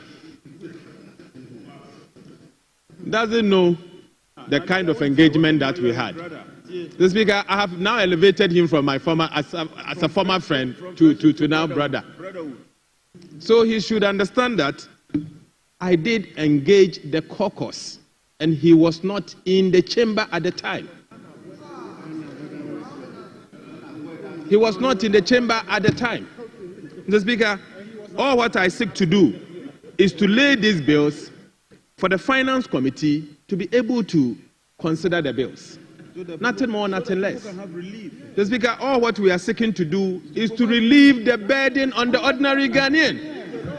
That is all what we are trying to do. That is all we are trying to do. So, Mr. Speaker, if you permit me, I will lay this bill and you urge the Finance Committee to urgently consider this to relieve the burden on the ordinary Ghanaian. Thank you, Mr. Speaker. Honorable Minority Leader, few minutes ago, we listened to the Deputy Minority Whip to the effect that at the time discussions were being held, leading to the Order Paper Addendum 2, Honorable Majority Chief Whip Roxanne Nelson Kwame Eche Dapamako was not even in the chamber. This is a testimony of the fact that some engagement has been carried out. So I will plead with the House, let's make progress and lay these papers to be referred to the Finance Committee.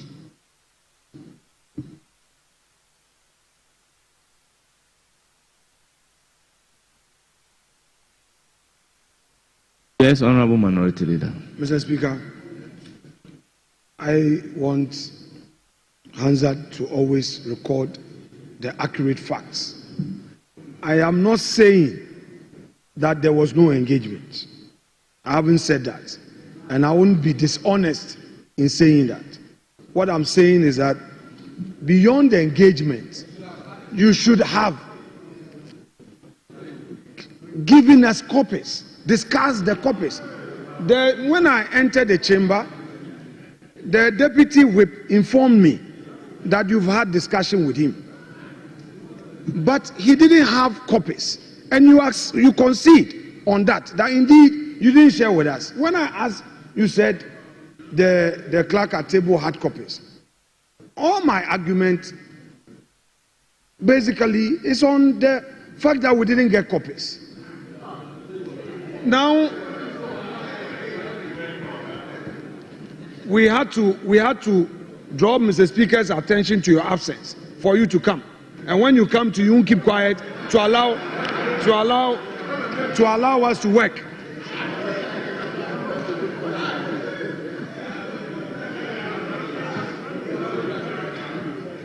Mr. Speaker, so we will proceed to cooperate with the majority side for these bills to be laid.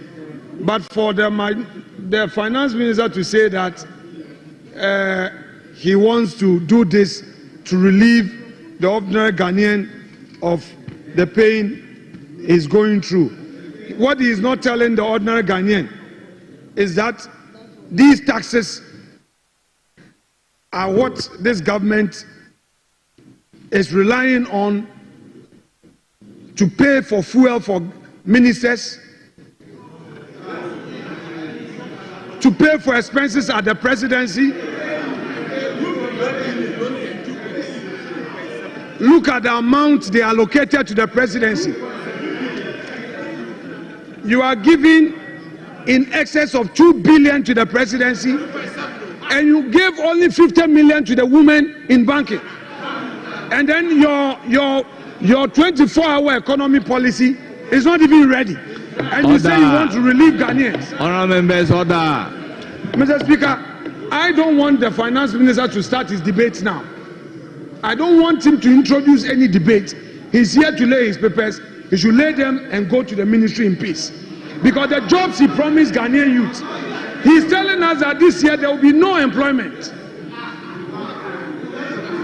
The youth who were in your party office looking for a job, what are you doing for them? What that Jagana for, papa. Honourable members, the item numbered A has been presented and referred to the Finance Committee. We now move to the item numbered B on the Order Paper Addendum 2. Mr. Speaker, please indulge me. Mr. Speaker,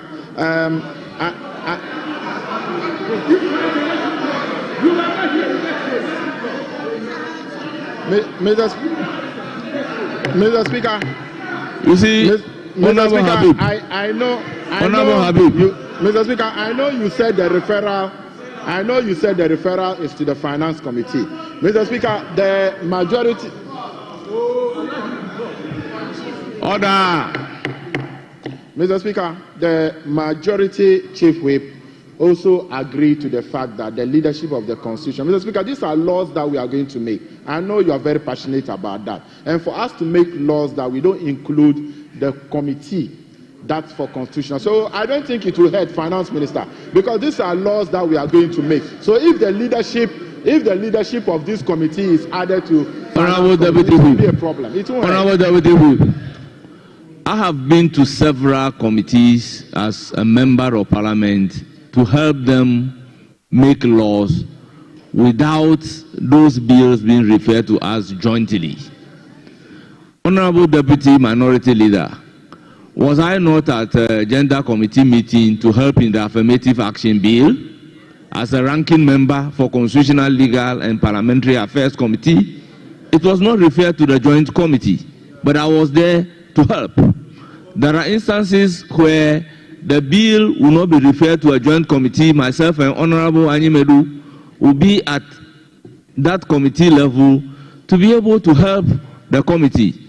By practice in this house, financial bills are not jointly referred. Yes, Honorable Anyimedu. Mr. Speaker, I think it is without prejudice that this application is made. And I have the authority of the Chairman of Constitutional Legal, Honorable Shaibu Marhama, that this application be made, that at least leadership of Constitutional Legal be added. Mr. Speaker, since you have the authority to make the referral to the Finance Committee, as has always been done, and to add the leadership of Constitutional Legal, I think we are only formalizing this. And if we all agree, because these are laws and these are financial laws, I agree.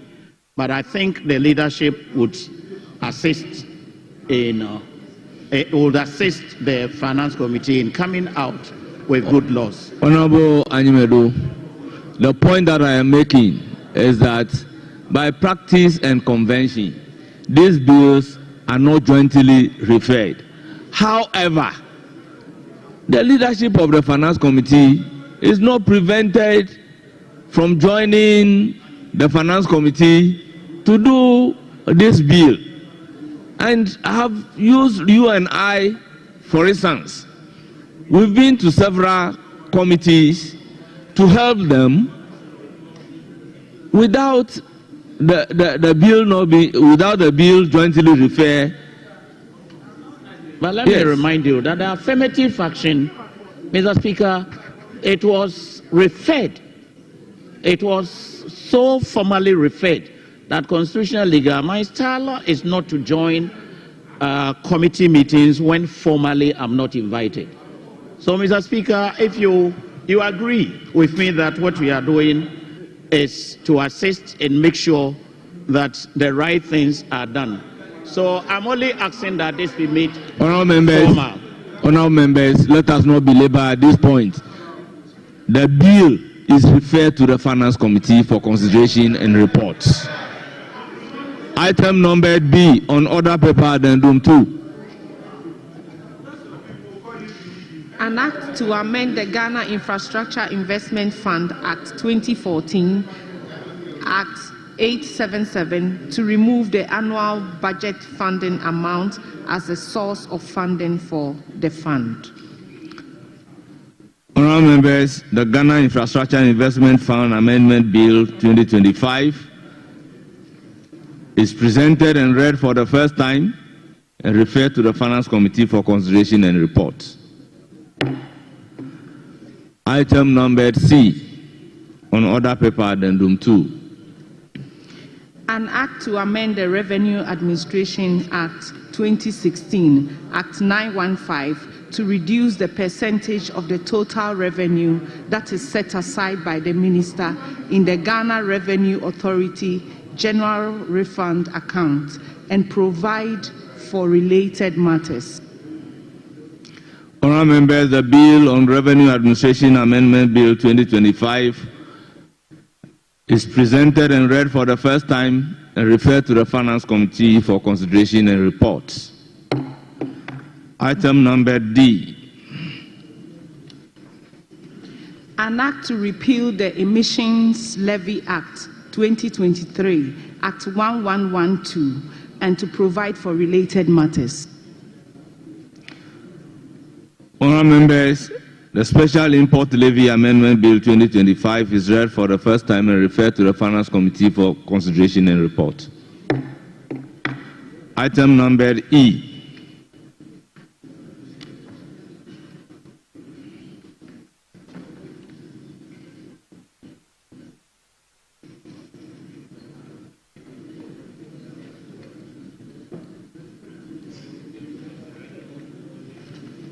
An act to repeal the Emissions Levy Act 2023, Act 1112, and to provide for related matters.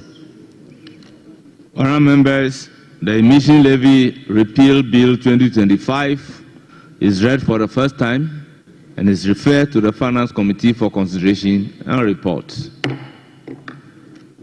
Item numbered F on the order paper addendum 2. An act to amend the Income Tax Act 2015, Act 896, to remove withholding on lottery winnings, remove withholding tax on purchases of unprocessed gold, and provide for other related matters. Honourable members, the Income Tax Amendment Bill 2025 is read for the first time and referred to the Finance Committee for consideration and reports. Item numbered G on order paper addendum 2. An act to amend the Growth and Sustainability Levy Act 2023, Act 1095, to extend the sunset clause to 2028, increase the rate of levy from 1% to 3%, and to provide for other related matters. Honourable members, the Growth and Sustainability Levy Amendment Bill 2025 is read for the first time and accordingly referred to the Finance Committee for consideration and report. Item numbered H on order paper addendum 2. An act to amend the Earmarked Funds Capping and Realignment Act 2017, Act 947, by expunging the National Health Insurance Fund, Ghana Education Trust Fund, Road Fund, transfers to Ghana National Petroleum Corporation from Petroleum Revenue, Mineral Income Investment Fund, Ghana Infrastructure Investment Fund from the schedule, and to provide for related matters. Honourable members, the Earmarked Funds Capping and Realignment Amendment Bill 2025 is read for the first time and accordingly referred to the Finance Committee for consideration and report. Yes, Honourable Deputy Minority Whip. Mr. Speaker, I rise under Standing Order 1633. And with your permission, I read. After the presentation of a bill, a member may ask the sponsor to offer a short explanation statement on the bill, and the sponsor shall comply. Mr. Speaker, and if you look at order paper addendum item F, Income Tax Amendment Bill 2025. Mr. Speaker, if the minister can offer a bit of explanation to this, a bit of a background, because when the minister responsible for finance was reading his budget, and I think in I don't know whether it's paragraph 142. So, when you are Honourable Minority, Mr. Speaker, I Honourable Deputy Minority Whip. For my. So you are requesting the minister to make a brief statement about the bill that is laid. Which particular one? Because the last one laid is Earmarked Funds Capping and Realignment Amendment Bill 2025. Is that what you are seeking the minister to give a brief? Mr. Speaker, probably you didn't get me right. After referring to the specific order, I said item F on other paper addendum. That is the income tax amendment. And you know, when the clerk at table was reading it loud, they talked about the 10% withholding tax on winning of lotteries and other. I will then proceed to give the floor to the Minister of Finance. Minister of Finance, just a brief statement on Income Tax Amendment Bill 2025. Mr. Speaker, the amendment before us is seeking to remove the withholding tax on bet winnings. Bet winnings. The Speaker, as part of the NDC manifesto, we promised to remove withholding tax, being 10% withholding tax that was imposed by the previous administration, and that collection began in August 2023. What we are seeking to do is to remove the 10% withholding tax on all bet winnings, as promised as part of our manifesto. The Speaker, aside that, the same income tax amendment bill is seeking to remove the 1.5% withholding tax on all unprocessed gold from small-scale mining. That is what the income tax amendment bill is seeking to do. Thank you, Mr. Speaker. Mr. Speaker, Thank you, Minister. Mr. Speaker, I just want to, that's the same income amendment bill. Minister, I want to refer you to your budget statement. You stated that we will abolish the 10% withholding tax on winning from lotteries, also known as betting tax.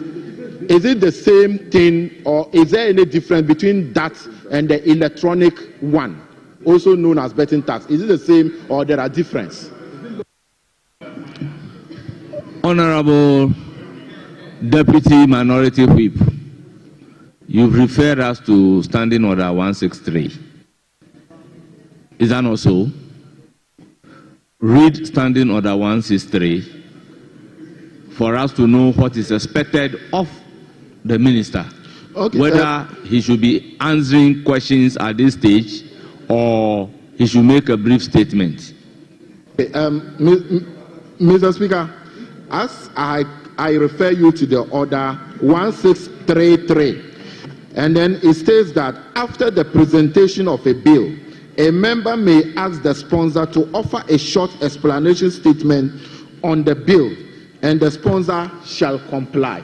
But therefore, Mr. Speaker, I was asking him, because in his budget statement, he said he's abolishing 10% withholding tax on lotteries winning, which has never been implemented anyway. So that is it why, different from Honorable Habib, that is why I am engaging you to the effect that the standing order is giving the authority to a member to ask the minister after the presentation to give explanatory statement, which you did, and the minister has given you the explanatory statement. That ends it.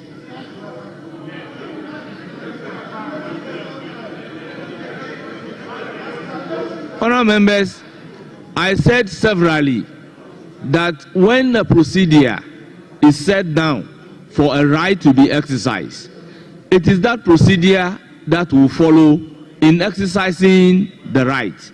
The very order that you stood on was very clear to the effect that if a member is desirous, can ask the minister upon presentation to give explanatory statement.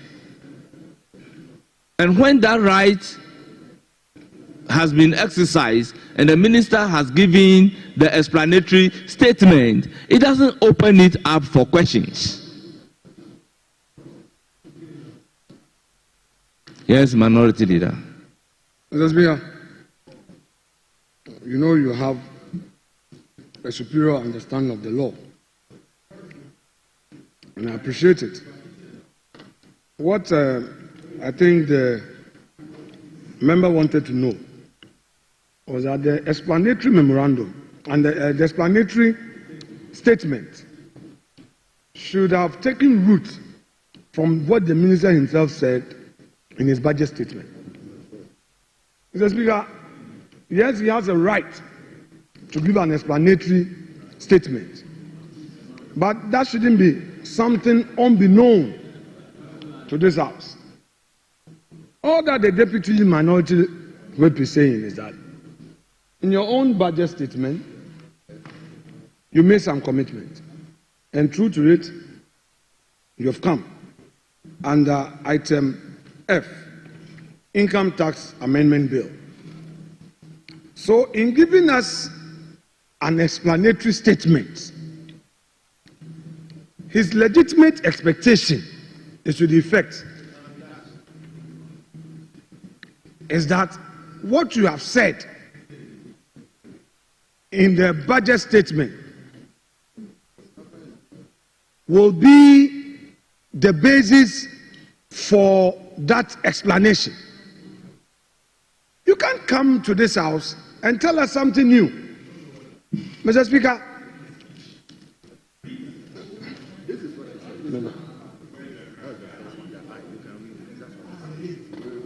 Mr. Speaker, you know, Dr. Forson was once a leader in this House, and he knows that when we were working together, there was no way I said anything outside of the records. He said he didn't say so. Let me refer him to his statement. Paragraph 141. Mr. Speaker, we will abolish the 10% withholding tax on winning from lottery, otherwise known as the betting tax.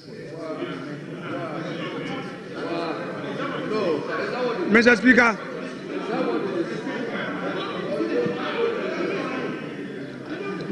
this is a house of debate. Please, Mr. Speaker, this is a house of debate. A member must patiently listen, so that if you are opposed to my views, you rise in your seat. You know, from your seat where you belong, then you oppose me. Mr. Speaker, so the minority whip is not asking for a question. He's not asking the minister a question. Neither is he demanding something from the minister outside of what the minister has said. When we are enacting a law, we bring a bill. There is always this memorandum that gives a background to the bill. Mr. Speaker, what is the background to this item F? The background to it is that there was a certain tax by the previous government, which tax was implemented. Mr. Speaker, we can do the propaganda out there, understand. As politicians, we can do what we want to do. But when it comes to the facts, we cannot depart from them.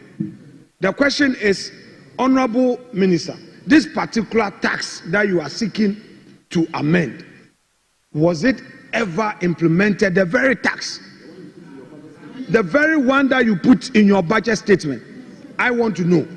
So the deputy whip is only asking you to explain, and in explaining, you cannot go outside of what you have already told this House. That is his contention. Honorable Honorable Minority Leader, you see, I will plead with the House, particularly the senior members of the House, that because of the attrition rate, we have a lot of new members, and there is a need for us to carry them along procedurally.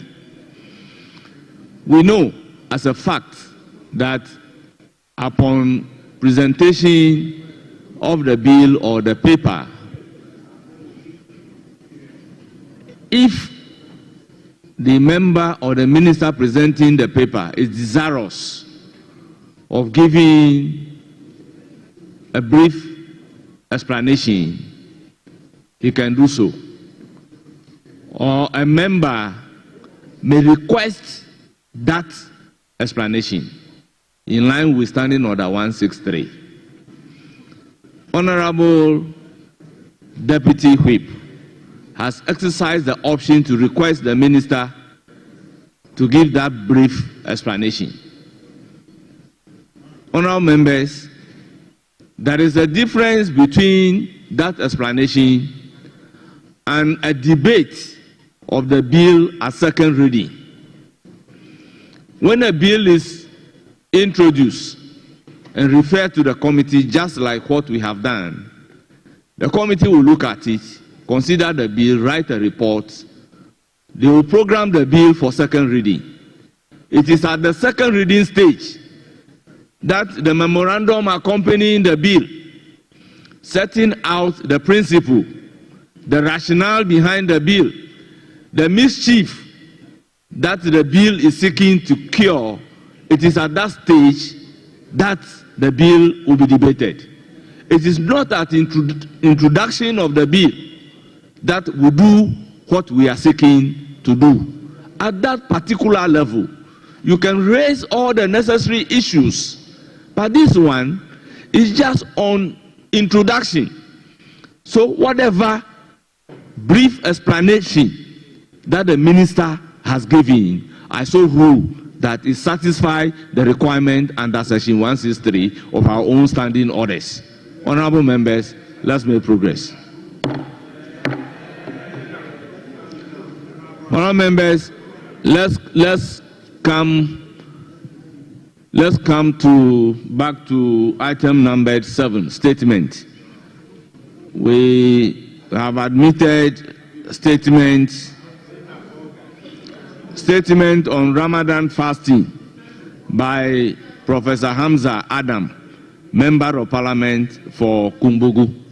Honorable Habib, you can go ahead and accuse me for doing the bid of the front bench of the majority. Mr. Speaker, you know I have utmost respect for you. I will never say that. I will not say that, Mr. Speaker. Mr. Speaker, Honorable Member for Kumbugu, you have the floor. Honorable Member for Kumbugu, you have the floor.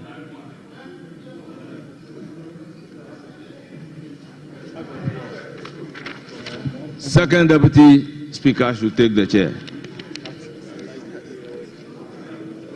Thank you for the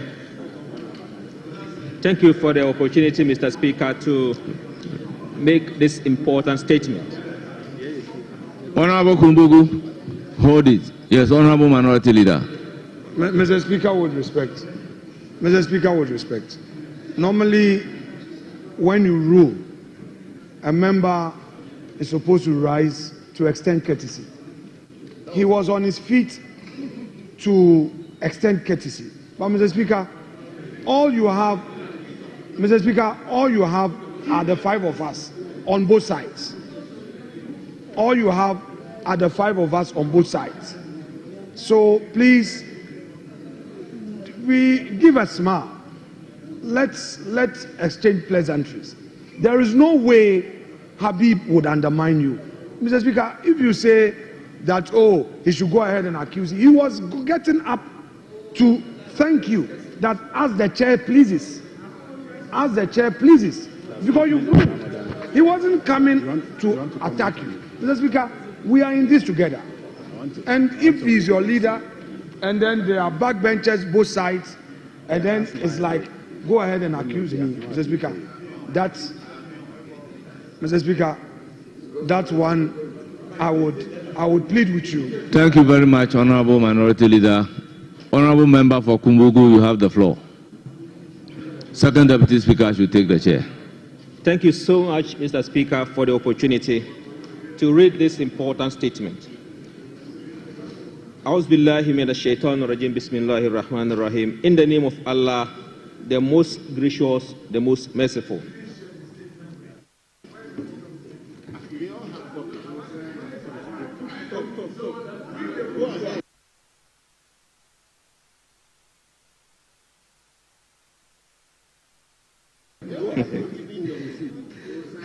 Right, Honorable Speaker, it's with great pleasure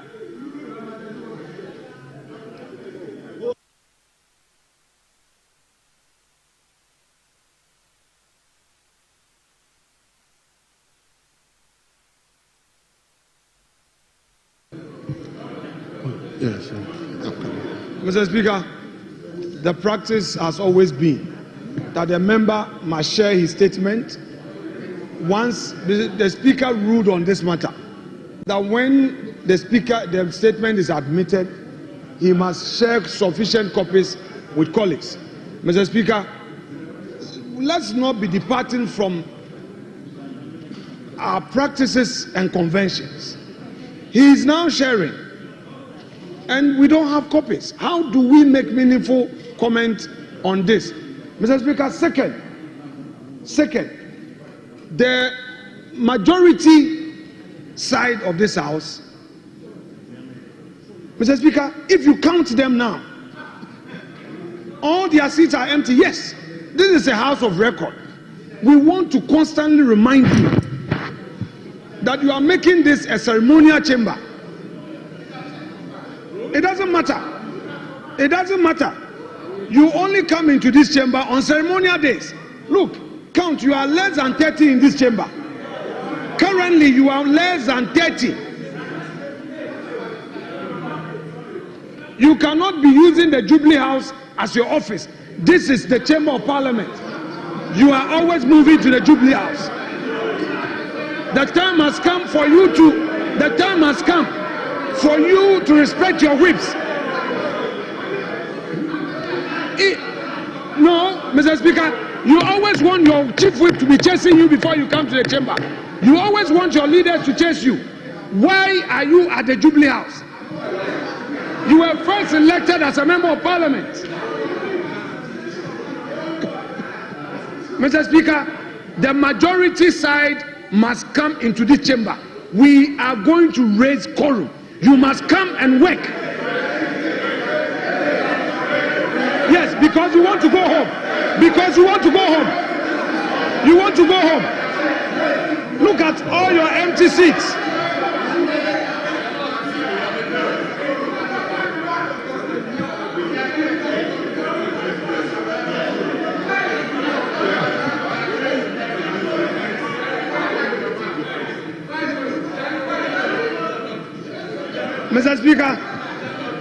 Mr. Speaker, you don't come here claiming that you are 187, yet you enter this chamber with 30-40. Mr. Speaker, today is Thursday. On Tuesday, I observed something very disappointing. Honorable Doyo had to be chasing people to sign. Why do you make the work of your leaders difficult? You don't come to work. You must always be whipped before you enter the chamber to do your parliamentary work. Mr. Speaker, you currently are 41. You are not even up to 50. 41 of 187.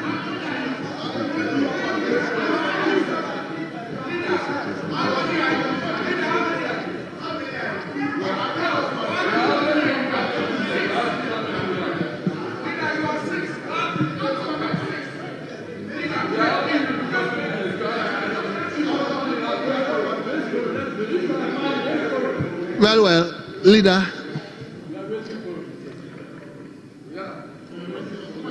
Mr. Speaker, this is a House of records. our rules and the Constitution must be respected. Mr. Speaker, they came into office promising jobs. Yet, they are not giving jobs. Mr. Speaker, there is a net freeze on employment. 3, Mr. Speaker, their own so-called 24-hour economy policy did not find space in the budget. These are matters that must engage the attention.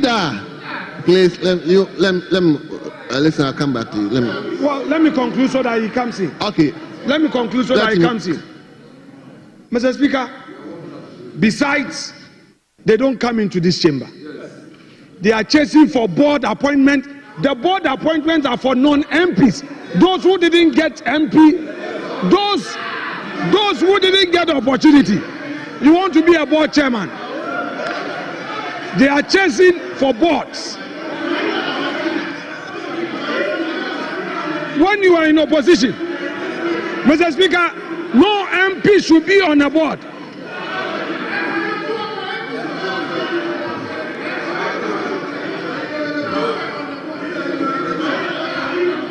Yeah, that is MPP.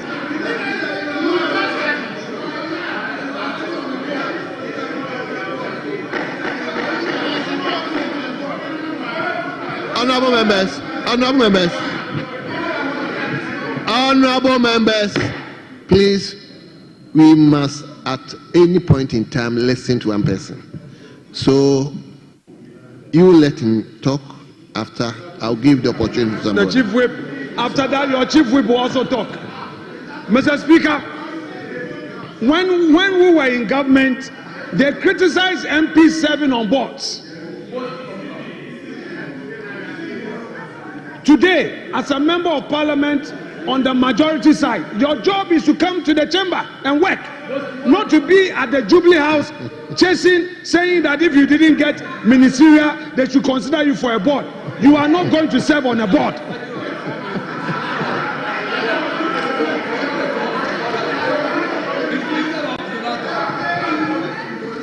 Mr. Speaker, there are 4 more deputy ministerial nominees to be done. 4 more. Meanwhile, we have prominent women in this chamber who have been denied the opportunity to serve in government. Leader. What has happened to the affirmative action? Leader. Thank Mr. you. Speaker, I'm concluding. Conclude. What has happened to the affirmative action? You only appointed 10% women into government. Mr. Speaker, I can mention names of honorable members who worked so hard and today they've been left dejected, depressed and frustrated. Leader, thank you. I thank you, Mr. Speaker. The chief whip, if he so desires, can respond to me. If he responds to me and there's a right of reply, I would exercise that right.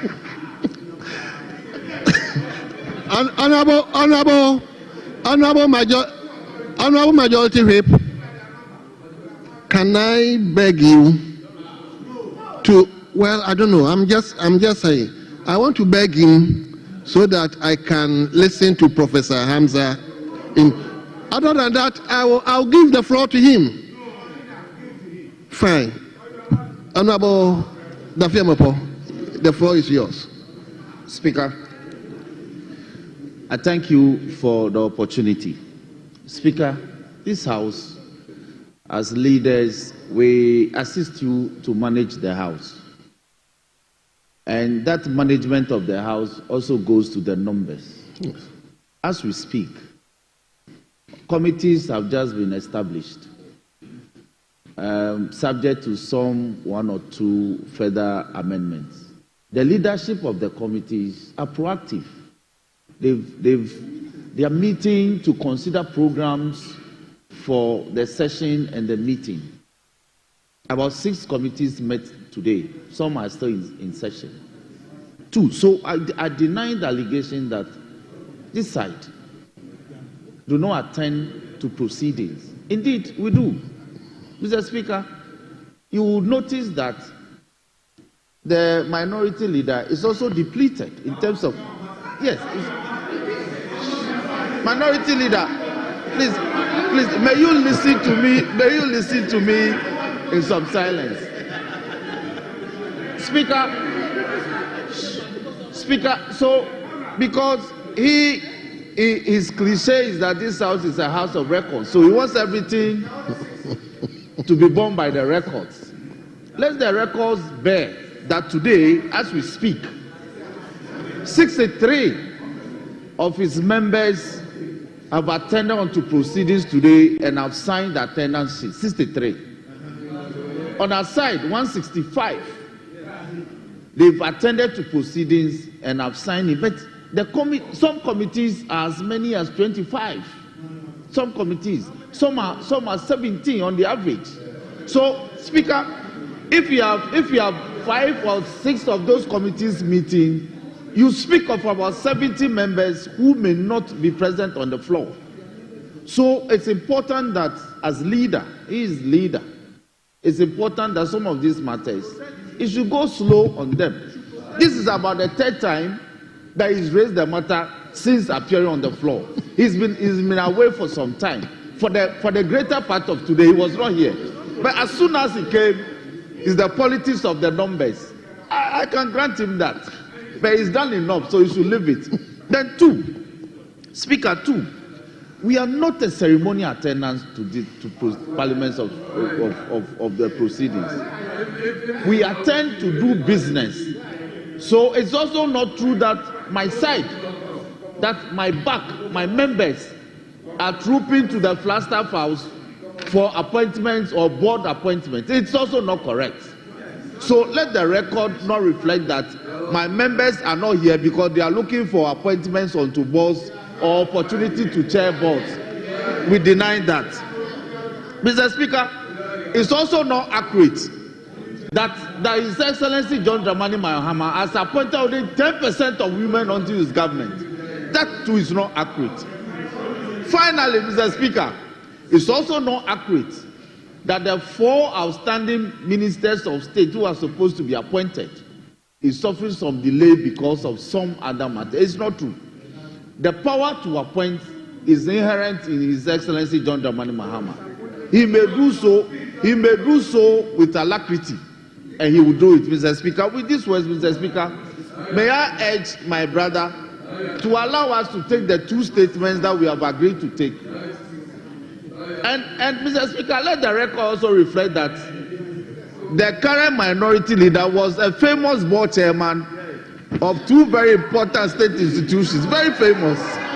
Very famous. So we want to urge him that he should allow sometimes these matters to lie low. I thank you for the opportunity.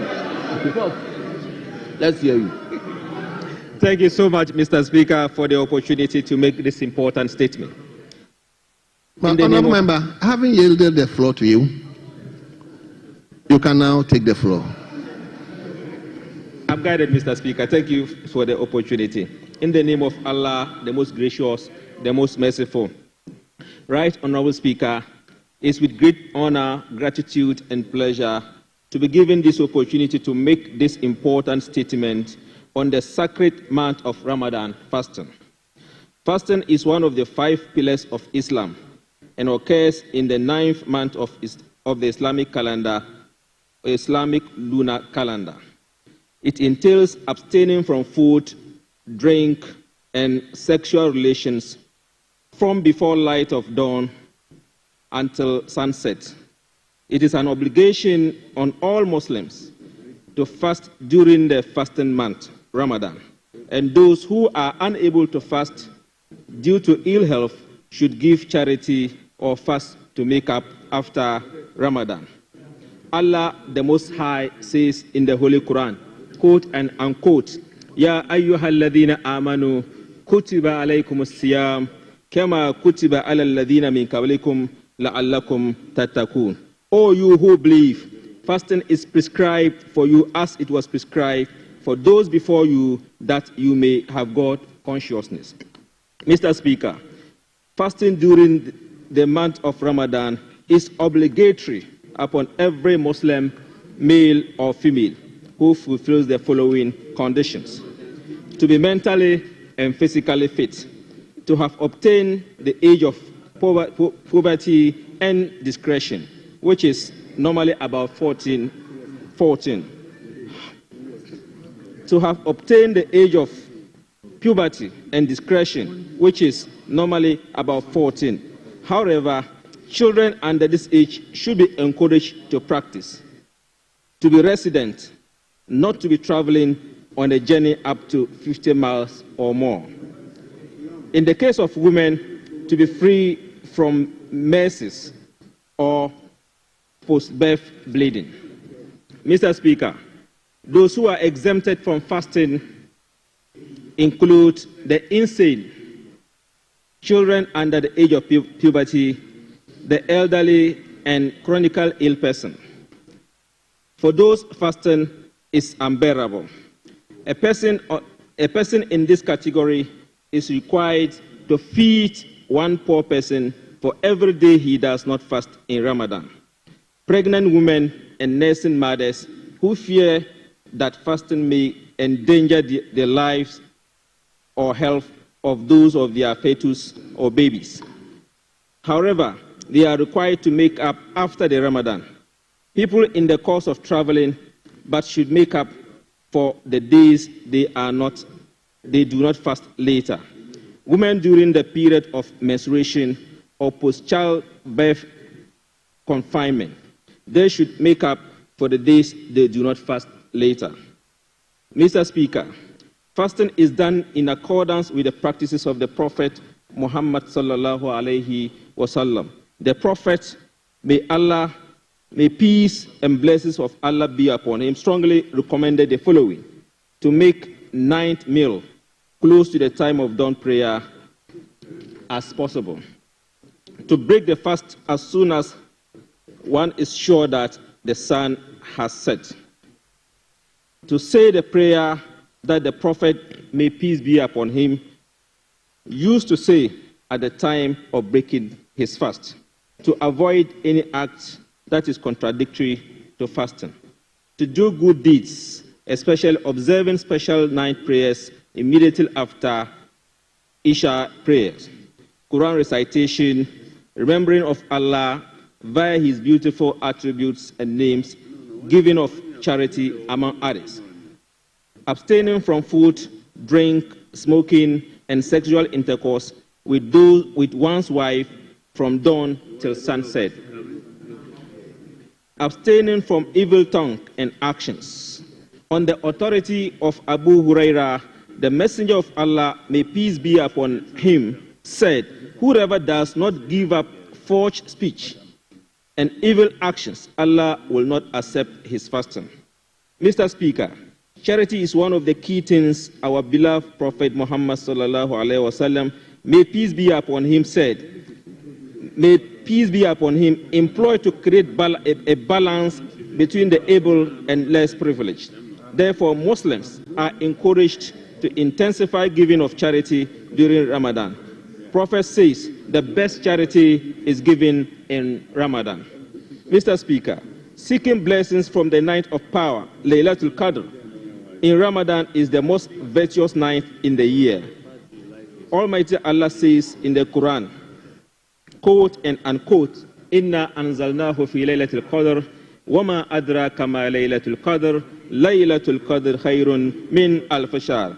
We have indeed revealed this message in the night of power, and what will explain to thee what the night of power is. The night of power is better than 1,000 months.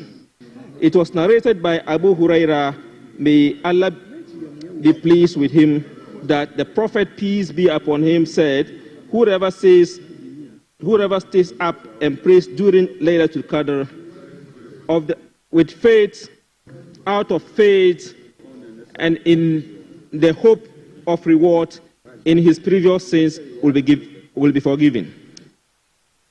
To this end, every Muslim should strive and not to miss the opportunity of obtaining multiple rewards in these days.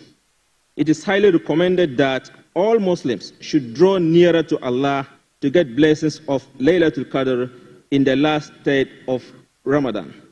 To this end, Mr. Speaker, I call on all Ghanaians to extend supporting hand to our Muslims engaged in fasting by showing kindness, understanding, tolerance, and solidarity. May the Almighty Allah accept our Ramadan and grant all of us our heart desires. I wish all Muslims a blessed Ramadan.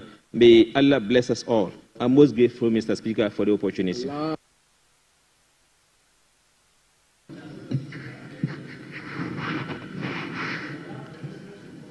Yes, let me go to Ejula. Thank you, Mr. Speaker.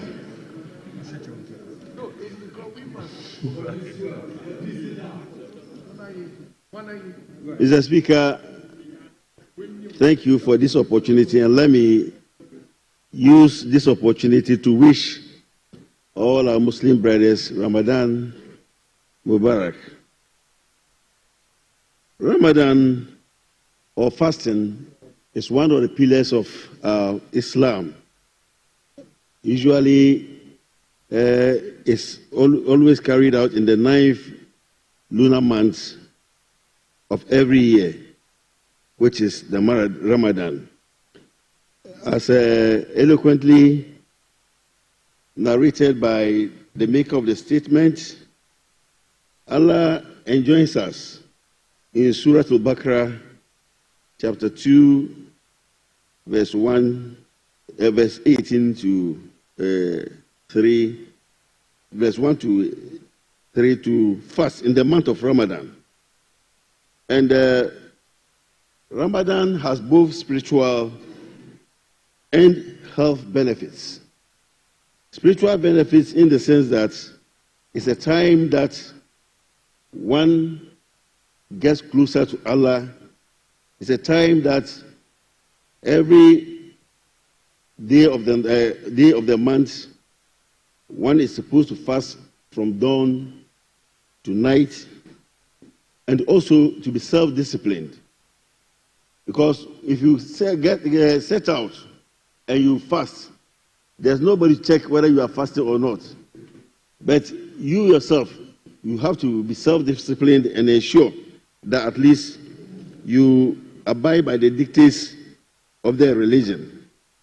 There's no compulsion when you are not in a position to fast. There are avenues, or there are ways that you can atone for not being able to fast, like if you are on a serious journey. But these days, in this modern age, I don't think those things still exist now. Because in this modern age, we travel on cars and in aeroplanes. And it was during the previous era that if people are not able to journey on let's say automobiles, that you are exempted from fasting. But even with that, you pay up immediately Ramadan finishes. Also, lactating mothers and then also pregnant women are exempted from fasting. This is to ensure that at least it doesn't go against their health. Let me emphasize on the need for, on the significance of the last 10 days of Ramadan. It is in the last 10 days that it is believed that we have the night of power, which is the Laylatul Qadr, where it is said that it is as important more than the rest of the nights in the year all round. And that's the day that is found in the last 10 days. So because no one knows the exact date, but at least it's between the odd dates, between either the 21st, the 23rd, the 25th, or the 27th night.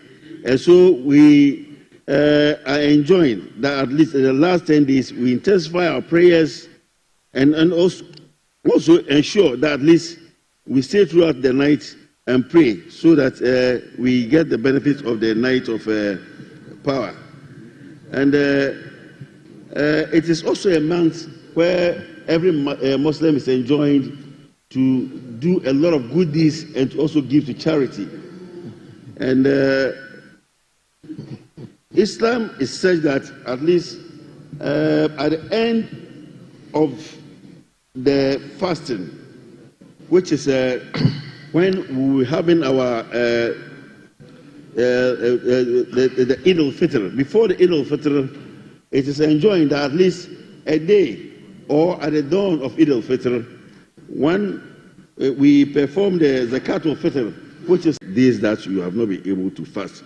And let me use this opportunity to once again wish our fellow Muslims the best of the season, which is Ramadan. May Allah accept our fasts and may Allah forgive us our shortcomings. Thank you very much. Honorable members, please, it's just an indulgence I'm creating from you. Let's keep the comment quite brief so that we can indulge other members. We equally have a lot of statements here. So once I give you the floor, please try and keep it safe. Yes, Honorable. Thank you, Mr. Speaker, for permitting me to contribute to the beautiful statement by Professor Hamza. Mr. Speaker, as Professor rightly said, fasting in the month of Ramadan is observed by Muslims all over the world. And it is compulsory to get involved. But Allah does not burden any soul beyond its capacity. And that is why Allah gave some exemptions to pregnant women, old age, and children under puberty age. Mr. Speaker, the significance of this fasting, as my brother rightly said, has some spiritual and health benefits. The spiritual benefits include connecting to your Creator. If you can all observe that during the month of Ramadan, we normally do away with the social vices that we engage in, only to do good deeds. And Mr. Speaker, it is gratifying to note that in the month of Ramadan, Allah enjoins believers. That's why there's a word he used in the Holy Quran, that Ya ayyuha lazina amanu. Allah talks to believers to observe the fast. The fast is observed for a fixed number of days, either 29 or 30, depending on the sighting of the moon, and then ending it with a sighting of the moon in one's country. The health benefits are a lot, but if you read the whole Quran, you come to a point that Allah says you should fast, and if only you know that there are benefits at the end of the fasting. The health benefits include reduction in cholesterol, weight loss, it lowers your sugar level, and a whole lot. It even takes off the risk of getting cancer, according to the whole Quran and the commentary that goes with it. So, we enjoin every Muslim all over the world to try as much as possible to do some fasting, take part in the fasting in the month of Ramadan, so that the benefits that are accrued and highlighted by the whole Quran you all enjoy that benefits. Mr. Speaker, it is also gratifying to note that as we exempt ourselves from food and drinks and sexual relations, we normally know the impact of exempting yourself from food and drinks. And for that matter, it permits us, and then Mr. Speaker, it permits us to embark on charity so that Allah gives us the blessings that goes with it. So, Mr. Speaker,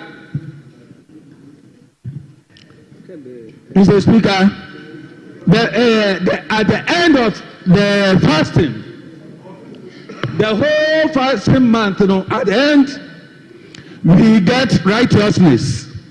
The underlying fact is that we fast to become righteous. So we enjoy everybody to be involved so that he will attain righteousness. Thank you, Mr. Speaker, for the opportunity. Once again, my appeal to you to be very brief. Yes, my brother. Adam, you are not a Muslim. Let him give it. Thank you, yes, Speaker. My brother, yes. Let me comment the maker of the statement. I will move away from the religious obligation that imposes us to fast for a period of 30 days. Islam, as it means total submission to the will of Allah. During the month of Ramadan, one critical observation that is often observed across the globe, most especially Muslim-dominated communities or Muslim countries or Islamic countries, is the respect for social norms, laws, and reduction in crime rates. Because we intend to be holy for a period of 1 month. So at that stage, you won't be seeing stealing, killings, and all other social vices. So I think that it's a reflection we must observe as Muslims to know that this is the purpose of our creation. That is how God wants us to be. It shouldn't just end when fasting is over. And we must redefine the notion out there or the perception about Muslim youth in terms of radicalism, in terms of most criminal activities. So I think that Islam affords us the opportunity in periods like this to show the other side of ourselves. It's also good in terms of economic welfare redistribution or income redistribution. That is the only time you see levels of inequality reducing, because it's the best period for charity. Last year, I observed Umrah in Mecca. And what I observed was that on your way from Maghreb to your hotel, you see people sharing food, clothes, money. That is a period where income really flows from the rich to the poor in order to fulfill the Islamic order. And finally, I also want to join call on every well-meaning Ghanaian, not necessarily Muslims, to show love, solidarity, as we also do in periods of Easter, Christmas, and also the traditional religion performances. On that note, I once again thank the maker of the statement.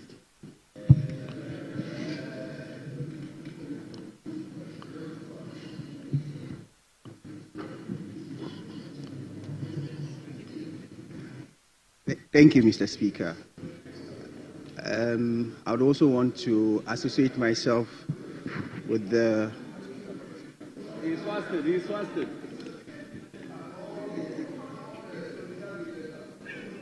Thank you, Mr. Speaker. I would want to thank the maker of the statement and then also associate myself with a statement made by Professor Hamza. I would say Ramadan Kareem to every Muslim around the globe. Mr. Speaker, we are blessed as a country. We have a country where Muslims and Christians live together in peace and harmony. We have a country where Muslims and Christians, traditional believers, we believe that there's this one Ghana that we all belong to. I remember my stay in Premature College as a first-year student. Premature College is a school that's being run by the Methodists and the Presbyterians. But in Premature College, I was amazed when it was fasting. Food was left behind for us as Muslims to fast at dawn and also to break our fast in the evening. In our diversity as a country lies our unity. And I must say that we continue to pray, even as we are in this month of Ramadan, that God will continue to bless this our homeland Ghana and make every Ghanaian, irrespective of religion, irrespective of tribe, irrespective of the region where we are all coming from, for us to understand that we are all human beings, we are all Ghanaians, and we must all work together for that better Ghana we are all looking for.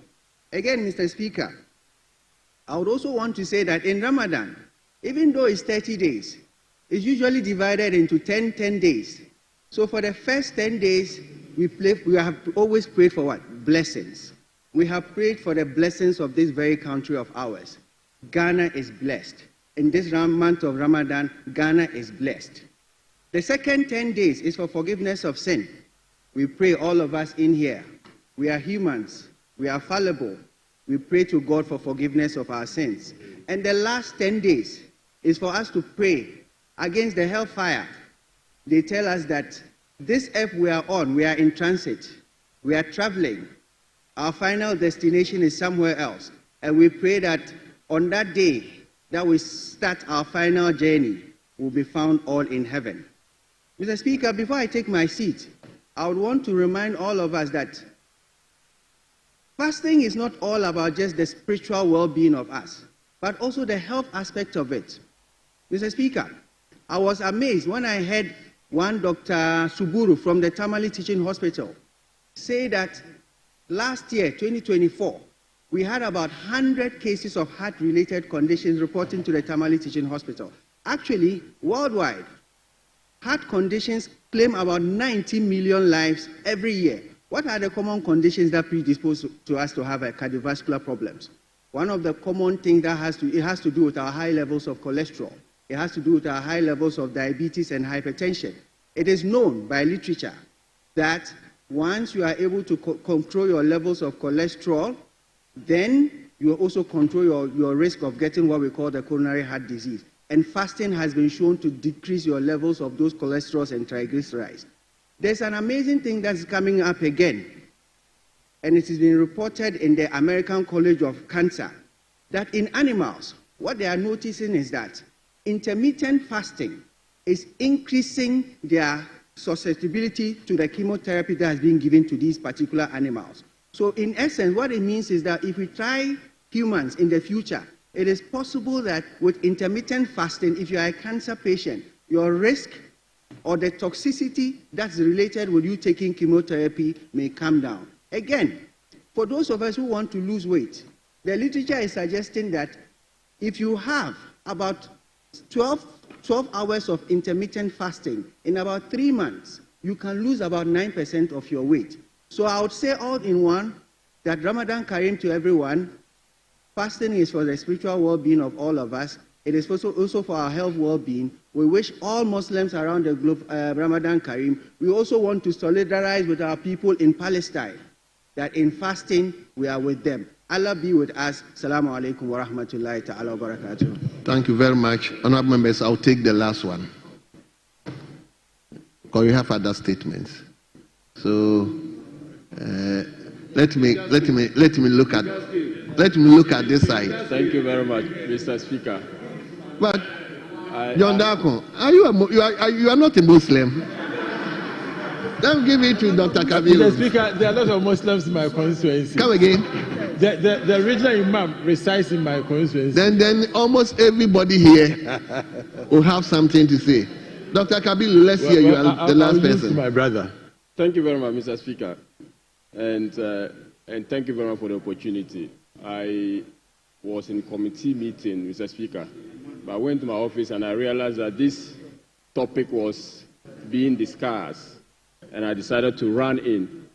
I do it in solemn belief that fasting is prescribed by the religion, and if you read the Quran, chapter 2, verse 183, it clearly says that fasting is prescribed for you so that you may give thought. You may give thought and remember Allah. Mr. Speaker, previous contributors have highlighted the importance of fasting, which scientifically has been proven, and that irrespective of your faith, once in a while it is important you fast for your own, the health of your body, mind, and soul. Mr. Speaker, but the spirituality of fasting is not just to fast to go hungry or to starve yourself. You are also required to starve of yourself of your sight, to starve yourself of your hearing, and to starve yourself of your thoughts. Mr. Speaker, during Ramadan, there are restrictions as to what you can watch. There are restrictions as to what you can hear. And there are restrictions as to what you can think of, because it all goes into the quality of your fasting.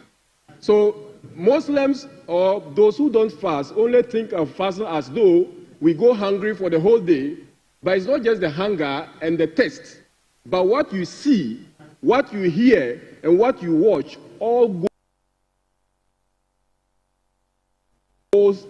they all go into the quality of your fasting. And I am actually urging all of us that during this month, in fact, it's a month of compassion. In other words, you learn to be tolerant, show empathy towards one another, and that it is a month that we are required to give more alms. Alms giving is actually an important part of this month. Mr. Speaker, apart from that, it shows sacrifice. Sacrifice is a virtue not just for the individual, but for your nation. The value and virtue of being sacrificial in your life. Mr. Speaker, these are the virtues of fasting. And we can go on and on with the thesis of the importance, spiritual importance, health importance, economic importance of fasting. Mr. Speaker, but what is important we need to know, even if you don't fast, if you don't have the wherewithal to fast, if you don't have the strength and health, if like your health conditions are not so strong for you to fast, there are ways you can atone for it. And I listened to my senior brother mention some of the ways. But more important, those of you who have people who are not so well to do in your communities, this is a month you need to extend hands of support to those areas. And I'll join my colleagues to say, Eid Mubarak. Happy Ramadan to the people of Wale Wale and to the people of Ghana and the world at large. Thank you very much, Mr. Speaker. Thank you very much. One other thing, Mr. Speaker, I have not been addressed by my tata. I'm also Al-Haji. And I want... of course, it's a title, and the Hansas has been capturing it. Mr. Speaker, it's a title I will want to equally be acknowledged. These people, some of you have not gone to Hajj, so you don't know what it means to sacrifice, to go to Hajj.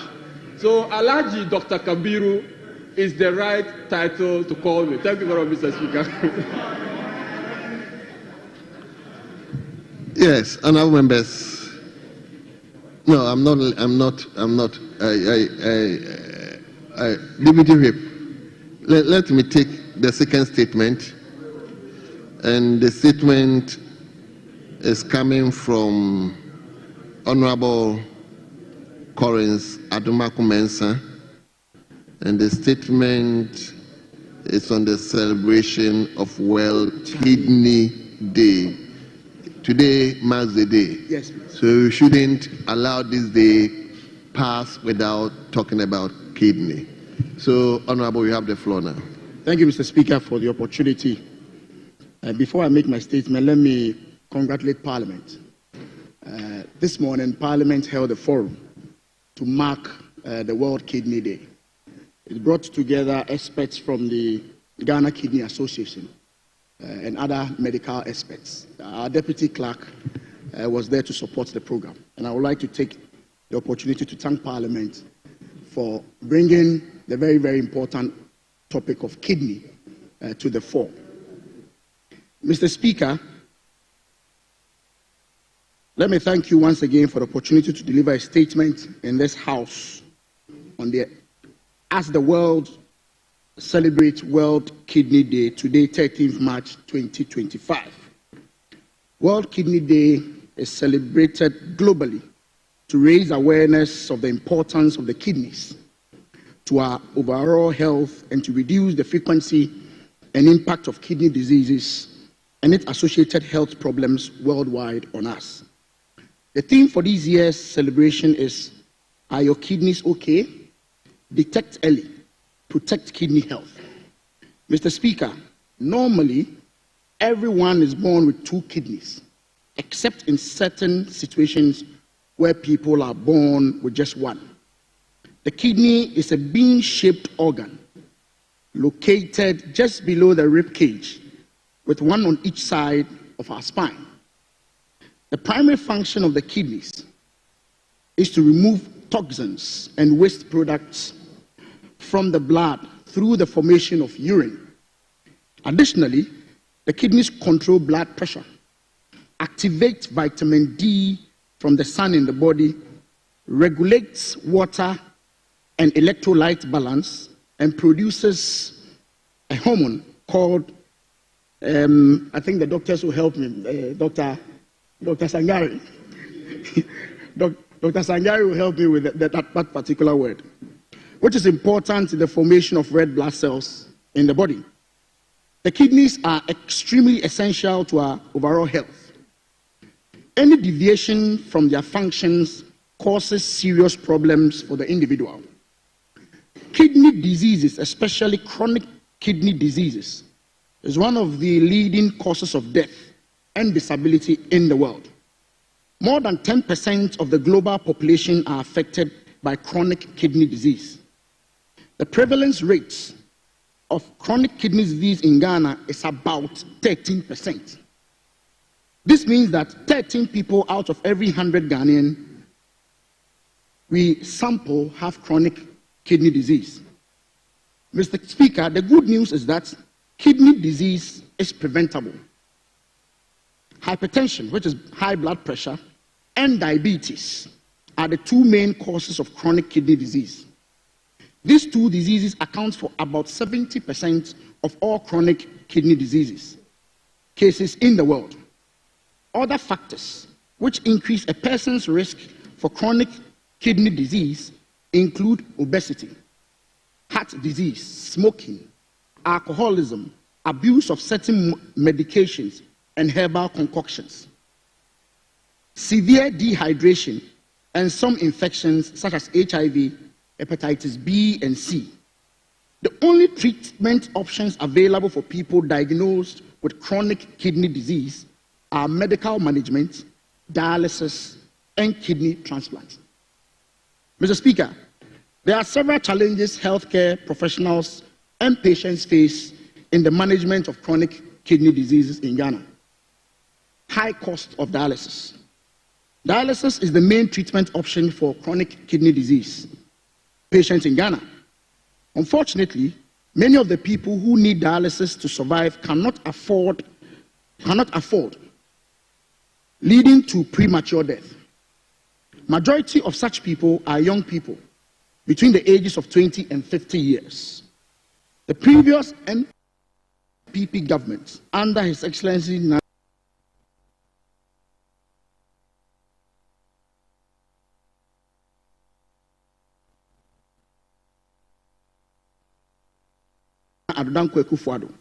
through the National Health Insurance Authority, introduced free dialysis treatment for Ghanaians in about 20 dialysis centers. This is commendable and should be sustained. This program should be expanded to include all dialysis centers in the 16 regions of the country. Inequitable distribution of dialysis centers. Mr. Speaker, nearly half of the 16 regions are in regional capitals. This situation forces the patient to travel longer distances to access dialysis. Uncontrolled advertisement and sale of certain herbal concoctions. The proliferation and advertisement of herbal concoctions on our mainstream media and social media platforms is of great concern. The use of herbal concoctions is said to account for about 30 to 35% of cases of acute kidney failure in Africa. High cost of kidney transplant and legislature. The expensive nature of kidney transplant in Ghana serves as a hindrance to many who may be willing to have this treatment. The average cost of transplant is about $25,000. In addition, a lack of a legislation on organ transplants is the reason why very few kidney transplant cases have been done in Ghana. Inadequate number of trained nephrologists and nephrology nurses across the country. There needs to be an improvement in the number of nephrologists and nephrology nurses in Ghana. Apart from the teaching hospital, most of our health facilities do not have specialists to take care of people with chronic kidney disease. Mr. Speaker, in conclusion, let me share the following recommendations. The current government should continue the free dialysis program the previous government started.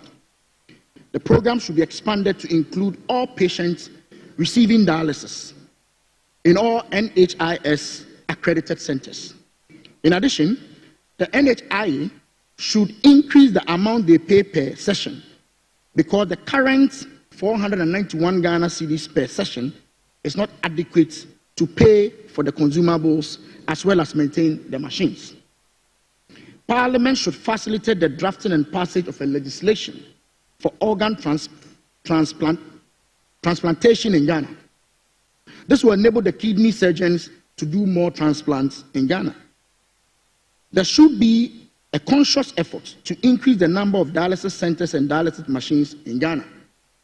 Every region and district hospital must have a functional dialysis center with qualified doctors and nurses. This will bring dialysis treatment closer to the patient and save them from the long travels which worsens their plight. The Food and Drugs Authority should pay attention to the proliferation of herbal concoctions and their advertisement on radio and TV. Government, through the Scholarship Secretariat, should provide funding for doctors, nurses, and other health professionals to train and specialize in kidney cases so that we will have qualified specialists to attend to our citizens. We must take regular medical checkup very seriously. Kidney function check should be added to the list of routine medical checkups we do every year.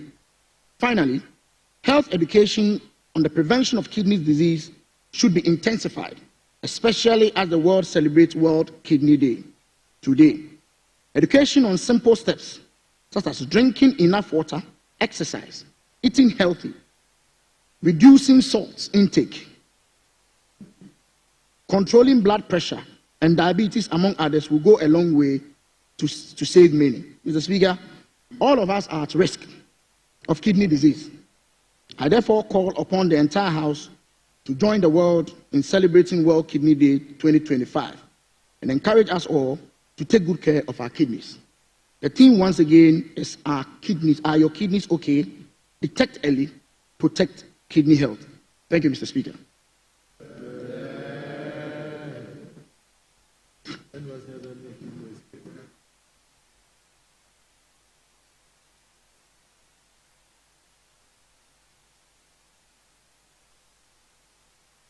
Once again, the tie.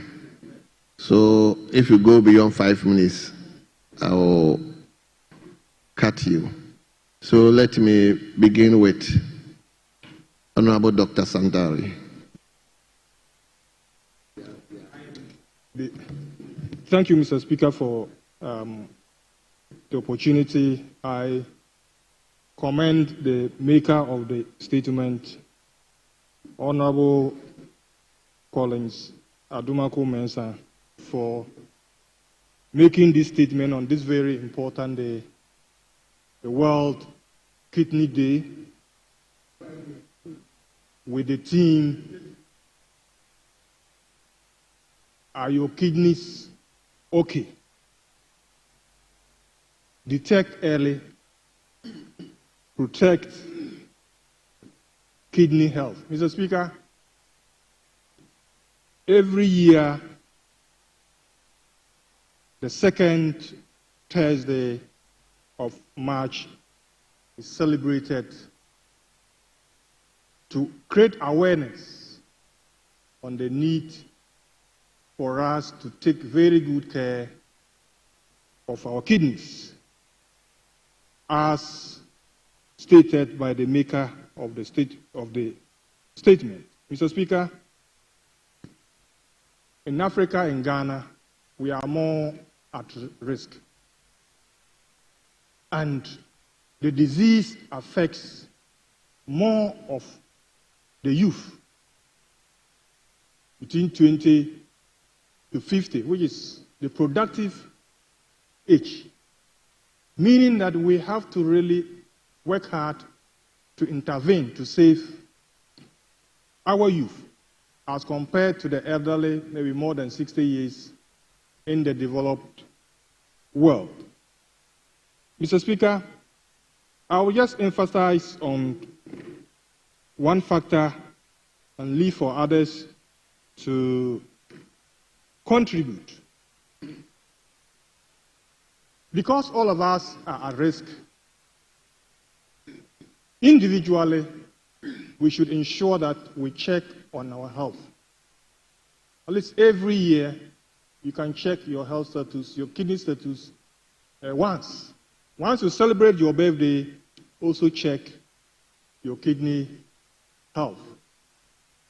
And I want to commend, Parliament, the staff, the medical director, because this morning they organized, a program, a presentation that brought together the Kidney Association of Ghana, professors and whatever. And we are grateful to them for being here, and the whole week they will be checking, on the kidney status of members of Parliament and the staff. What was stressed was that as parliamentarians, we should ensure that there is legislation that will look at organ transplant in this country, which will help us, in managing, kidney failures for those suffering from chronic kidney failure. So, in conclusion, let's intensify education. Let's check on our health status, our kidney status, and ensure that we detect, problems early so that we can protect the health of our kidneys. I thank you, Mr. Speaker, for the opportunity.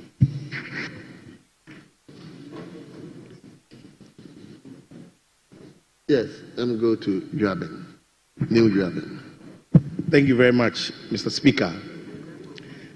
I want to commend the maker of this wonderful statement for a very thorough and well-researched statement. Mr. Speaker, it will interest you to note that kidney disease is becoming a very serious disease in this country, and now it is also becoming one of the diseases that is becoming so fearful in society. Why am I saying that? A lot of people are being diagnosed of kidney diseases now, and one of the key things that I suspect we are not doing right when we go for checkups is conventionally we only focus on the normal checkup that we do at the hospitals without focusing so much attention on kidney checkups. Specifically, we're doing what we call the split kidney functioning test. I don't know, but I stand to be corrected. I don't know whether we have a machine like that in this country, but I would like to encourage as many MPs here seated this afternoon to take interest in split kidney functioning test, not the normal kidney functioning test. Because when we go to the hospital, we do the normal creatinine tests, which will give you the function in numbers. But there's a need for us also to look out for the split kidney function test, to know the percentages of our kidneys, how they function, so that you know whether the right kidney is giving or supporting you well, or is killing you. That is one of the things that we are not doing over time, because our interest now is only about the numbers, creatinine test, which is not enough. So we have to also go further by looking at the functioning in percentages, whether your right kidney is giving you maybe 30% or 50%. This will help you to be able to know whether you are developing a kidney problem. So, Mr. Speaker, I want to emphasize that there's the need for us to take our checkups seriously, especially the kidney functioning checkups. Also, I also want to reiterate the fact that there's a need for us to have a lot of dialysis centers. But because we don't have money, or government doesn't have enough funds to purchase dialysis machines, most of the medical facilities in the country don't have dialysis machines.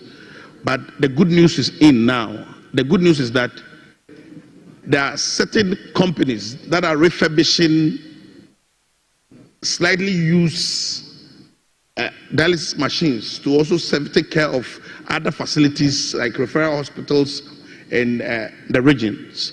I guess there's the need for us to take interest in that. So I want to push, and maybe for you to direct that the Ministry of Health should take interest in trying to acquire slightly used dialysis machines that can easily be refurbished, so that we can take these machines to the small medical centers and even the regional referral hospitals to also cater for those who have kidney problems. In conclusion, Mr. Speaker, I would like to say without any fear of doubt that there's the need for us to take our kidneys seriously. It is killing a lot of people in this country, especially young men and women. Young men who believe that they cannot function well sexually unless they take concussions. It has become a convention. I don't know whether a practice in this country where people think, not people like me, because we are already fit. We don't need concussions to perform. But a lot of young people in this country have resorted to the usage of concussions, and these concussions are killing us, are giving us kidney problems. So please, those in the minority, especially the minority deputy, the majority, those in the excuse me, those in the majority, the BR East MP, the majority. Mr. Speaker, the majority deputy chief whip had to caution him to stop using concussions to be able to perform his duties right. On this note, I thank you for the opportunity. Yes. Thank you, Right Honorable Speaker, for the opportunity. First of all, I want to commend my colleague, Honorable Member, for a wonderful statement. Right Honorable Speaker, the rate at which kidney diseases is becoming a problem makes it so scary. But then we have to look at other factors. This is a country where vegetable cultivation is normally close to sewage areas. Right Honorable Speaker, it is only in this country that you get to see such things. I have always wondered where we learned that as a nation from. That where we have gutters and sewage drains, that is where we cultivate vegetables. And that is why mostly when you're eating cabbage, you get to bite in stones and even a smell of it. So I think, Right Honorable Speaker, the Minister of Agriculture, we must have a way to educate people to understand that it is just not right. It is just not right. I can say for a fact that most of these companies in the upstream sector, mostly purchase their vegetables from Cote d'Ivoire because of this practice. And also, Right Honorable Speaker, we are in a country where this farmer can just walk into a chemical shop and just buy any pesticide, insecticide, and apply it anyhow. It's so scary. It's just like giving an ammunition to somebody to spray and kill people. So the need for us to sensitize Ghanaians to understand that you can't just be applying a fertilizer and insecticide and pesticide just anyhow.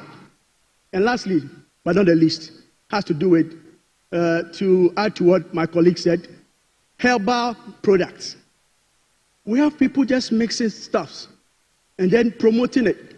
We have herbal sellers who can sit on the radio and speak for hours, more than even medical doctors that have been trained for 7 hours. They come up with concoctions which they advertise to solve all problems without better research and investigations. And all these things, Mr. Speaker, is a contributing factor to the rise of kidney diseases. So, Honorable Member, there's a wake-up call to all of us. Because when you watch TV and you see young people full of life, and it's a disease that once you get it, you're like dead.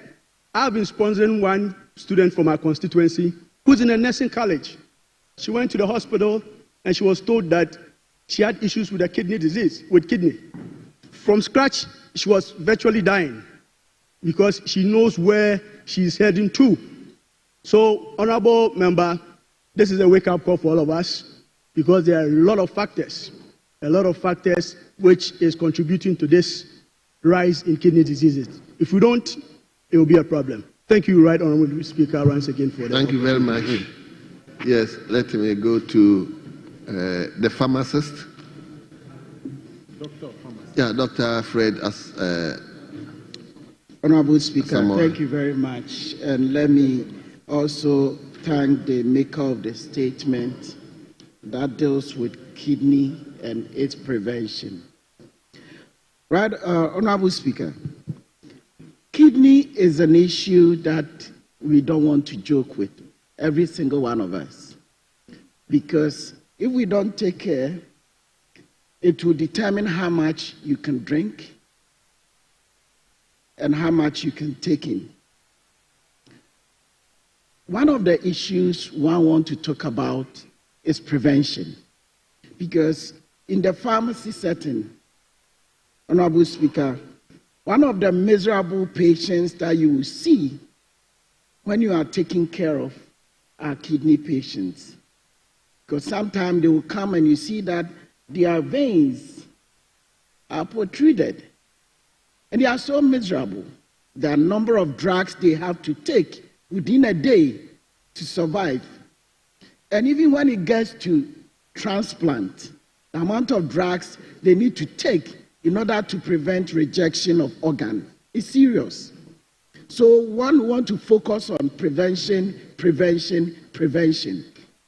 And you can only prevent if you can have a good education for kidney issues. Why? Because we know alcohol can cause kidney issues. We know exercise can cause kidney issues. And we know drugs can also lead to kidney diseases. Honorable Speaker, we are in a country that... Did I hear that exercise also leads to... Lack of exercise. Lack of exercise. Oh, we said lack of exercise. Lack of exercise. Oh, okay. Honorable Speaker, we have notable drugs like what we call NSAIDs, non-steroidal anti-inflammatory drugs. Typical among them is ibuprofen, diclofenac, and people can just walk into any pharmacy and buy them. And we are in a country that we are not paying much attention to the work of pharmacists. We have a lot of pharmacists that have been trained, but we are not employing them. So any person can walk into a pharmacy, buy any drug, and take them. Not taking care of or not taking into paying attention to the end side effects that will happen. We have a lot of people buying antibiotics anytime. by a lot of antibiotics can also lead to kidney disease. We have a lot of our young ones abusing opioids, and typical among them is the one that we talked about in this house.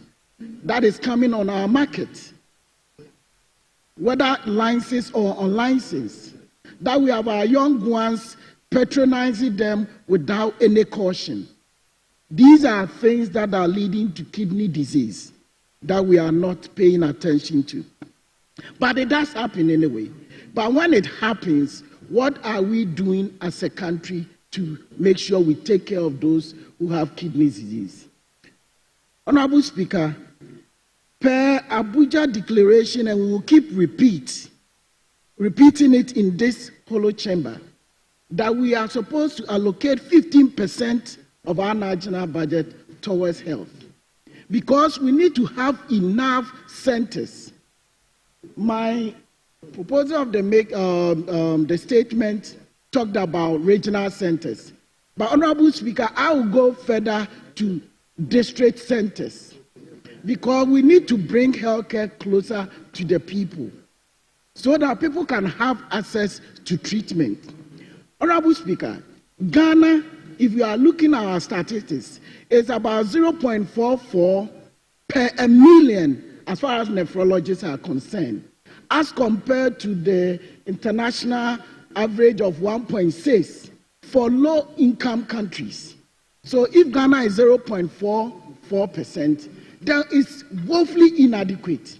That means we have to spend enough resources to train as many to support the healthcare system so that we can take care of our kidney patients. And not only that, in conclusion, I want to add, keep quiet, let him continue. We need to expand infrastructure. And in expanding infrastructure, Honorable Speaker, we have to support the local pharmaceutical industry to start producing dialysis fluids within our country, because we are importing them. But if we can start producing dialysis fluids within our country, it can reduce the cost, it can make it available for treatment. And not only that, there are different types of dialysis. We have what we call the peritoneal dialysis and the hemodialysis, or the machine-based dialysis. It's very expensive, but we as a country can't invest so much in what we call the peritoneal dialysis, so we can make it available to kidney patients. Thank you. In conclusion, Let him conclude. In conclusion, Honorable Speaker, we've had loved ones that have passed on due to kidney disease. It can happen to you, it can happen to me. So I'm asking that this hollow chamber make it one of our main objectives to allocate enough funds to support kidney treatment and its prevention in the country. Thank you. Professor Bayo, is glaucoma also falling today, or that one is meant for the week? Because I've seen your statement here. So, Mr. Speaker, it ends tomorrow. It's for tomorrow. It ends tomorrow. It ends tomorrow. Yes, please. Then resume your seat. I'll give you that floor to read the statement. So thank you. So let me give it to Dr. Mark. I'm not contributing to the statement. Oh, no, just a minute. Just to draw your attention that we also have one that stands in the name of the late Honorable AEA Amwa, former Member of Parliament from Paul constituency, who was passed on to glory. And the statement will be presented by Honorable Kwabna Ochredako. Incidentally, I don't have that one. So I don't have it. It was ferried to your office. We pleadings. He has copies here. So just for us to be guided. In terms No of problem, but I don't have it. So no problem. So let me take Dr. Mark.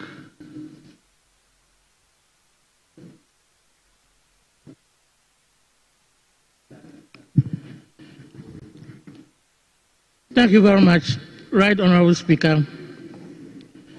I want to thank the maker of the statement. The statement is very, very timely. And the theme for this year, as stated, is, are your kidneys okay?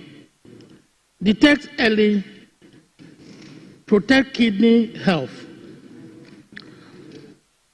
Right, Honorable Speaker, if you look at the prevalence in Ghana here, as compared to the global population, the global population stands at 10%, and that of Ghana is 13%. That means that we have more kidney situations, more than the global population, and that is not a good news for Ghana. And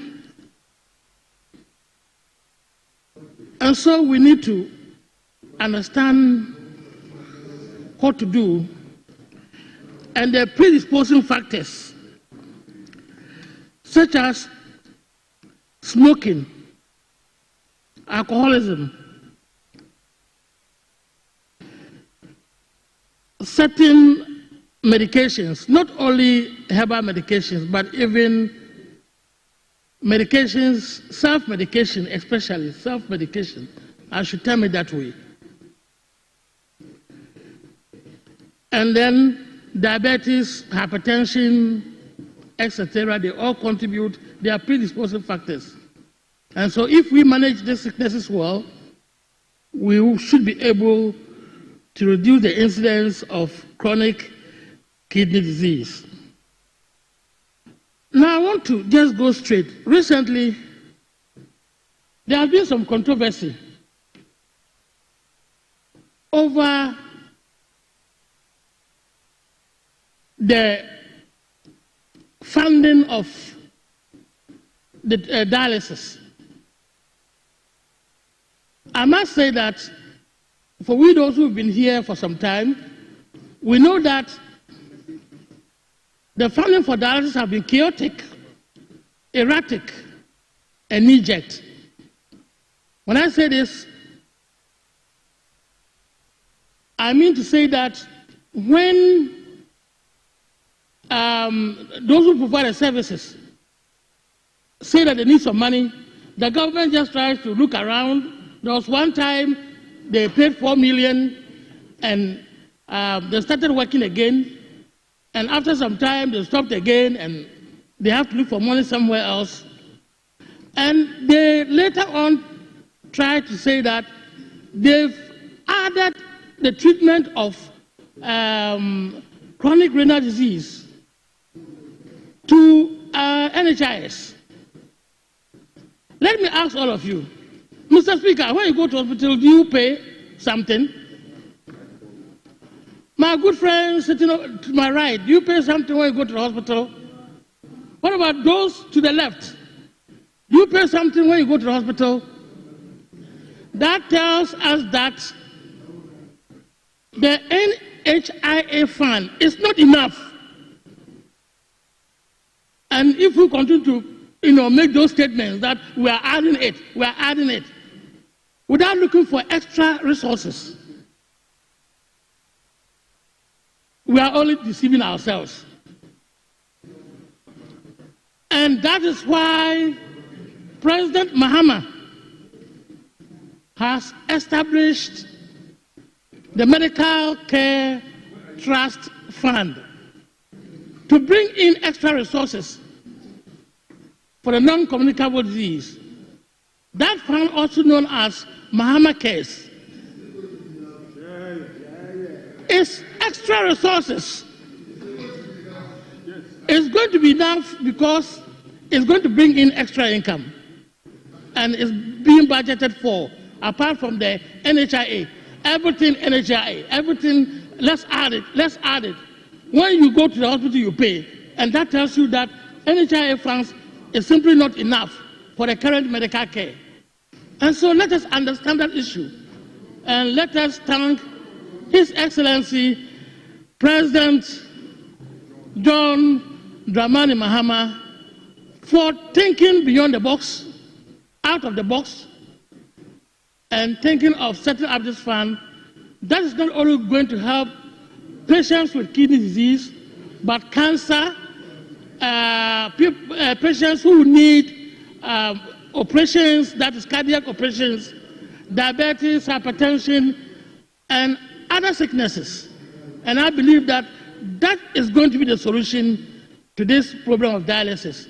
So let us not deceive ourselves that we can just add anything to NHIA without adding any resources to them. Thank you.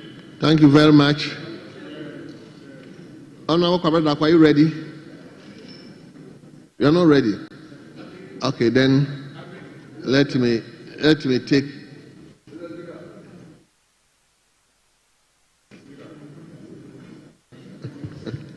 Thank you very much, Mr. Speaker. Yes. Oh, yeah. Thank you very much, Mr. Speaker, for the opportunity to make a statement to commemorate World Glaucoma Day. Glaucoma. No. I should contribute. No, I thought you were contributing. Mr. Speaker, then let me make a Glaucoma Day. Yes. I'll take that one tomorrow. Oh, so leadership, bear in mind. Then let me just make my I'll take that one. Okay. As well as chicken pox. Okay. From Chiripone. Mr. Speaker, then Chiripone, and I'll take those two tomorrow. So. Okay, contribution, Mr. Speaker. Less than 5 minutes. I beg you, Mr. Speaker. You asked me to sit down earlier. Thank you very much, Mr. Speaker, for the opportunity to contribute to the statement. Let me commend the maker of the statement for bringing such an important discussion to this House and bringing it into national focus.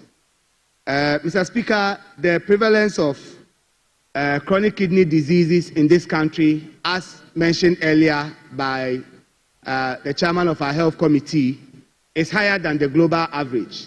And I'm going to call for intensive research for us to identify why we have such a high prevalence compared to other countries. Diabetes, hypertension are playing a significant role, but we cannot forget that the poisoning of our waters, food, fish, yam, from the galamsey activities with heavy metals may play a role. So this should be a wake-up call for all of us.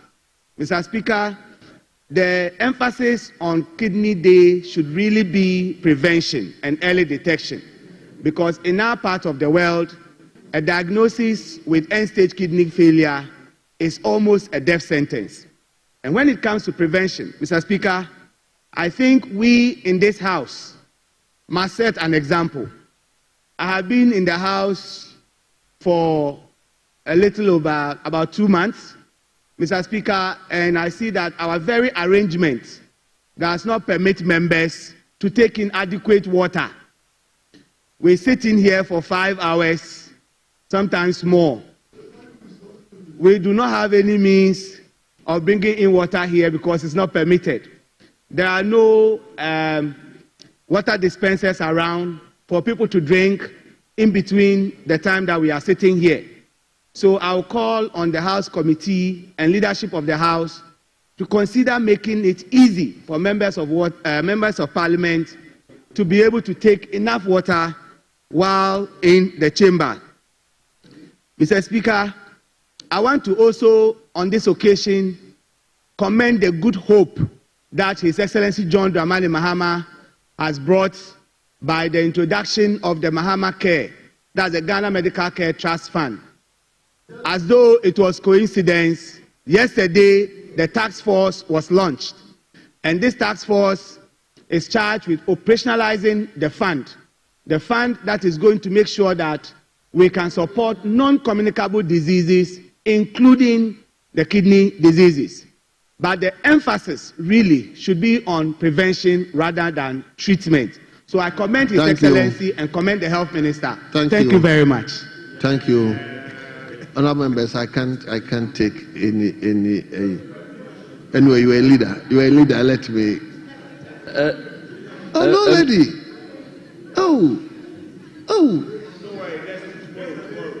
Leader, let me give the lady 2 minutes, then I come to you. It wasn't on it. Thank you very much, Right Honorable Speaker, for the opportunity to contribute to the statement made by my very good brother, Adomako Collins. Indeed, today is International Kidney Awareness Day.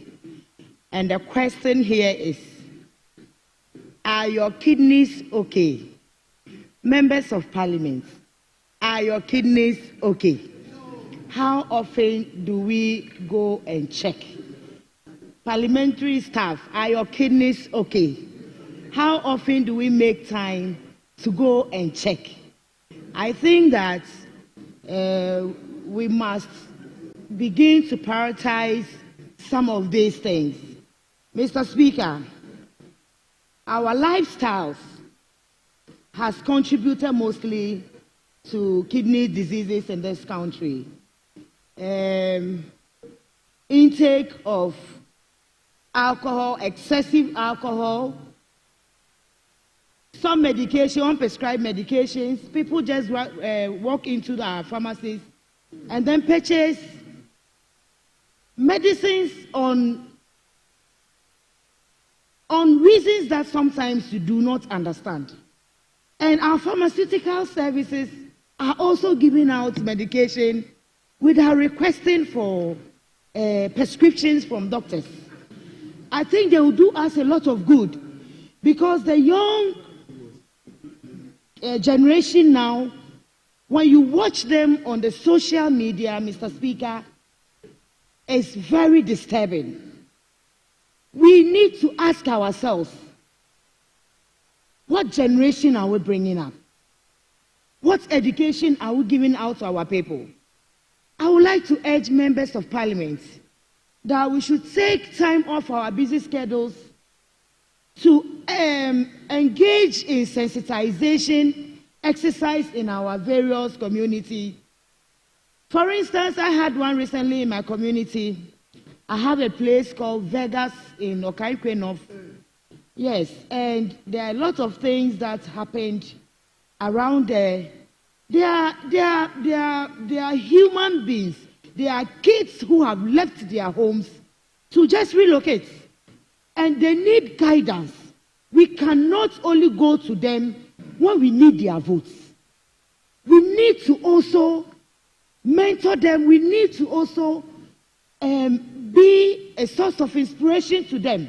We need to guide them to stay away from some of these things that will create problems. Thank you. Mr. Speaker, in conclusion, yes, I would like to thank His Excellency John Dramani Mahama, yes, for his foresightness. His 24-hour economy vision is bringing about the Mahama Care that would support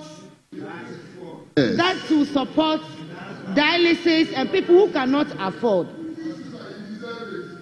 Mr. Speaker, I would like to urge members to stay hydrated, eating balanced diets, exercising regularly, managing stress, especially members of Parliament. We know the kind of stress that we go through in our various constituencies. But it is my prayer that we manage the stress, getting regular checkups, and also checking on our diabetic status and also hypertensive status. It is very important because sicknesses don't just happen. It starts from a point.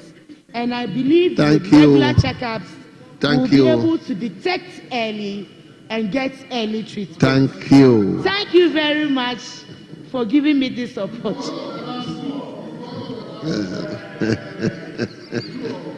Honorable Sosu, pardon me. Tomorrow I'll give you opportunity. Yes. Mr. Speaker, I thank you very much for this opportunity. Mr. Speaker, today being World Kidney Day, Mr. Speaker, I want to take this opportunity to thank, most importantly, President Nana Addo Dankwa Akufo-Addo, Mr. Speaker, for his vision. Mr. Speaker, I've acted as board chair of Kolebu Teaching Hospital. You know what you're talking about. Mr. Speaker, I stand here on authority to let you know that, but for President Nana Addo Dankwa Akufo-Addo, we will not have a urology and nephrology center in Kolebu. Mr. Speaker, as we speak today, people don't travel to India and London to go and have treatment for all manner of diseases, especially dialysis treatment. When it has to do with dialysis treatment, Mr. Speaker, we have a 31-bed station, new, fresh, ultra-modern. Wow. Mr. Speaker, just in October last year, that urology and nephrology center was commissioned. So if you are a man and you are in this parliament and you are intending to go and have kidney transplants, or you are going to have dialysis treatment, don't waste your time and money and go and look for euros and pounds and dollars. Walk to Kolebu Teaching Hospital. Mr. Speaker, you have the best of care. Kind courtesy, Nana Addo Dankwa Akufo-Addo. Oya ade oye. Mr. Speaker, you know, besides all of this, what we have not also considered is the contribution that Nana Addo Dankwa Akufo-Addo got National Health Insurance Authority to take care of. Anybody suffering from kidney issues and having dialysis treatment was given free dialysis care. And as at last year, 200 million cedis. Mr. Speaker, and that is the problem with my friends. Honorable member for Southtown. Honorable member for Southtown, please. Central Town, please. Please. Resume your seat. You don't know. Mr. Speaker, last year NHI had to disburse 200 million cedis just for free dialysis treatment. If you are here and you are indicating, and I can show you, and I can show you, Mr. Speaker,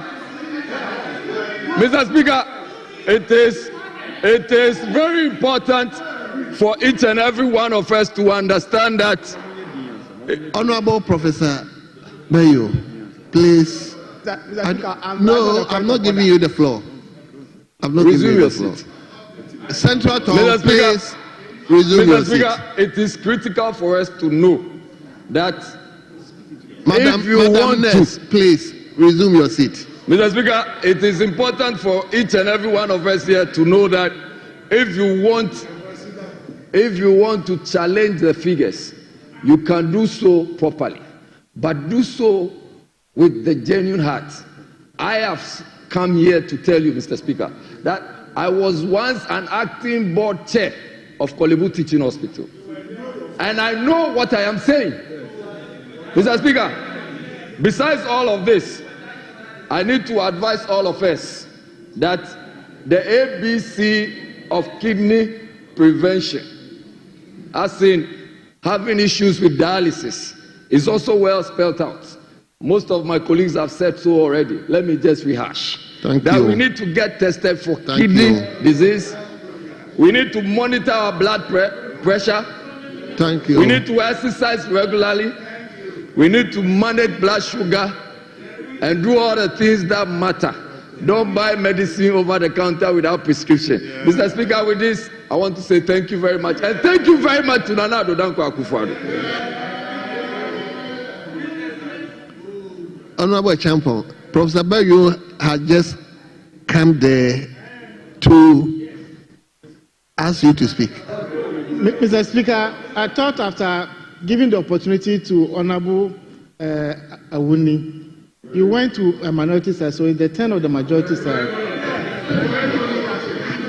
So, Mr. Speaker, Honorable Jay shouldn't worry himself. Very soon, the estimate will come. Yeah. Health insurance will come and come to us where they disburse that 200 million from. So don't worry.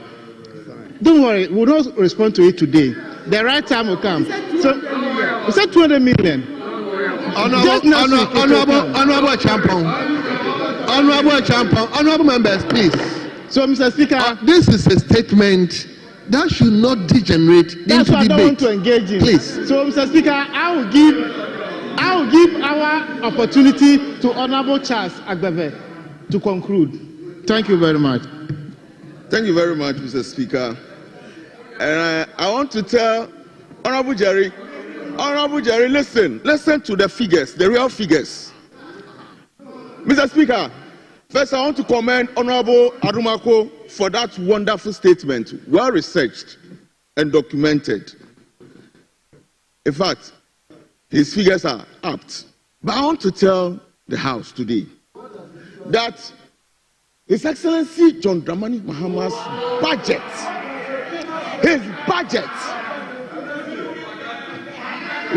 heavily read by the Finance Minister, quoted 9.93 billion cedis, billion or not million, billion cedis, and included in what it's supposed to do is to take care of what? Mahama cares. It's supposed to take care of the chronic diseases, dialysis, cancers, and so on and so forth. Thank you. And so, Mr. Speaker, the reason Honorable Jerry said they built a new nephrology unit to treat at the Kolebu Teaching Hospital today. Annual cost is 62,400 cedis to 148,200 cedis. That's the annual cost of dialysis. For dialysis, a year. Yes, these are figures from Kolebu. And so, Mr. Speaker, it's for this reason most families can never afford this. And that's why His Excellency saw that vision. And yesterday, the Minister of Health inaugurated the task force to initiate Ghana Medical Care Fund. Thank you. Speaker, finally, to land. Thank you. In conclusion, we need to talk about the role of the private sector.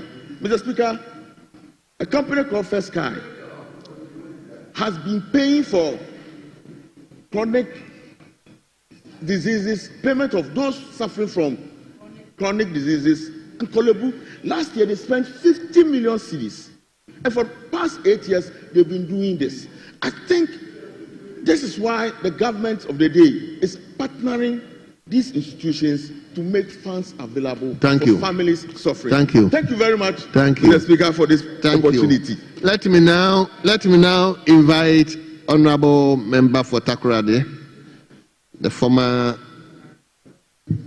regional minister, to pay a tribute to his predecessor, who was also a regional minister and a member of this House. Honorable members, please, let's give respect to our own. A member who was here has passed on, and we are going to listen to the tribute. So, Honorable former regional minister, you have the floor now. Tribute to Honorable Anthony Evans Amwa by Honorable Kobna Ochoda Komensan. Honorable Speaker, Honorable Members of Parliament, distinguished guests, and the bereaved family, today we rise in solemn tribute to Honorable Anthony Evans Amwa, popularly called A.E. Amwa, in the Western region. A distinguished statesman, a man of integrity, and a dedicated servant of Ghana, who passed away on the 2nd of November 2024. His passing is not just a loss to his family and constituents, but to his entire house and the nation at large.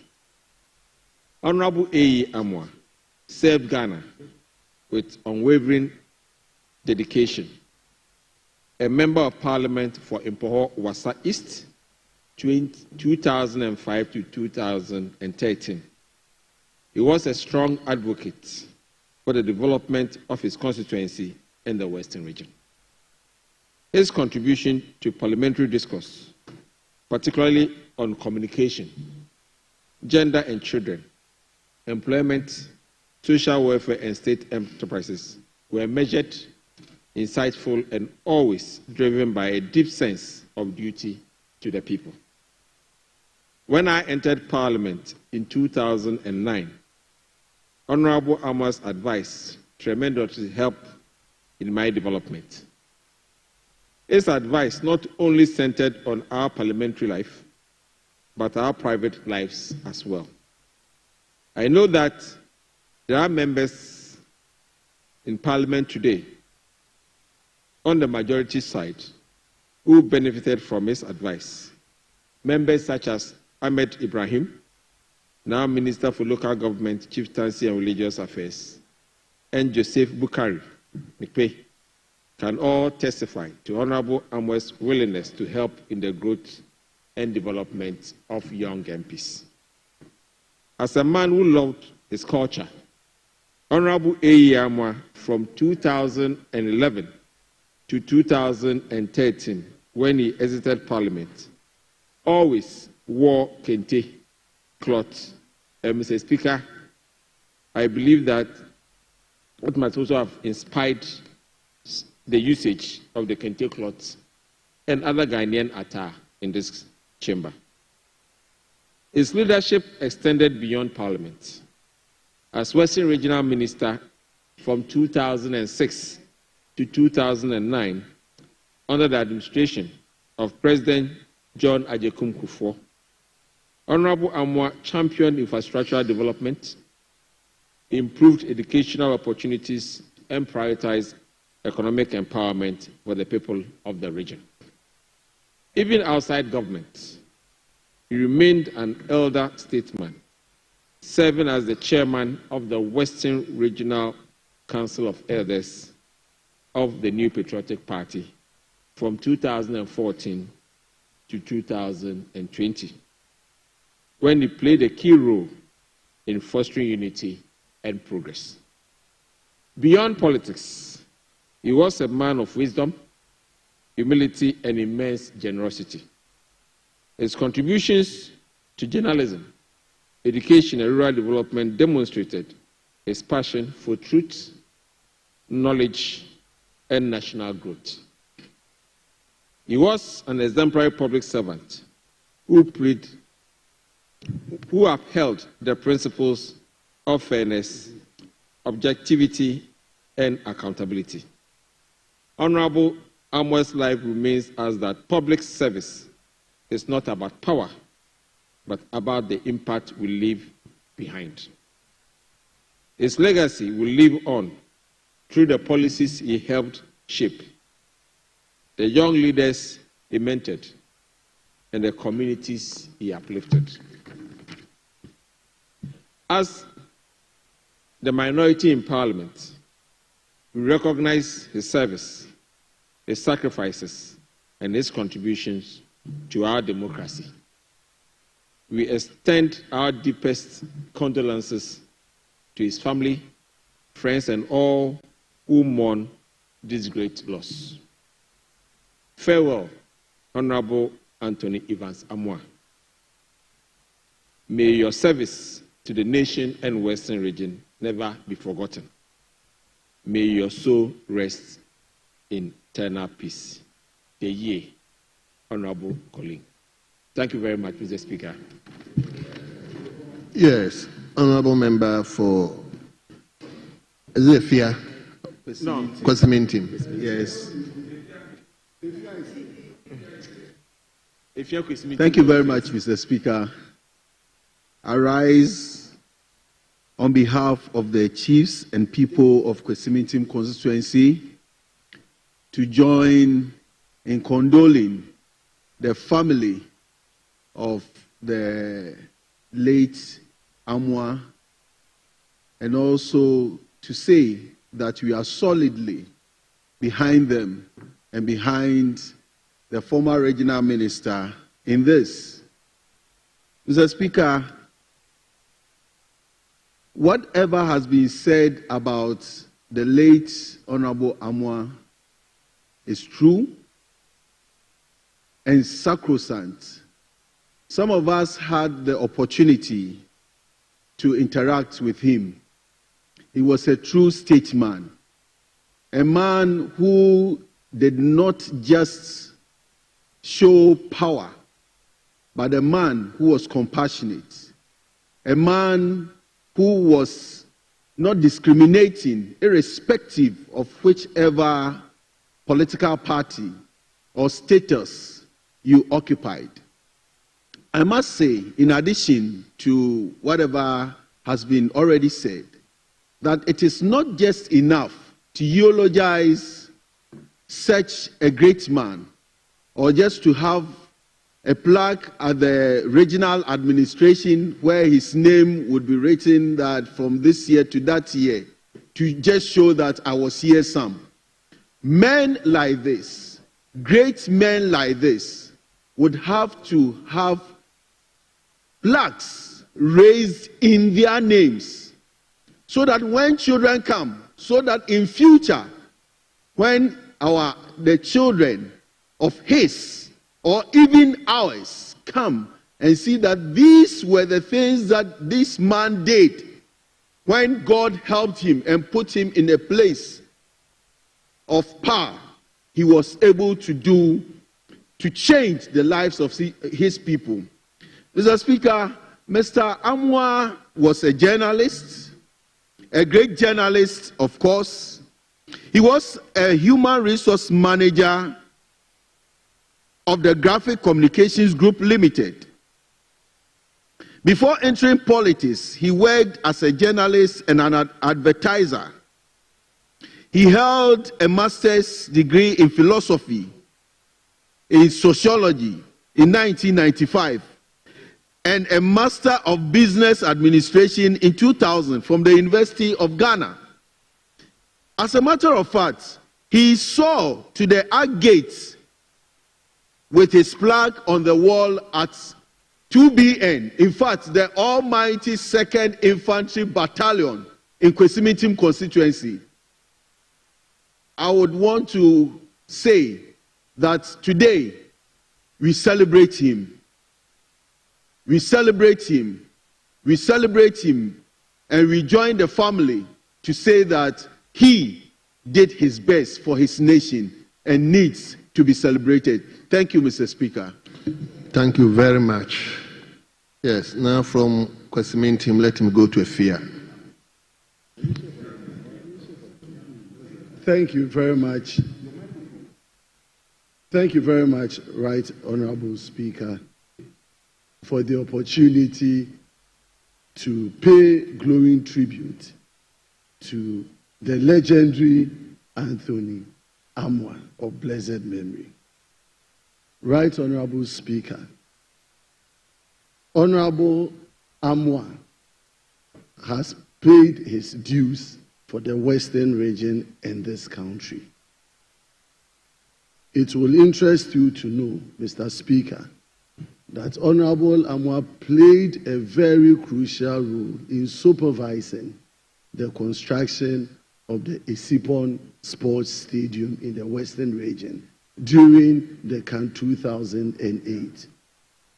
And when you have people like this who have served this country very well and the Western region well, it's befitting on us as a house to celebrate him today.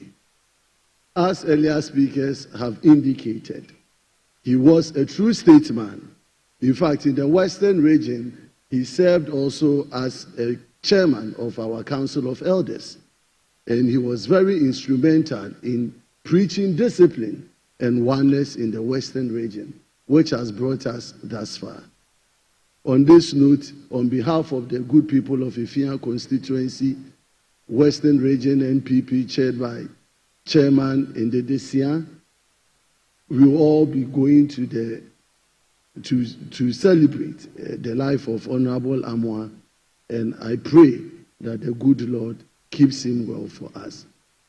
Honorable Anthony Amwa, Western region is proud of you. NPP is proud of you. Thank you very much, Right Honorable Speaker. Thank you. Yes. Thank you, Right Honorable Speaker, for the opportunity to also contribute to the tribute read by our Honorable Kwabna Ochiodako, the former Western Regional Minister and a former colleague, a former minister, a former great politician of the Western region, Honorable A.E. Amwa. Mr. Speaker, indeed, this world is just a stage, and we are mere actors. And that when the time comes when we are called to exit, but our Maker would have no choice. But the good news is that we as a people must always strive to leave legacies. And that's exactly what our just passed senior, who was also in this house, did. Mr. Speaker, growing up as a young man in Axim, I remember him when he was the regional minister, and he was such a gentleman, somebody that inspired most of us. And Mr. Speaker, the Western region is a place where we don't kowtow to partisan politics. When you stand out as a leader in the region, we all come to you and also take clues from you. So on this day, I, Kofi Akunoku, the MP of Evalua Jomodura, the only constituency with 5 paramount chiefs, on their behalf, I also want to join in the family to sympathize with the family and to assure them that they are not on their own. We are together in this. And then members from my caucus, the Western Regional Caucus, to whom 50 members will be there to join you, to sympathize with the family, to celebrate a hero, because we are all one in this. We pray that the soul is so rest, is sustained perfect peace until we meet again. Thank you, Right Honorable Speaker, for the opportunity. Thank you very much. Leadership, yes. Mr. Speaker, thank you very much. I want to take this opportunity to thank Honorable Kobidaku for sharing this tribute with the House. Mr. Speaker, I personally met Honorable A.E. Amwa about 2 years ago when it was time for us to have our primaries. Mr. Speaker, I went with one of his daughters called Linda Amwa. Mr. Speaker, at that meeting, Mr. Speaker, at that meeting, I found a father, I found a mentor, I found a friend in Honorable A.E. Amwa. Mr. Speaker, when I got back home, Honorable A.E. Amwa had written a whole passage as to how I was to prosecute my campaign. Mr. Speaker, when the results were announced and I was elected as the parliamentary candidate for my constituency, Wejagbawe, I had to call Honorable A.E. Amwa to show my esteemed gratitude to him. Mr. Speaker, I just have these few words for him, and I pray and know that his wife and children will take this in great peace. God knows how much we need them, and so it takes but few. To make the land of heaven more beautiful to view, believing this is difficult. Still somehow we must try. The saddest word mankind knows will always be goodbye. So when a little child departs, we who are also left behind must realize God loves children. He was not a child, but God loves him. They should have him in their prayers all the time, and we wish him the best of everything wherever he finds himself. May he rest in perfect peace. Thank you very much, Mr. Speaker. Yes, majority leadership. It's okay. Mr. Speaker, may his soul rest in perfect peace. Well, honorable members, may we rise and give our departed brother a minute of silence.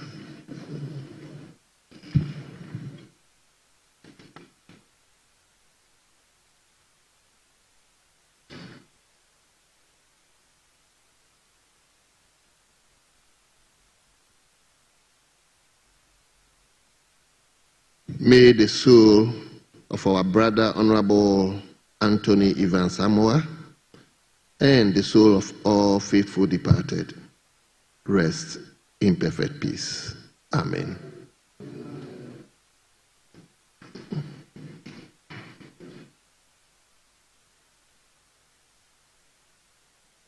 Members, the time is just 10 minutes to 6.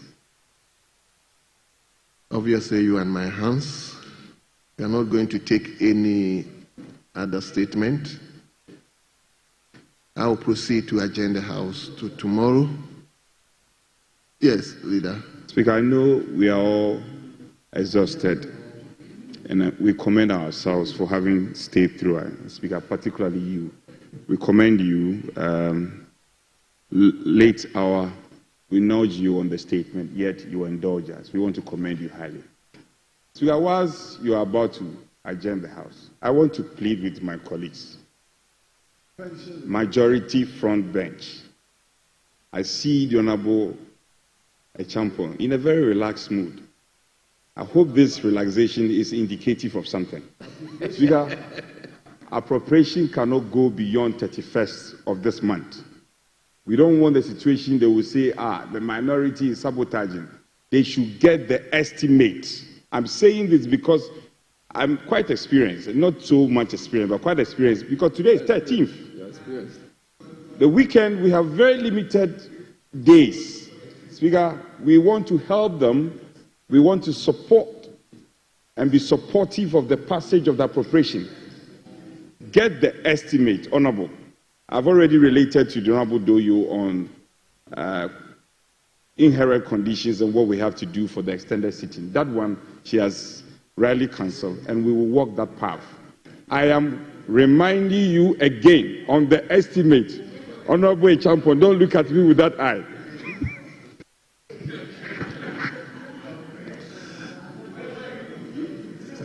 Thank you, Mr. Speaker. Mr. Speaker, I don't know why the chief whip keep. No, don't worry yourself, because we are more than experienced government, which we are going to work with time. Very serious government. And let me tell you, committees have started sitting. So we have over 40 committees where members will go and do their committee work.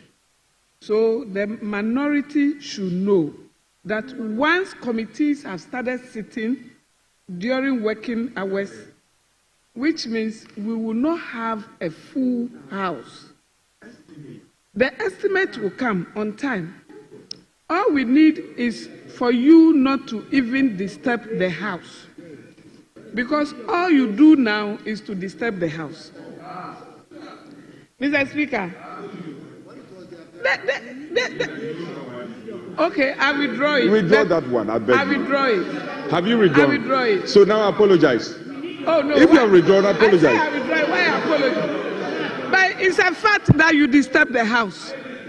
You disturb the house. So even you always put Jerry into trouble. Always pushing Jerry into trouble. But he's a fine gentleman. Don't be doing that to him, because this young man is now coming and he's learning. And you keep pushing unnecessary things to him to champion. And you are always putting him into trouble. Mr. Speaker, Mr. Speaker, we are in your hands.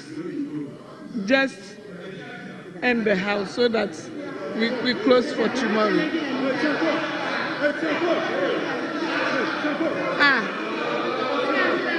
Did I lie? In Ghana, yeah, everybody knows that Doyo doesn't lie. Doyo says the facts. The way it is, I will say it the way it is. I say you are disturbing Jerry, Honorable Jerry. You are disturbing him. Allow him to be himself. So, Mr. Speaker, we are in your hands. Me, I don't lie. The organ, everybody knows that I don't lie. The way it is, I will say it the way it is. Thank you. Thank you very much. Honorable, the leadership has spoken. I can't give the floor to you. Honorable members, let me thank you. We've gone beyond the time, but your cooperation has been excellent. On that note, as I said, we are adjourning to tomorrow, 10 o'clock in the forenoon. 10 o'clock.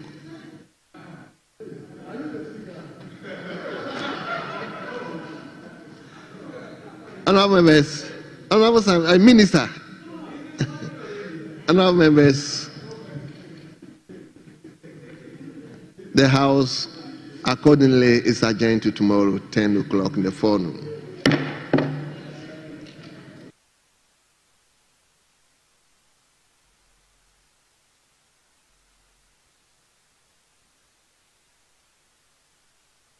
That is over.